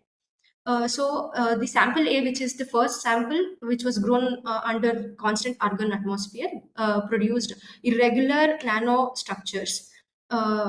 Then the other samples, that is B, C, and D, showed the formation of nanoplates from the irregular nanostructures, since we have varied oxygen level there. For the conformation of the nanostructures and the phases and the composition, the characterization techniques that have been carried out is XRD. Here, this is the XRD spectra of the tin selenide, which is for A and B, and the C and D, which is of blue and green color, is of tin and selenium oxides formation. So the first two is of tin selenide, the other two is of oxides formation. The calculations, I have calculated the crystalline size by D by Scherer formula, that is D equals K lambda by beta cos theta, where K is the Scherer constant, which is typically of 0.9 value, and lambda is the X-ray wavelength, that is of copper K alpha, which is 1.5406 angstrom, and beta is the full width at half maximum, theta is the Bragg angle of peak in radians. So for the D value, the average size for the sample A and B was found 36 nanometer, and for sample C and D was 38 nanometer.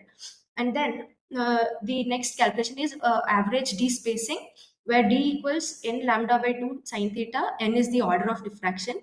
The value was about 2.87 and 3.35 for AB and CD samples. And average dislocation density, that is delta equals 1 by D square, is calculated, which gave the value 6.82 and 7.3 for A and B and C and D respectively. Then the microstrain was calculated using the formula epsilon equals beta by 4 tan theta, where beta is the full width half maximum. Here the value for A and B sample is 3.75 and 4.6 for C and D. The sacking fault was calculated using the formula 2 pi square by 45 root 3 tan theta, which gave the value 0.48 and 0.52 for AB and CD respectively. So coming to the FDR spectra, here the FDR spectra depicts the formation of SNSE bond and the OH bond for the oxide formation. So this confirms the SNSE, that is tin selenide, and its oxide formation. The peak shown at the 400 to 500 region is the SNSE stretching, which is the characteristic peak for SNSE bond vibrations. And at 600, we can get the SNO stretching, which is the surface oxidation due to partial oxidation of SNSE. And then the 3200 centimeter per is the OH stretching, which is the hydroxyl group due to the surface moisture of the SN and OH bonds. So the broader peaks at the 1200 is SCOO asymmetric bending. Here I haven't marked it, sorry. Then coming to the next, Raman spectroscopy. Here the peaks at 150 centimeter are prominent for A and B samples, which is for nanoscale SNSE due to phonon confinement effects, which is the AG asymmetric stretching. And this is the strong mode in the single layer of SNSE. And peak at 570 centimeter per centimeter indicates multiphonon scattering of tin oxide for C and D samples. And at 650, it indicates the selenium double bond O symmetric stretching.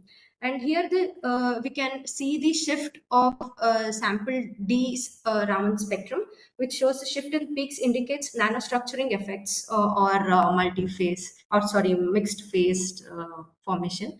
Coming to the SEM, scanning electron microscopy, here we have for the 4 samples. The first sample in the A, we can see there are irregular structures of nanoscale. And coming to the next, with the increase in starting with the oxygen level for 5 ml per minute, we have got a different structure from the sample A, and we can see the elongation of the structures with the increase in the oxygen level. And finally, here we have the formation of nanoplates, which is the sample D. The elemental composition was done by the EDS characterization. Here, the high resolution imaging provides the compositional information. Here in the table, we can see the weight and atomic percentage with the in the first sample, that is A. Here the oxygen is due to the ambient atmosphere inside the furnace, it might be. So here the selenium and tin is of a higher concentration compared with B and C and D. Here the oxygen level is increased, and even the EDS shows that. But the selenium gets sublimated due to the increase of oxygen. So in the last sample, we can see that the selenium content is very low, so that showing the formation of only tin oxide. Selenium is of only 0.8 percentage. Coming to the UV visible, the plot shows the absorbance spectra of. Ma'am, it's 8 minutes. Yes, ma'am. I am completing it. Yeah, this is the range from 250 to 500 nanometer. The absorption peak is shown at 280 to 290 for all the samples, but there is a slight shift for C and D since there is an oxide formation. So A shows the band gap of 1.73, B 1.98 electron volt, and C 2.78, and D 2.91 electron volt. Here A and B are of tin selenide, which is direct band gap, and the tin oxide has an indirect band gap, which is for D actually. This was calculated by the dot plot method. And the applications, which I'll have to do it further, I'll be concentrating on gas sensing and supercapacitors, since it has a layered structure and it has high sensitivity towards the gases like ammonia, nitrogen dioxide, and carbon monoxide. And even for supercapacitors, it enables Faradic pseudocapacitance, which enhance the charge transport. Coming to the conclusions, here, starting the technique I have used is the CVD technique. Usually CVD technique, everyone use it for thin film formation, but here I've used it for the powder preparation, for making it useful for the supercapacitors also. Then the XRD shows the crystallite size of 36 and 38 nanometer for AB and CD respectively. FTR spectra indicates the SNSE stretching and SNO stretching, and SEOO asymmetric bending confirms the oxide formation. And the Raman spectra signifies the SNSE and their oxides formation. SEM reveals the formation of irregular nanostructures of tin selenide in ambient argon atmosphere into layered nanoplates of their oxide forms with exposure to oxygen gas. UV spectrum shows the band gap ranging from 1.73 to 2.91 as oxygen is increased. The application as gas sensing and supercapacitors as I've discussed earlier. These are the references. Thank you. Oh, why that your fourth sample shows sir. the higher absorbance compared to the other samples at, I think, 290 nanometer? Yeah. Yes, sir. Yeah, that is the fourth 2.91 sample. electron Yeah. volt. This is actually from the tin oxide, sir. The other sample shows the direct band gap of tin selenide. Here, the selenium content is very low for the D sample. It's showing a higher band gap. It is a indirect band gap for tin oxide. But all the samples show the same, at the same wavelength, the peaks. Yes, sir. But there is a slight shift for C and D. Okay. Madam, how you decided it is a direct band gap or indirect band gap?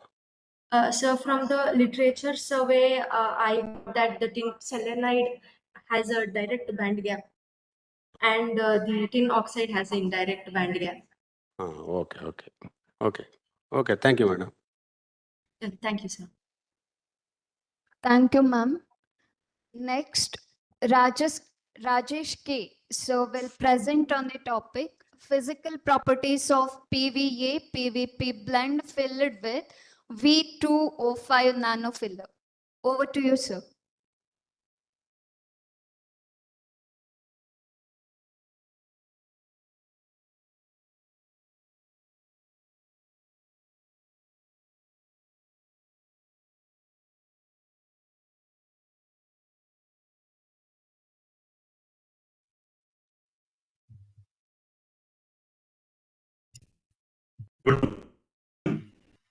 Am I audible? Yes, sir. Thank you. So, myself, Dr. Rajesh K. Asu, professor in the Department of Physics from St. Joseph College, Bangalore. I'll be presenting on my topic, properties of PVA, PVP blend fill with the V2O5 nanofiller. Abstract. So, the introduction part. So, as we know, polymers are long chain molecules with high molecular weight built up by the repetition of simple chemical units called monomers. They have got very special properties. Please change the slide. Good. Yeah, I have changed. It's not changing. It's not moved, madam. No, I have moved it actually. Yes, sir. Now it's visible. Just a minute. Is it okay? Then okay, fine. Yeah. They are used in every field of life. Advanced electronics, optical sensors, electrochemical devices, and packaging materials. So this is an era of polymers where from children toys to aircraft, every polymers are used. So this is my literature survey. I have done a lot of literature survey as part of my research work. And motivation work. We know that PV and PVP are, in this case, we have used it as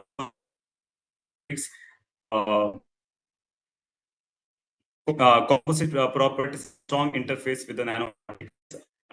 Review to use V2O5 particle as a in this case. Energy gap is 2.1 electron volt. And these are the objectives of the research work.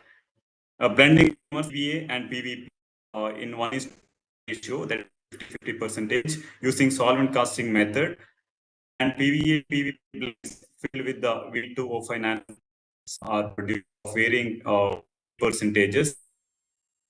The characterization, XRD characterization is done for the structural and optical studies were carried out to find out optical energy gap in UV spectroscopy, and dielectric and electrical conductivity were studied using the Keithley SC parameter analysis. So these are the materials which are taken in the element. That's polyvinyl alcohol, which is a eco-friendly material, non-toxic, soluble in water, and biodegradable material. It has got good electrical and optical properties, and it has got good chemical stability, and it has got very good dielectric strength and charge storage capacity. And PVP, that's polyvinyl pyrrolidine. It's also biodegradable polymer, and it is water soluble, and it has got a low toxicity and good with a good dielectric constant value. So since both are water soluble polymers, it is easier to blend the polymers. And regarding the composite preparation instrument, we have used ultrasonic probe sonicator, the titanium probe with the tip size 13 mm to 19 mm with the integrated temperature controller for the process. This is regarding sample preparation. The polymer nanocomposite films of varying concentrations of nanoparticles were prepared using WD of the dope that nano form. Regarding the sample so here 3 grams of PVA is dissolved in 90 ml of distilled water, and it's stirred using magnetic stirrer at 90 1 hour at 300 rpm, and the stirring continued for 7 hours at room temperature. 3 grams of PVP is dissolved in 90 ml of distilled water using a magnetic stirrer at a temperature of 50 degrees Celsius for 6 minutes at 300 rpm. Two solutions were mixed at room temperature, and the stirring continued for 2 more hours. And it's divided into 6 equal parts. So nanoparticles, we do nanofiller, nanofiller were added to the echo solutions in various percentages of 0, 8, 12, and 16. And the ultrasonic heater for 10 minutes. Each solutions are then poured onto a petri dish separately, and it's kept in an oven for 24 hours at 50 degrees Celsius. After drying, films were peeled from the petri dish. Now I'll move to results and discussion part. So this regarding XRD spectra of the prepared nanocomposites. So this is a plot of various nanocomposites and the PVP blend prepared. So for PVP, actually for PVA, there's a peak corresponding to 94 degree, which is present, and this peak in all nanocomposite films, and additional peaks appeared here corresponding to 205 nanofiller. So these are the planes to which the angles and the planes to which it corresponds to. So which confirms the formation of the nanocomposite. Size of average size part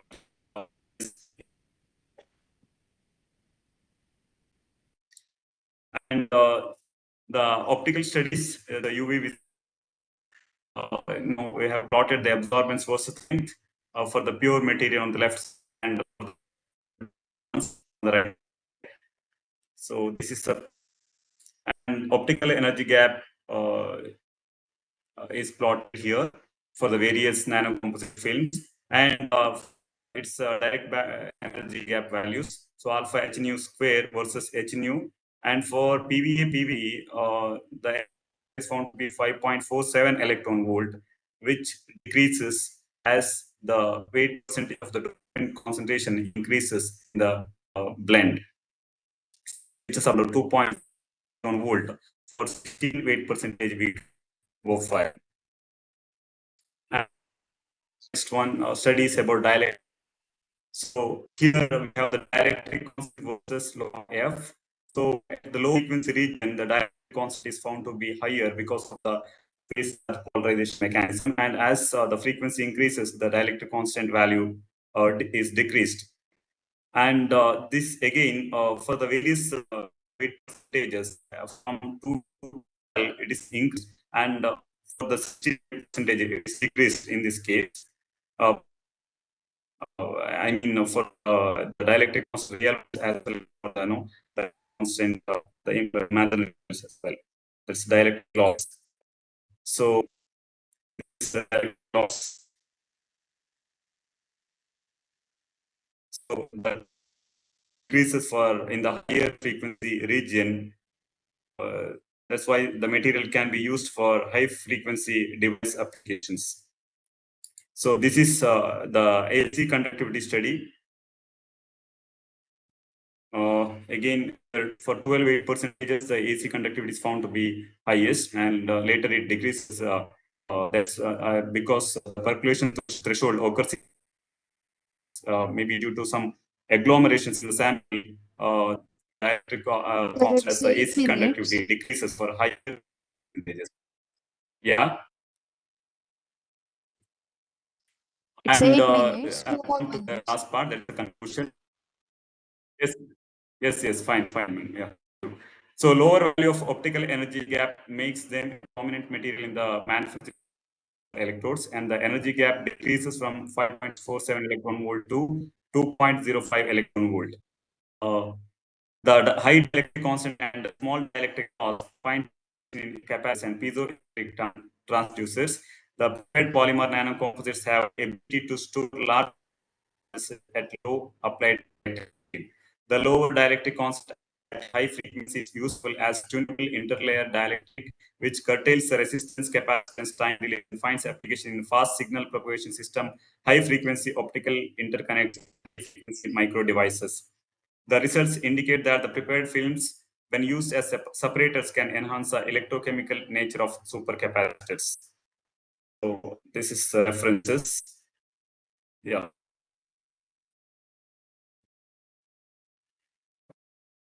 Okay. That's the end of my presentation. Thank you.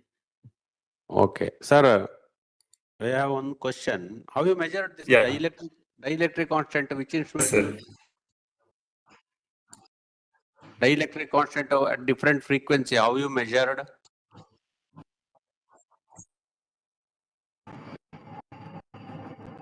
Okay.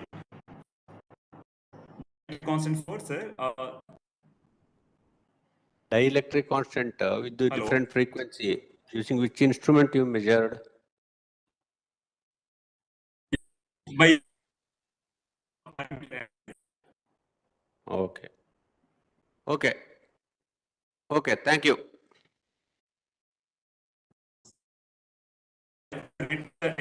Parameter. Okay. Okay, sir. Thank you. Sir. Yes, sir. Thank you. Next, we have technical session by Professor Sylvain Franger by University of Saclay, France. We appreciate the valuable contribution of our evaluators, Dr. A.P. Radhakrishna and Dr. Surya Narayana K. We also thank our participants, organizers, and team members for their active involvement and support. I now request Dr. Anant Kumar Kulakarni, Head of the Department of Mathematics, to honor our keynote speaker, Dr. A.P. Radhakrishna, with a token of gratitude for his enlightening address.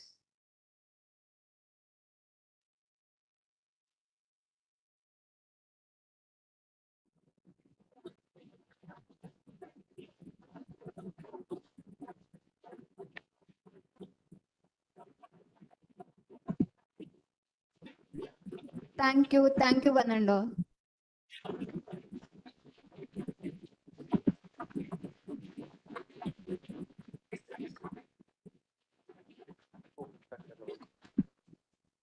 Good afternoon to all.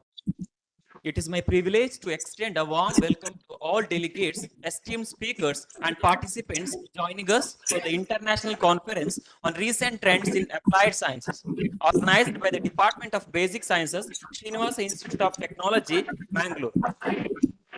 Energy storage is not just about keeping the lights on. It is about shaping the future. As the world moves towards sustainable energy solutions, one of the biggest challenges we face is how efficiently we can store and deliver energy when and where it is needed. One of the fundamental barriers to improve battery technology lies in understanding charge transport limitations. Overcoming these limitations means longer lasting, faster charging, and more efficient batteries, a breakthrough that could redefine renewable energy storage, electron mobility, and beyond. To shed light on this critical topic, we are honored to have with us today Professor Sylvain Frange, a leading expert in electrochemistry and energy storage. Professor Sylvain Frange is a professor of electrochemistry at Paris-Saclay University, France. He is the leader of the team for research and innovation in electrochemistry for energy and also the head of the Energy Master Program. His research interests include the deep investigation of electrochemistry and the cycle life performance of secondary batteries for both stationary and automotive applications. He has supervised 11 PhD students and is now involved in the supervision of 5 ongoing PhD works dealing with electro-thermomechanical modeling of lithium-ion batteries, electronic ionic limitations in commercial batteries, electrodes, and development characterization of innovative all solid state batteries. Professor Sylvain Frange published 9 patents, 5 with private companies, 74 papers with H index of 33. He is an expert for the European Commission in the domain of energy storage and has coordinated and being involved in 3 European projects, 5 national projects, and 12 industrial projects. Today, he will be sharing his latest research on study of charge transport limitations in lithium-ion battery electrodes, offering key insights into optimizing battery materials for enhanced performance. With this brief introduction, I welcome Professor Sylvain Frange to deliver the technical session. Over to you, sir.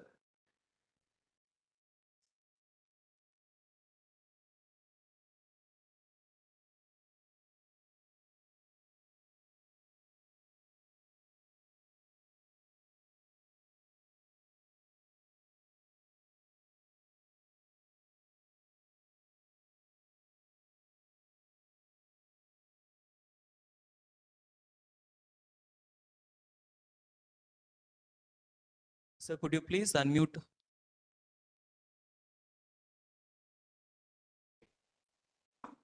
Yes, sir. Okay, great. So I will share again.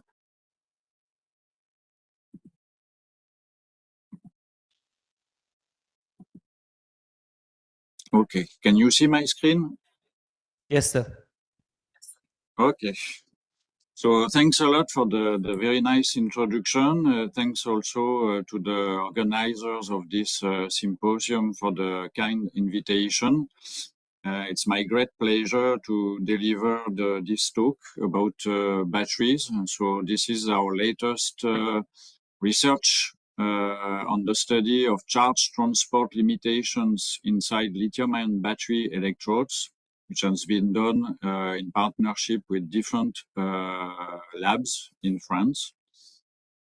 So for the introduction, let me put some words about the context, as it has been previously mentioned that the energy transition is something that is really a great issue and challenge for our century.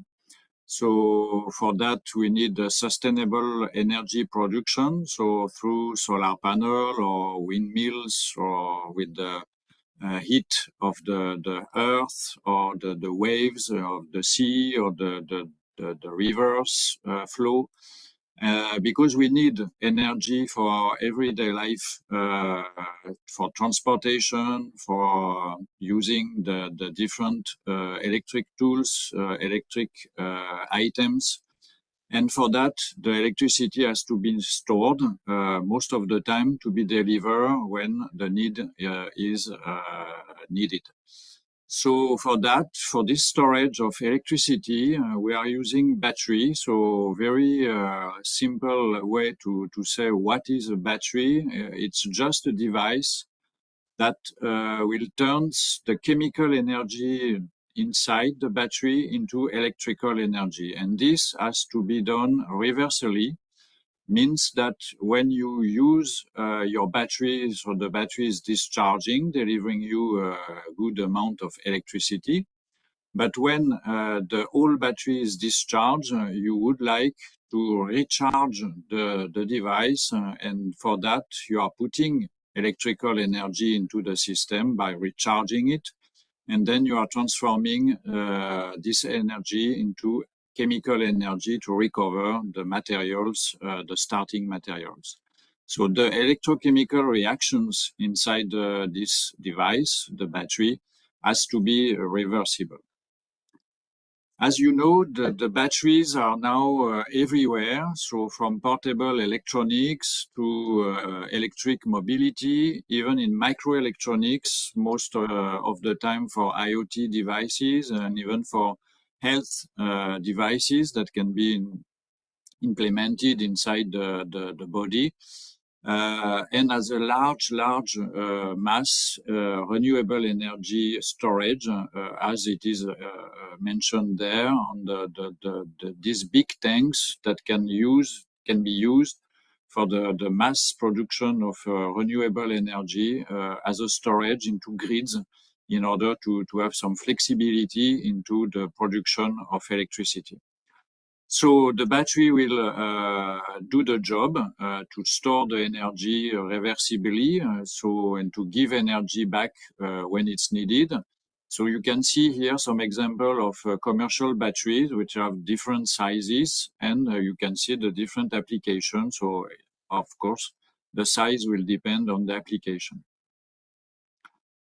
As you probably know already, the battery demand is currently exploding into the world because if you can see here clearly on that graph that it's the electric mobility which is pushing the development of new battery and more efficient battery. The demand has been multiplied by 14, so it's a very huge increase of the production of the battery. So for that, the Europe has planned to build a very decent amount of gigafactory. Specifically in France, there is 4 projects of gigafactory that will be built in the north of France. But you can see on the map that all the Europe will be covered with the production of batteries.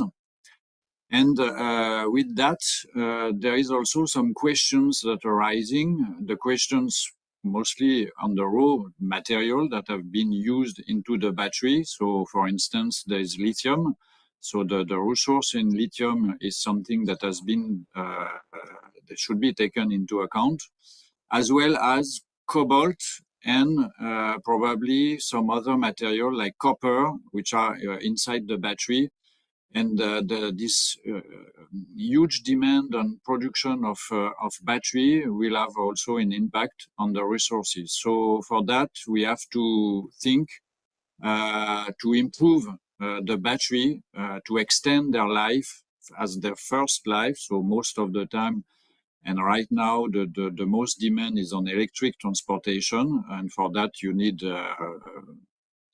quite a good amount of battery inside the car to have a decent autonomy of the car. So this number of batteries that are circulating in the world, it's immobilizing the materials like lithium, copper, and cobalt inside. So the battery improvement is really something that is needed. So that was my introduction, just to let you feel that, that this is quite a tremendous topic all over the world. And the objectives of the topic and the work I will show you today is probably inside these critical issues that can arise inside the battery during the operation of the battery. That's the limitation of the charge transport inside the battery. So if you look inside the battery, so this is the example of a cylindrical cell, which can be used as well for power some electronic devices like laptop or inside car, For example, there's many car having the battery pack is made of this cylindrical cell. So this cylindrical cell is made of two electrodes. One electrode which will be the positive electrode with the active material which gives the energy density and the power to the battery and also the voltage of the battery. And the negative electrode, which can be different kind of material.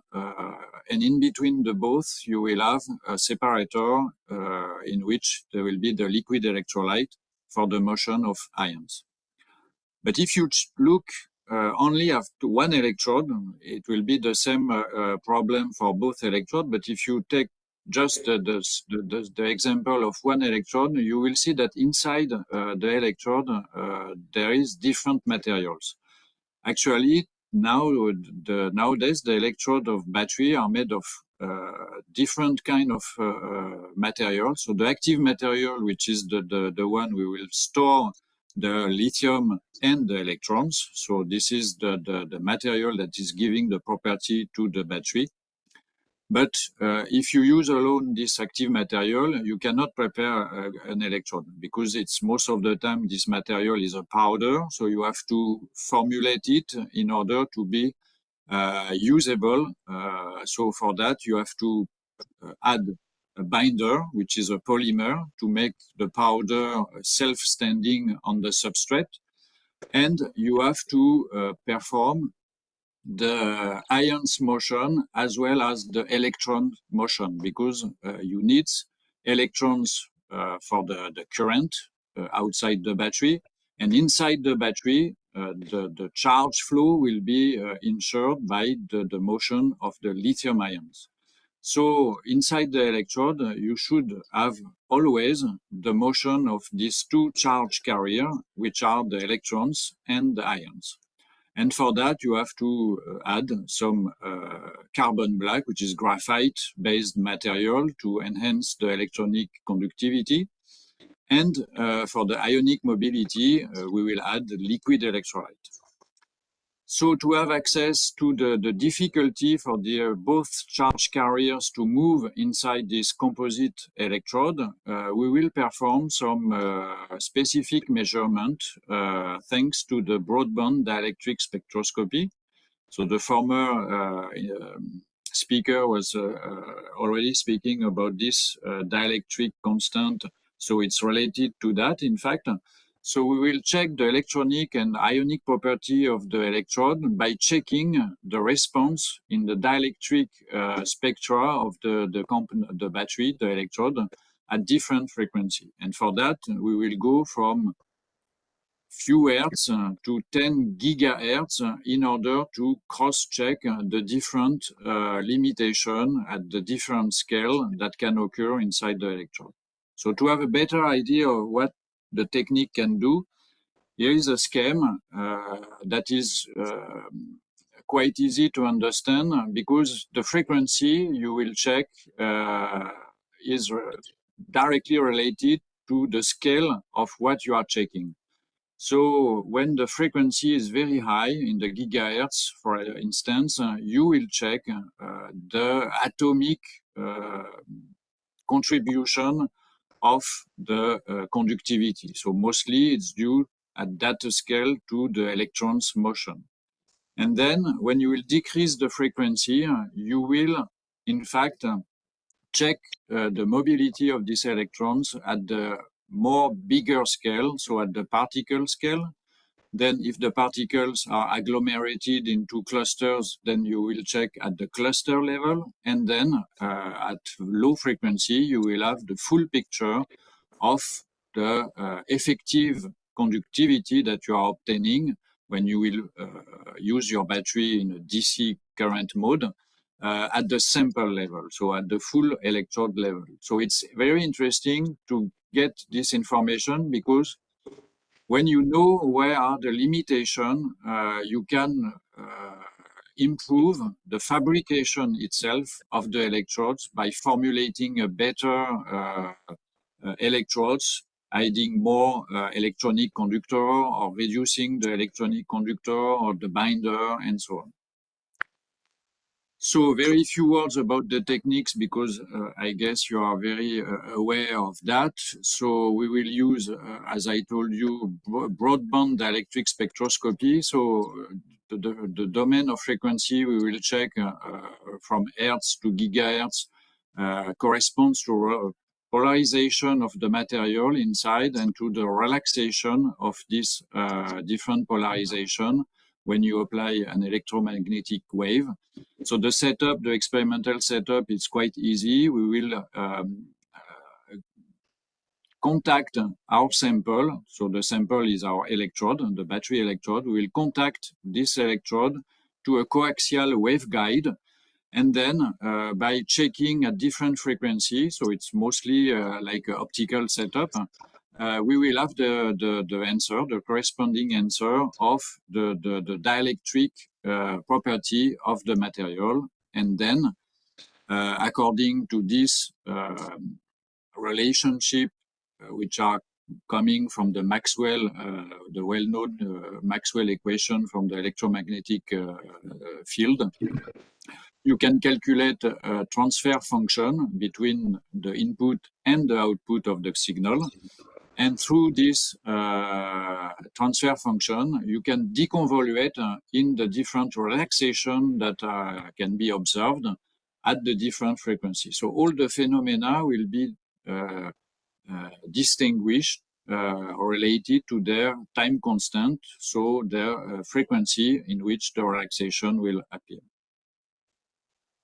So just to be sure that there won't be any confusion, because in the electrochemical science and for battery, most of the time scientists and the study are involving impedance spectroscopy, which is quite complementary from dielectric spectroscopy, but I address there in that table the differences between both experiments.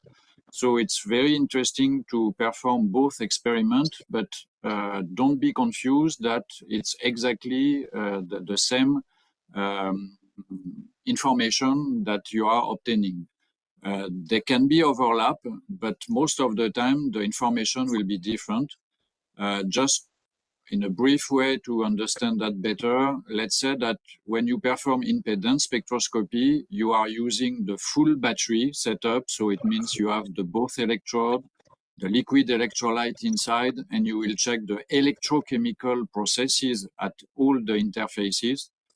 But in dielectric spectroscopy, the technique I will show you right now, the setup is different because if you remember, there is only one electrode and you will not create any electrochemical reaction. It's more like optical electromagnetic measurement.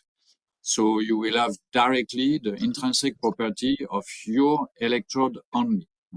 So sometimes when there can be correlation, I will do the correlation, but most of the time you will see that the information are completely specific when you are performing dielectric spectroscopy. So let's go into the topic now, the experimental part. So we perform the experiment on the commercial electrode, which are composed of this active material, which is called NMC. It's standing for this formula. So there is lithium inside, there is nickel, manganese, and cobalt, and it's an oxide. This is the material which is used most of the time in the commercial battery for electric transportation. So with this active material, you have, as I mentioned before, to make an electrode, because NMC is a powder as a material. So to make it as a layer self-standing on one electrode, you will add a polymer. So this is PVDF, and you will add also carbon black in order to increase the electronic conductivity of the material. Because most of the time, if you take NMC, but it's also true with other active material in battery, they are mostly mixed conductor, lithium and electronic conductor, but not that good.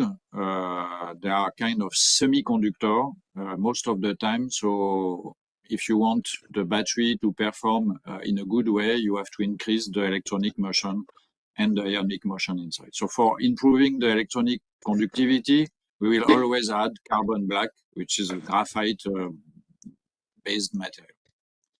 And we consider different chemistry of NMC, because the first chemistry that appeared on the market was NMC 333, so there will be a same amount of nickel, manganese, and cobalt.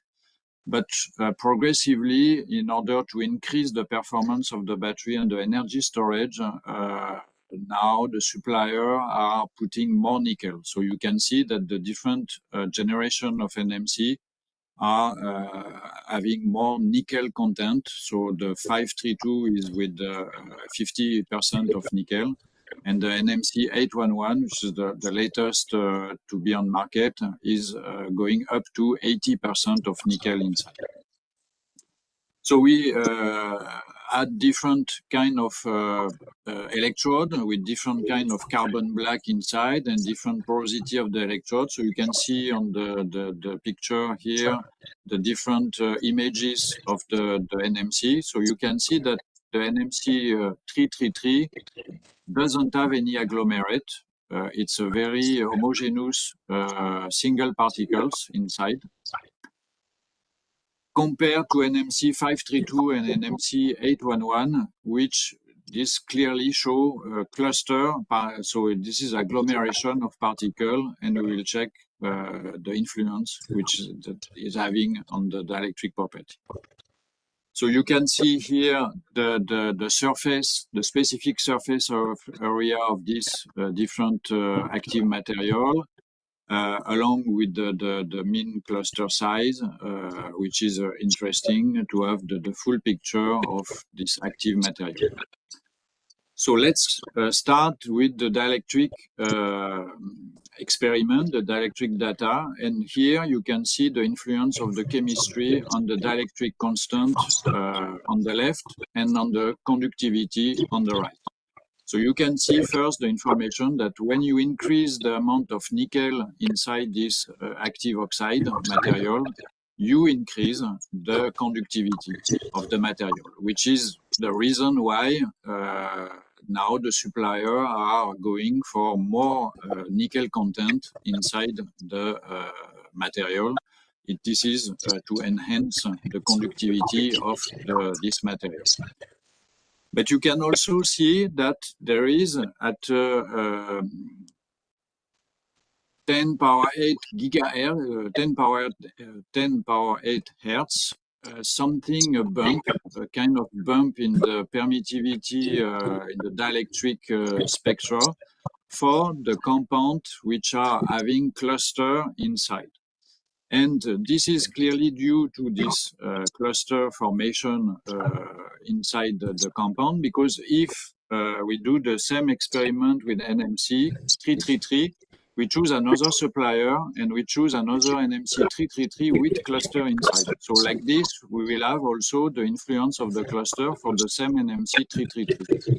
So you can see on the bottom that when you add cluster inside the NMC 333, you have also this bump at the medium frequency, which is due once again to the morphology of the NMC. So you can have here an information by doing this of the huge influence of the morphology of the particle on the dielectric property, and also on the conductivity. So the presence of cluster is having a directly interaction with the dielectric and conductivity of the sample. So to better understand this morphology, we deconvolute the full spectra that we obtain in terms of permittivity, dielectric constant. So you can see here the Nyquist representation of real part of permittivity versus the imaginary part of the dielectric permittivity. And once again, by deconvoluting at the different frequency, you can see different relaxations. And this, each of them relaxation is due to one phenomena. And we can assign the different relaxation to different kind of processes inside the mobility of the electrons. So for instance, you can see that you have the response of the interface between two clusters, because the electrons have to move from the particles to the full electrode. And for that, when there is cluster inside the compound, inside the electrons has also to move across the cluster boundary. And this cluster boundary, as it is a limitation for the electron's mobility, will appear on the spectra as a relaxation at a certain domain of frequency. We can also do the same deconvolution now checking at the resistivity, which is linked to the conductivity. It's just the inverse. Also by checking the different relaxation in the spectra of the conductivity of the material.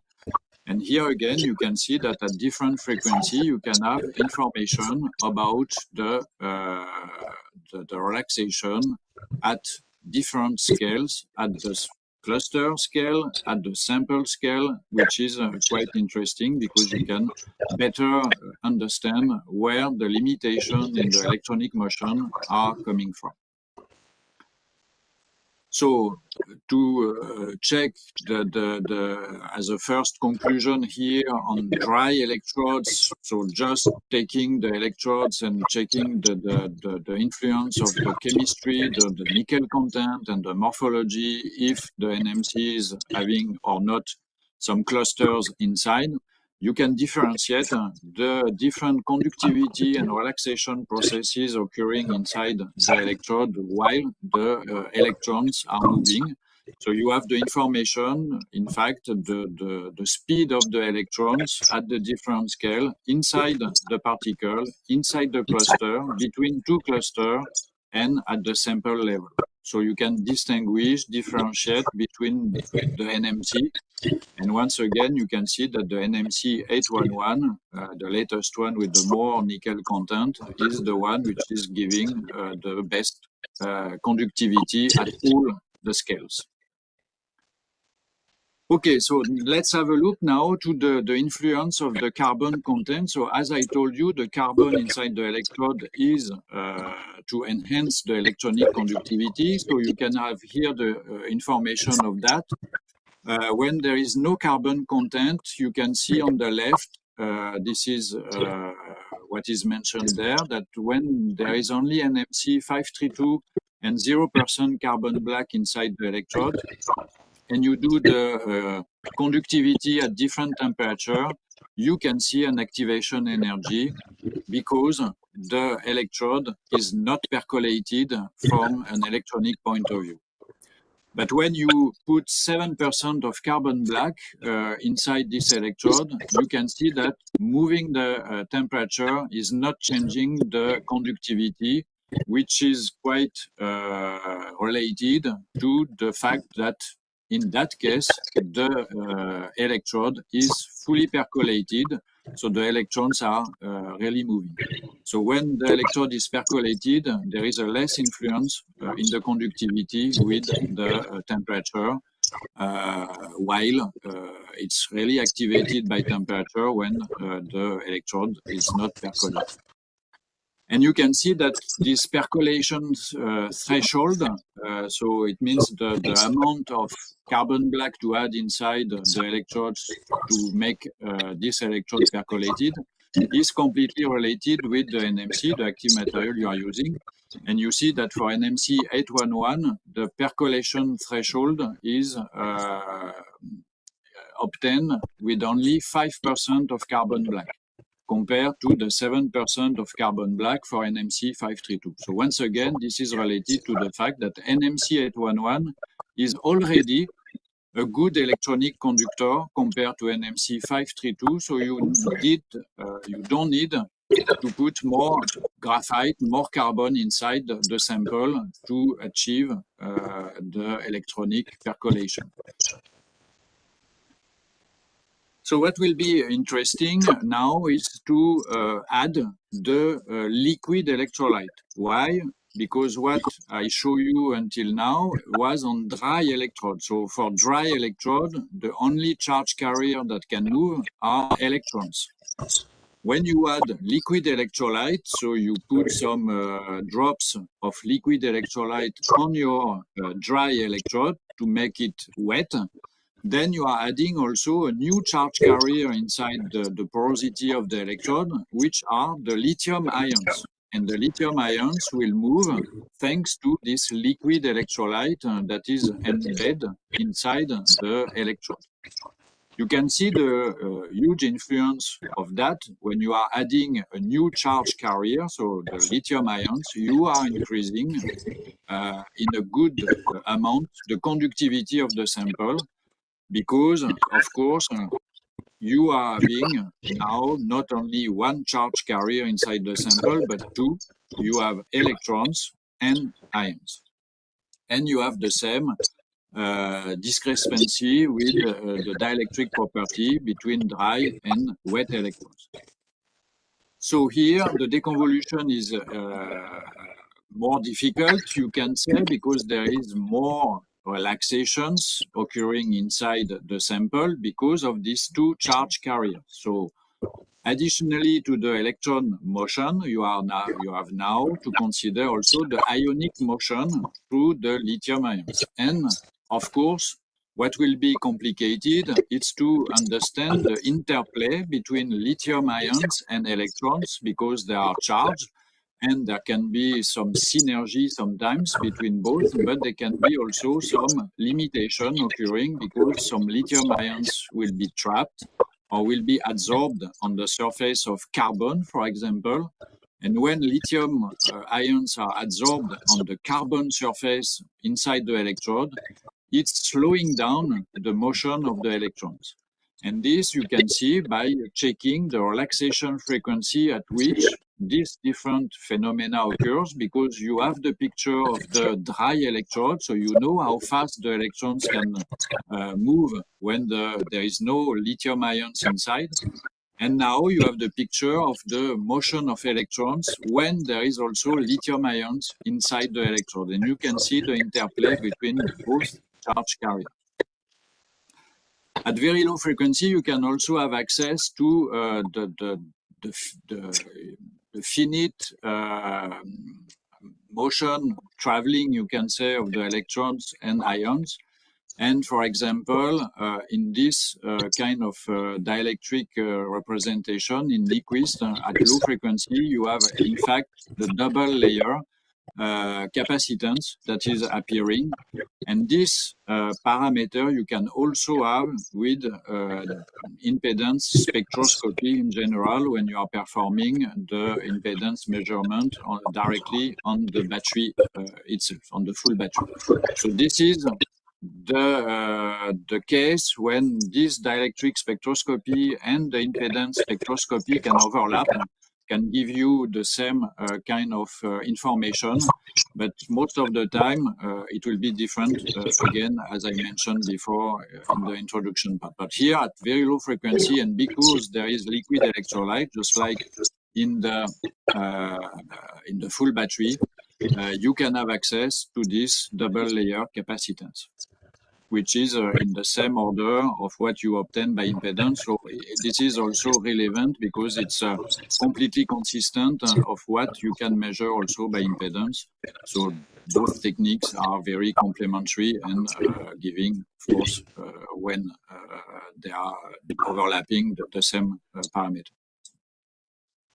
So now we also did the influence of calendering, because when the electrodes are manufactured in the gigafactory to produce battery, after the coating of the electrode, so they are calendared. So calendering process is made to reduce the thickness of the electrode and to control the porosity. And the porosity will be very important for the performance of the battery because the porosity is playing a very positive role for the ionic motion.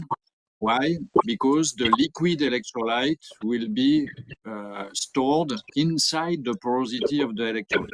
So if you don't have any porosity, if you, for example, think about a very dense electrode, there will be no wettability of the electrode. The liquid electrolyte will not penetrate, so there will be no lithium ions inside, so the electrode will not work. So you need this porosity to make the liquid electrolyte penetrating inside the electrode. But same time, these porosities, they are very detrimental for the electrons because the more voids, the more porosity you have inside the electrodes, and the more difficult it will be for the electrons to move because they need a solid support for their transport. So you can see here already that there will be optimized parameter for porosity because you need this both percolation of ions and electrons same time, and the porosity will play different roles for the ionic transport compared to electronic transport. So you can see here that the calendering, depending on the pressure you are putting on the electrode, will have a different aspects on the dielectric property. So the dielectric property can be understood by the fact that if you put more pressure on the electrode, you will make the different materials closer to each other, and then you will decrease the distance between the solid-solid interfaces. And because the distance is inversely proportional to the charge, the space charge capacitance, so it means the interaction between the charge carrier at the different interfaces, then the dielectric property, the dielectric strength will be highly controlled by the pressure you will put through this relation that is shown on the right. So the conductivity will be, of course, affected as well as the permittivity is for the same reason, because when you compress the material, you are reducing the distance between the interfaces. So you will have the different conductivity measurements for the different pressure. So if you put the liquid electrolyte after calendering, so to cross-check also the ionic motion after calendering, because this will be the real case when you will build your battery, you can see here also, again, the dielectric strengths that will be different according to the pressure you put.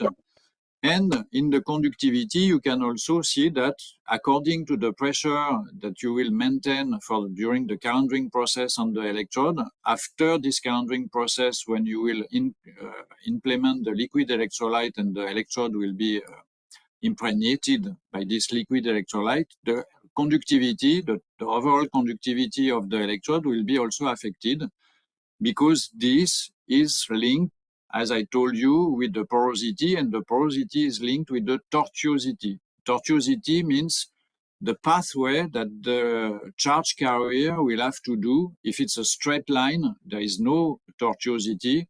But if it's a very complicated pathway, then there is a turn and the ions have to move in different direction in order to have their mobility inside the electrode, then there is a very huge tortuosity inside the electrode. And this tortuosity is not good for the performance of the electrode because, of course, if the charge carrier are not going in a straight line, when you will do fast charging, for example, if you want your battery to be charged in 15 minutes, you need the electrons and the ions to go very fast inside the electrodes, like in a highway for cars. And then for that, they need a very straight direction pathway inside the electrode, so it means very less tortuosity. But when you calender your electrode, you decrease the porosity, you densify somehow your electrode, and then you have to be very careful by doing this step because this can destroy completely the property of the electrode. And this can be seen here that there is an optimized parameter for pressure, and you can see that if you apply less pressure, the tortuosity is higher, and if you apply too much pressure, the tortuosity is not good also. So there is, in that case, at 500 megapascal pressure for the calendering process, it appears as the best, the optimized way to reduce the tortuosity. So you have still a good porosity, less tortuosity, and then this means that this electrode will behave very good even when you will perform fast charge on it. Another experiment we did, and probably you know that your battery is aging upon cycling, upon time. So the more you use the battery, the more it's affecting the lifespan of your battery. And to check that, the aging process of the battery, we considered the electrode with the liquid electrolyte inside, and we maintained this at high temperature for quite long time. So you can see here for mostly 50 days, so that we will mimic the aging of the what's happening inside your battery.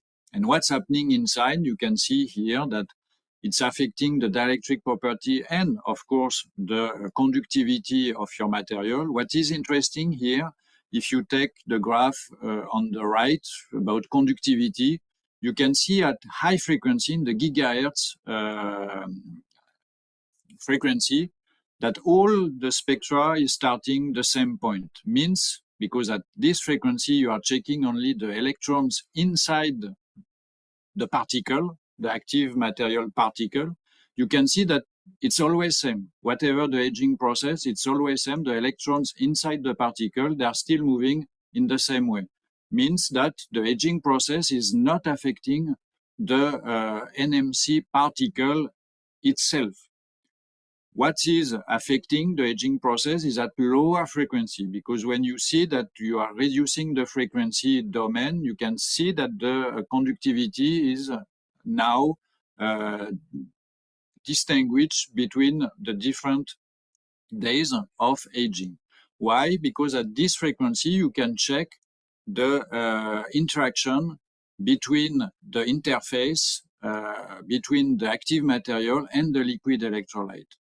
And as the liquid electrolyte is evolving, it's in fact becoming more and more viscous. And most of the time at 50 days, it's quite sure that it becomes really like a polymer, like a gel polymer. You are transforming a liquid electrolyte into something that is jellified. So of course, the lithium ions will move very less than in the liquid media. So because of this transformation of the liquid electrolyte into something more solid, more solidified, then you will affect the lithium ion mobility. But I told you also that when you affect the lithium mobility, you also affect the electronic mobility, because this gel polymer electrolyte will be adsorbed on the surface of the NMC particle, on graphite.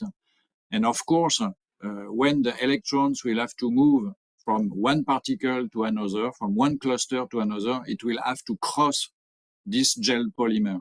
And because it's mostly insulating for electrons, you are introducing, by aging, some insulating medium inside the electrode for the electrons.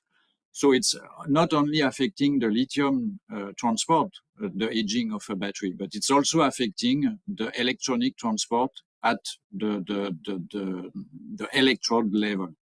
But what is interesting is you can see that it's not affecting the NMC particles. So the NMC particles are still functioning very good. So it means that we have to perform, to check better liquid electrolyte, to add some additive inside, to reduce or even to prevent the aging of this liquid electrolyte to happen. So for that, we did operando broadband dielectric spectroscopy. So with the specific setup, in fact, now in that setup, we are introducing a counter electrode so that we can cycle the electrode and do dielectric measurement at the same time.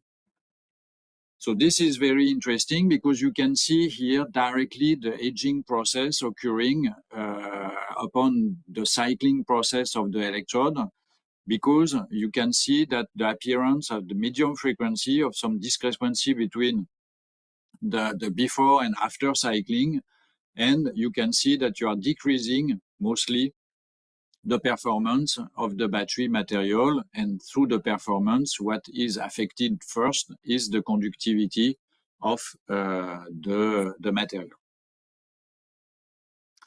So once again, what is difficult but very rich in information when you can do this, it's to distinguish and to deconvolute the full spectra that you are opening at the different frequency into different relaxations, and to assign this different relaxation to what happen inside the electrodes.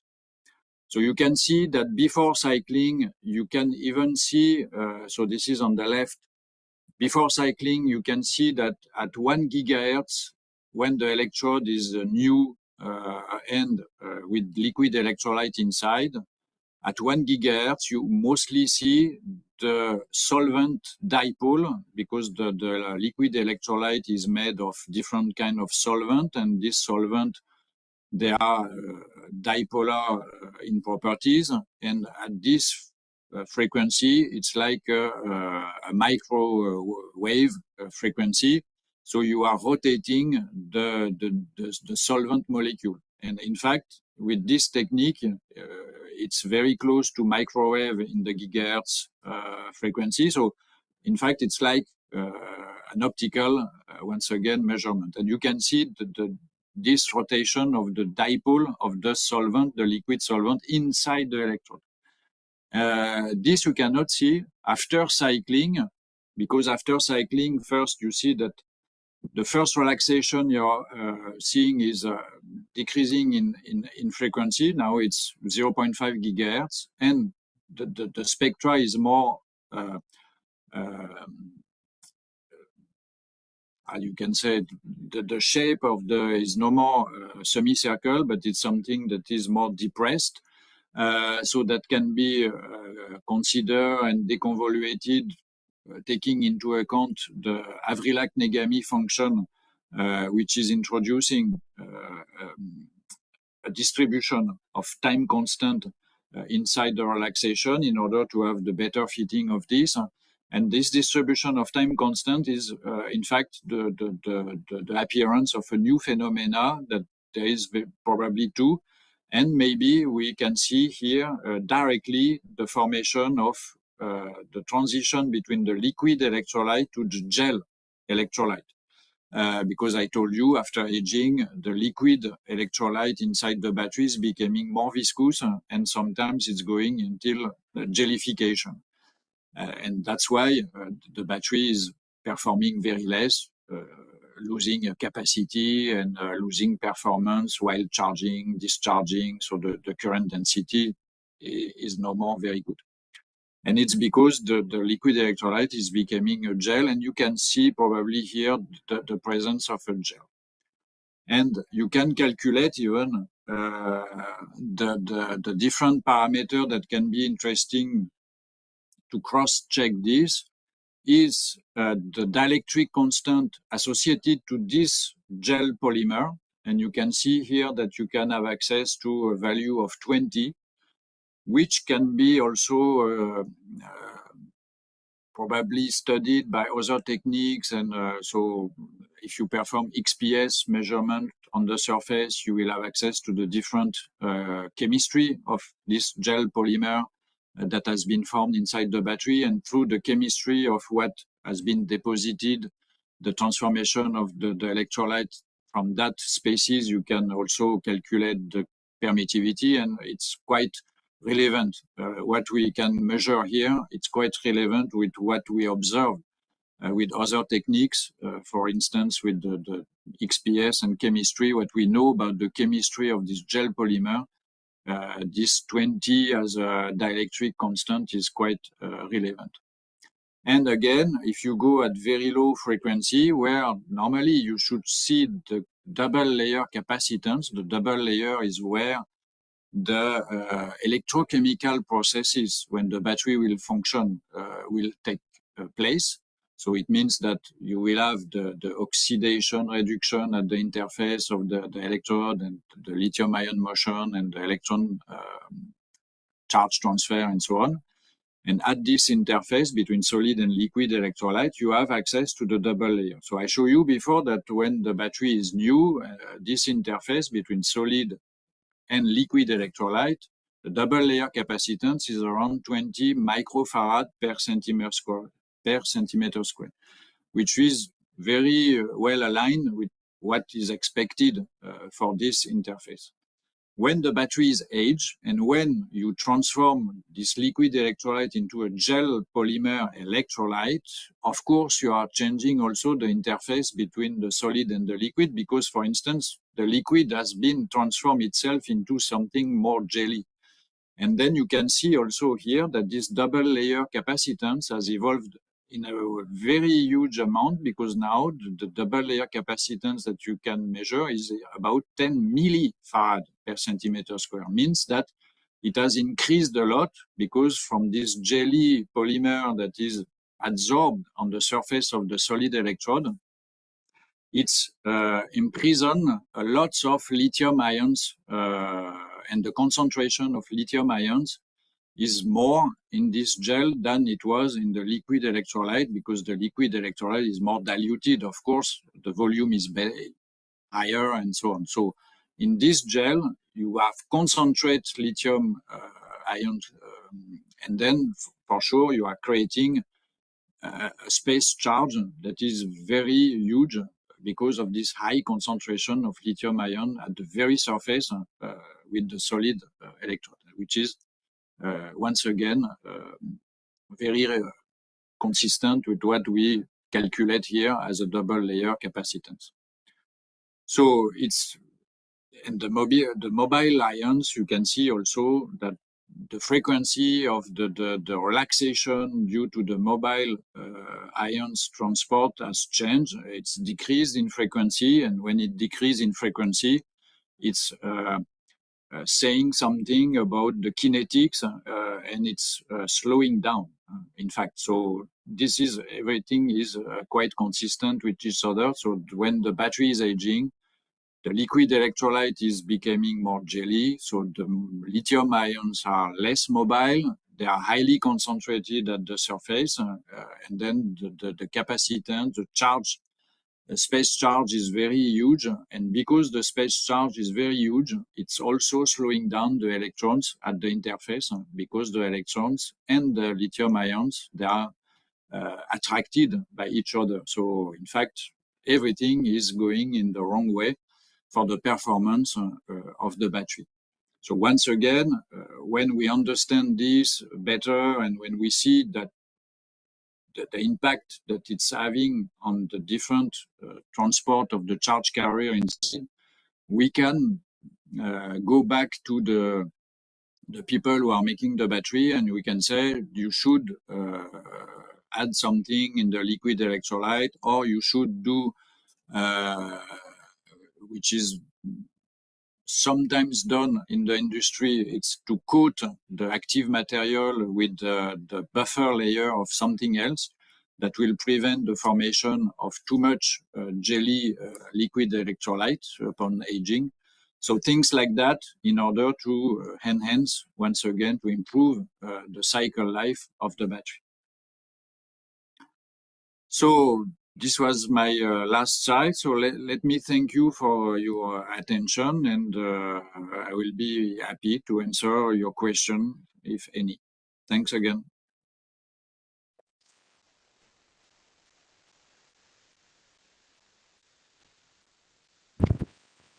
The session is now open for the discussions.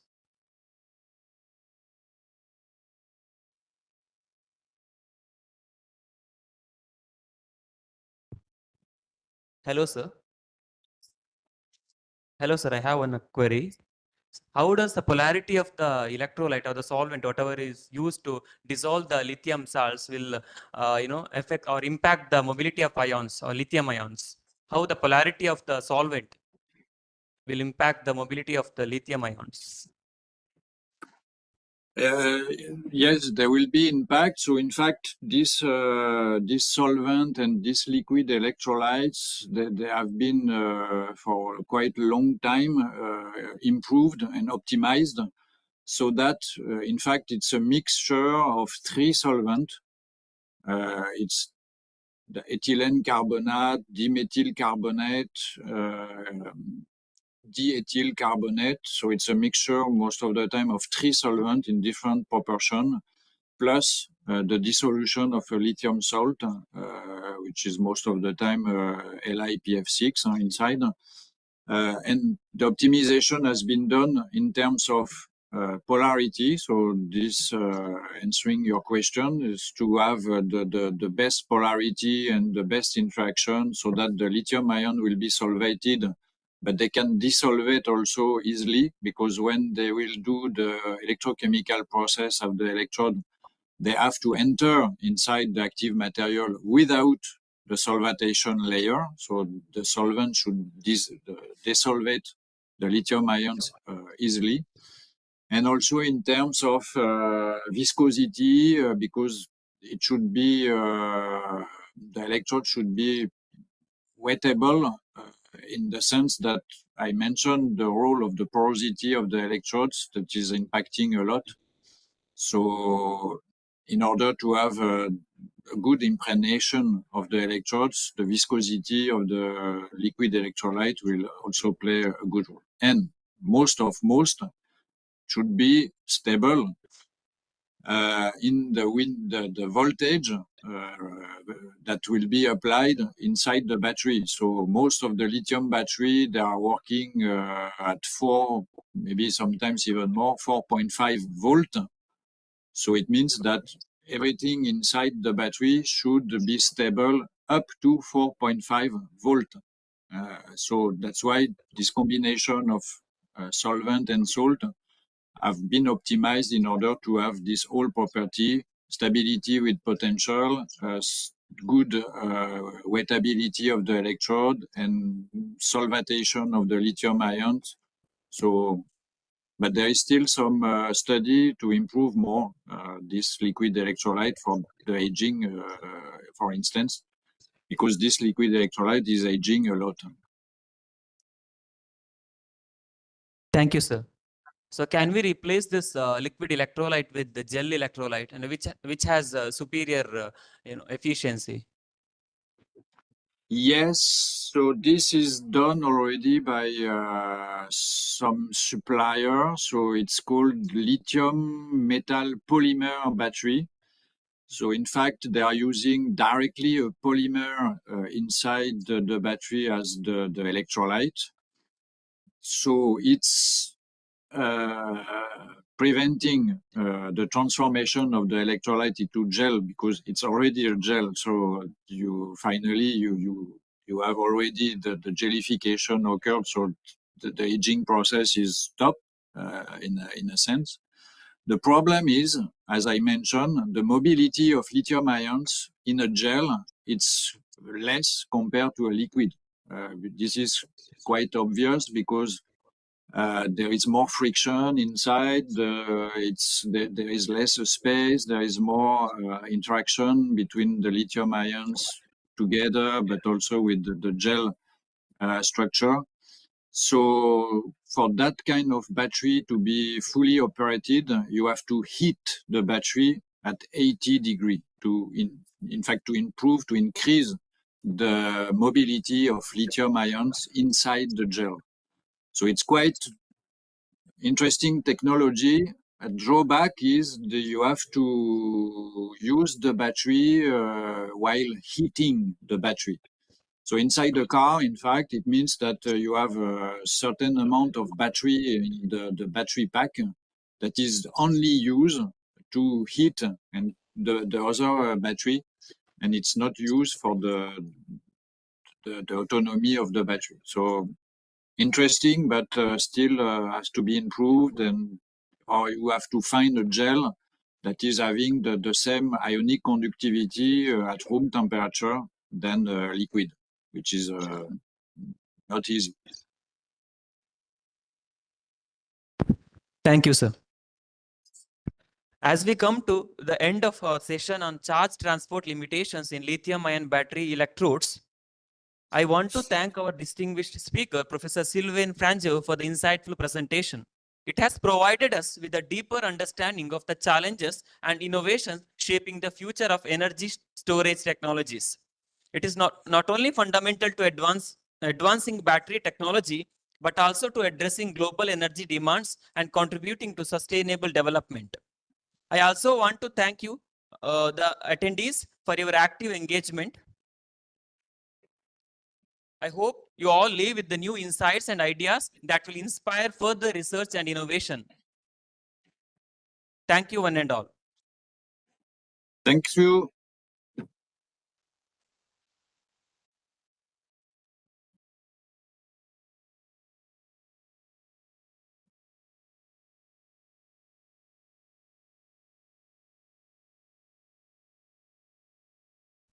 Before we conclude, I would like to remind everyone that our next session will begin at 9:30 a.m. tomorrow. I hope you will join us there for more exciting discussions. Thank you. Thank you, sir.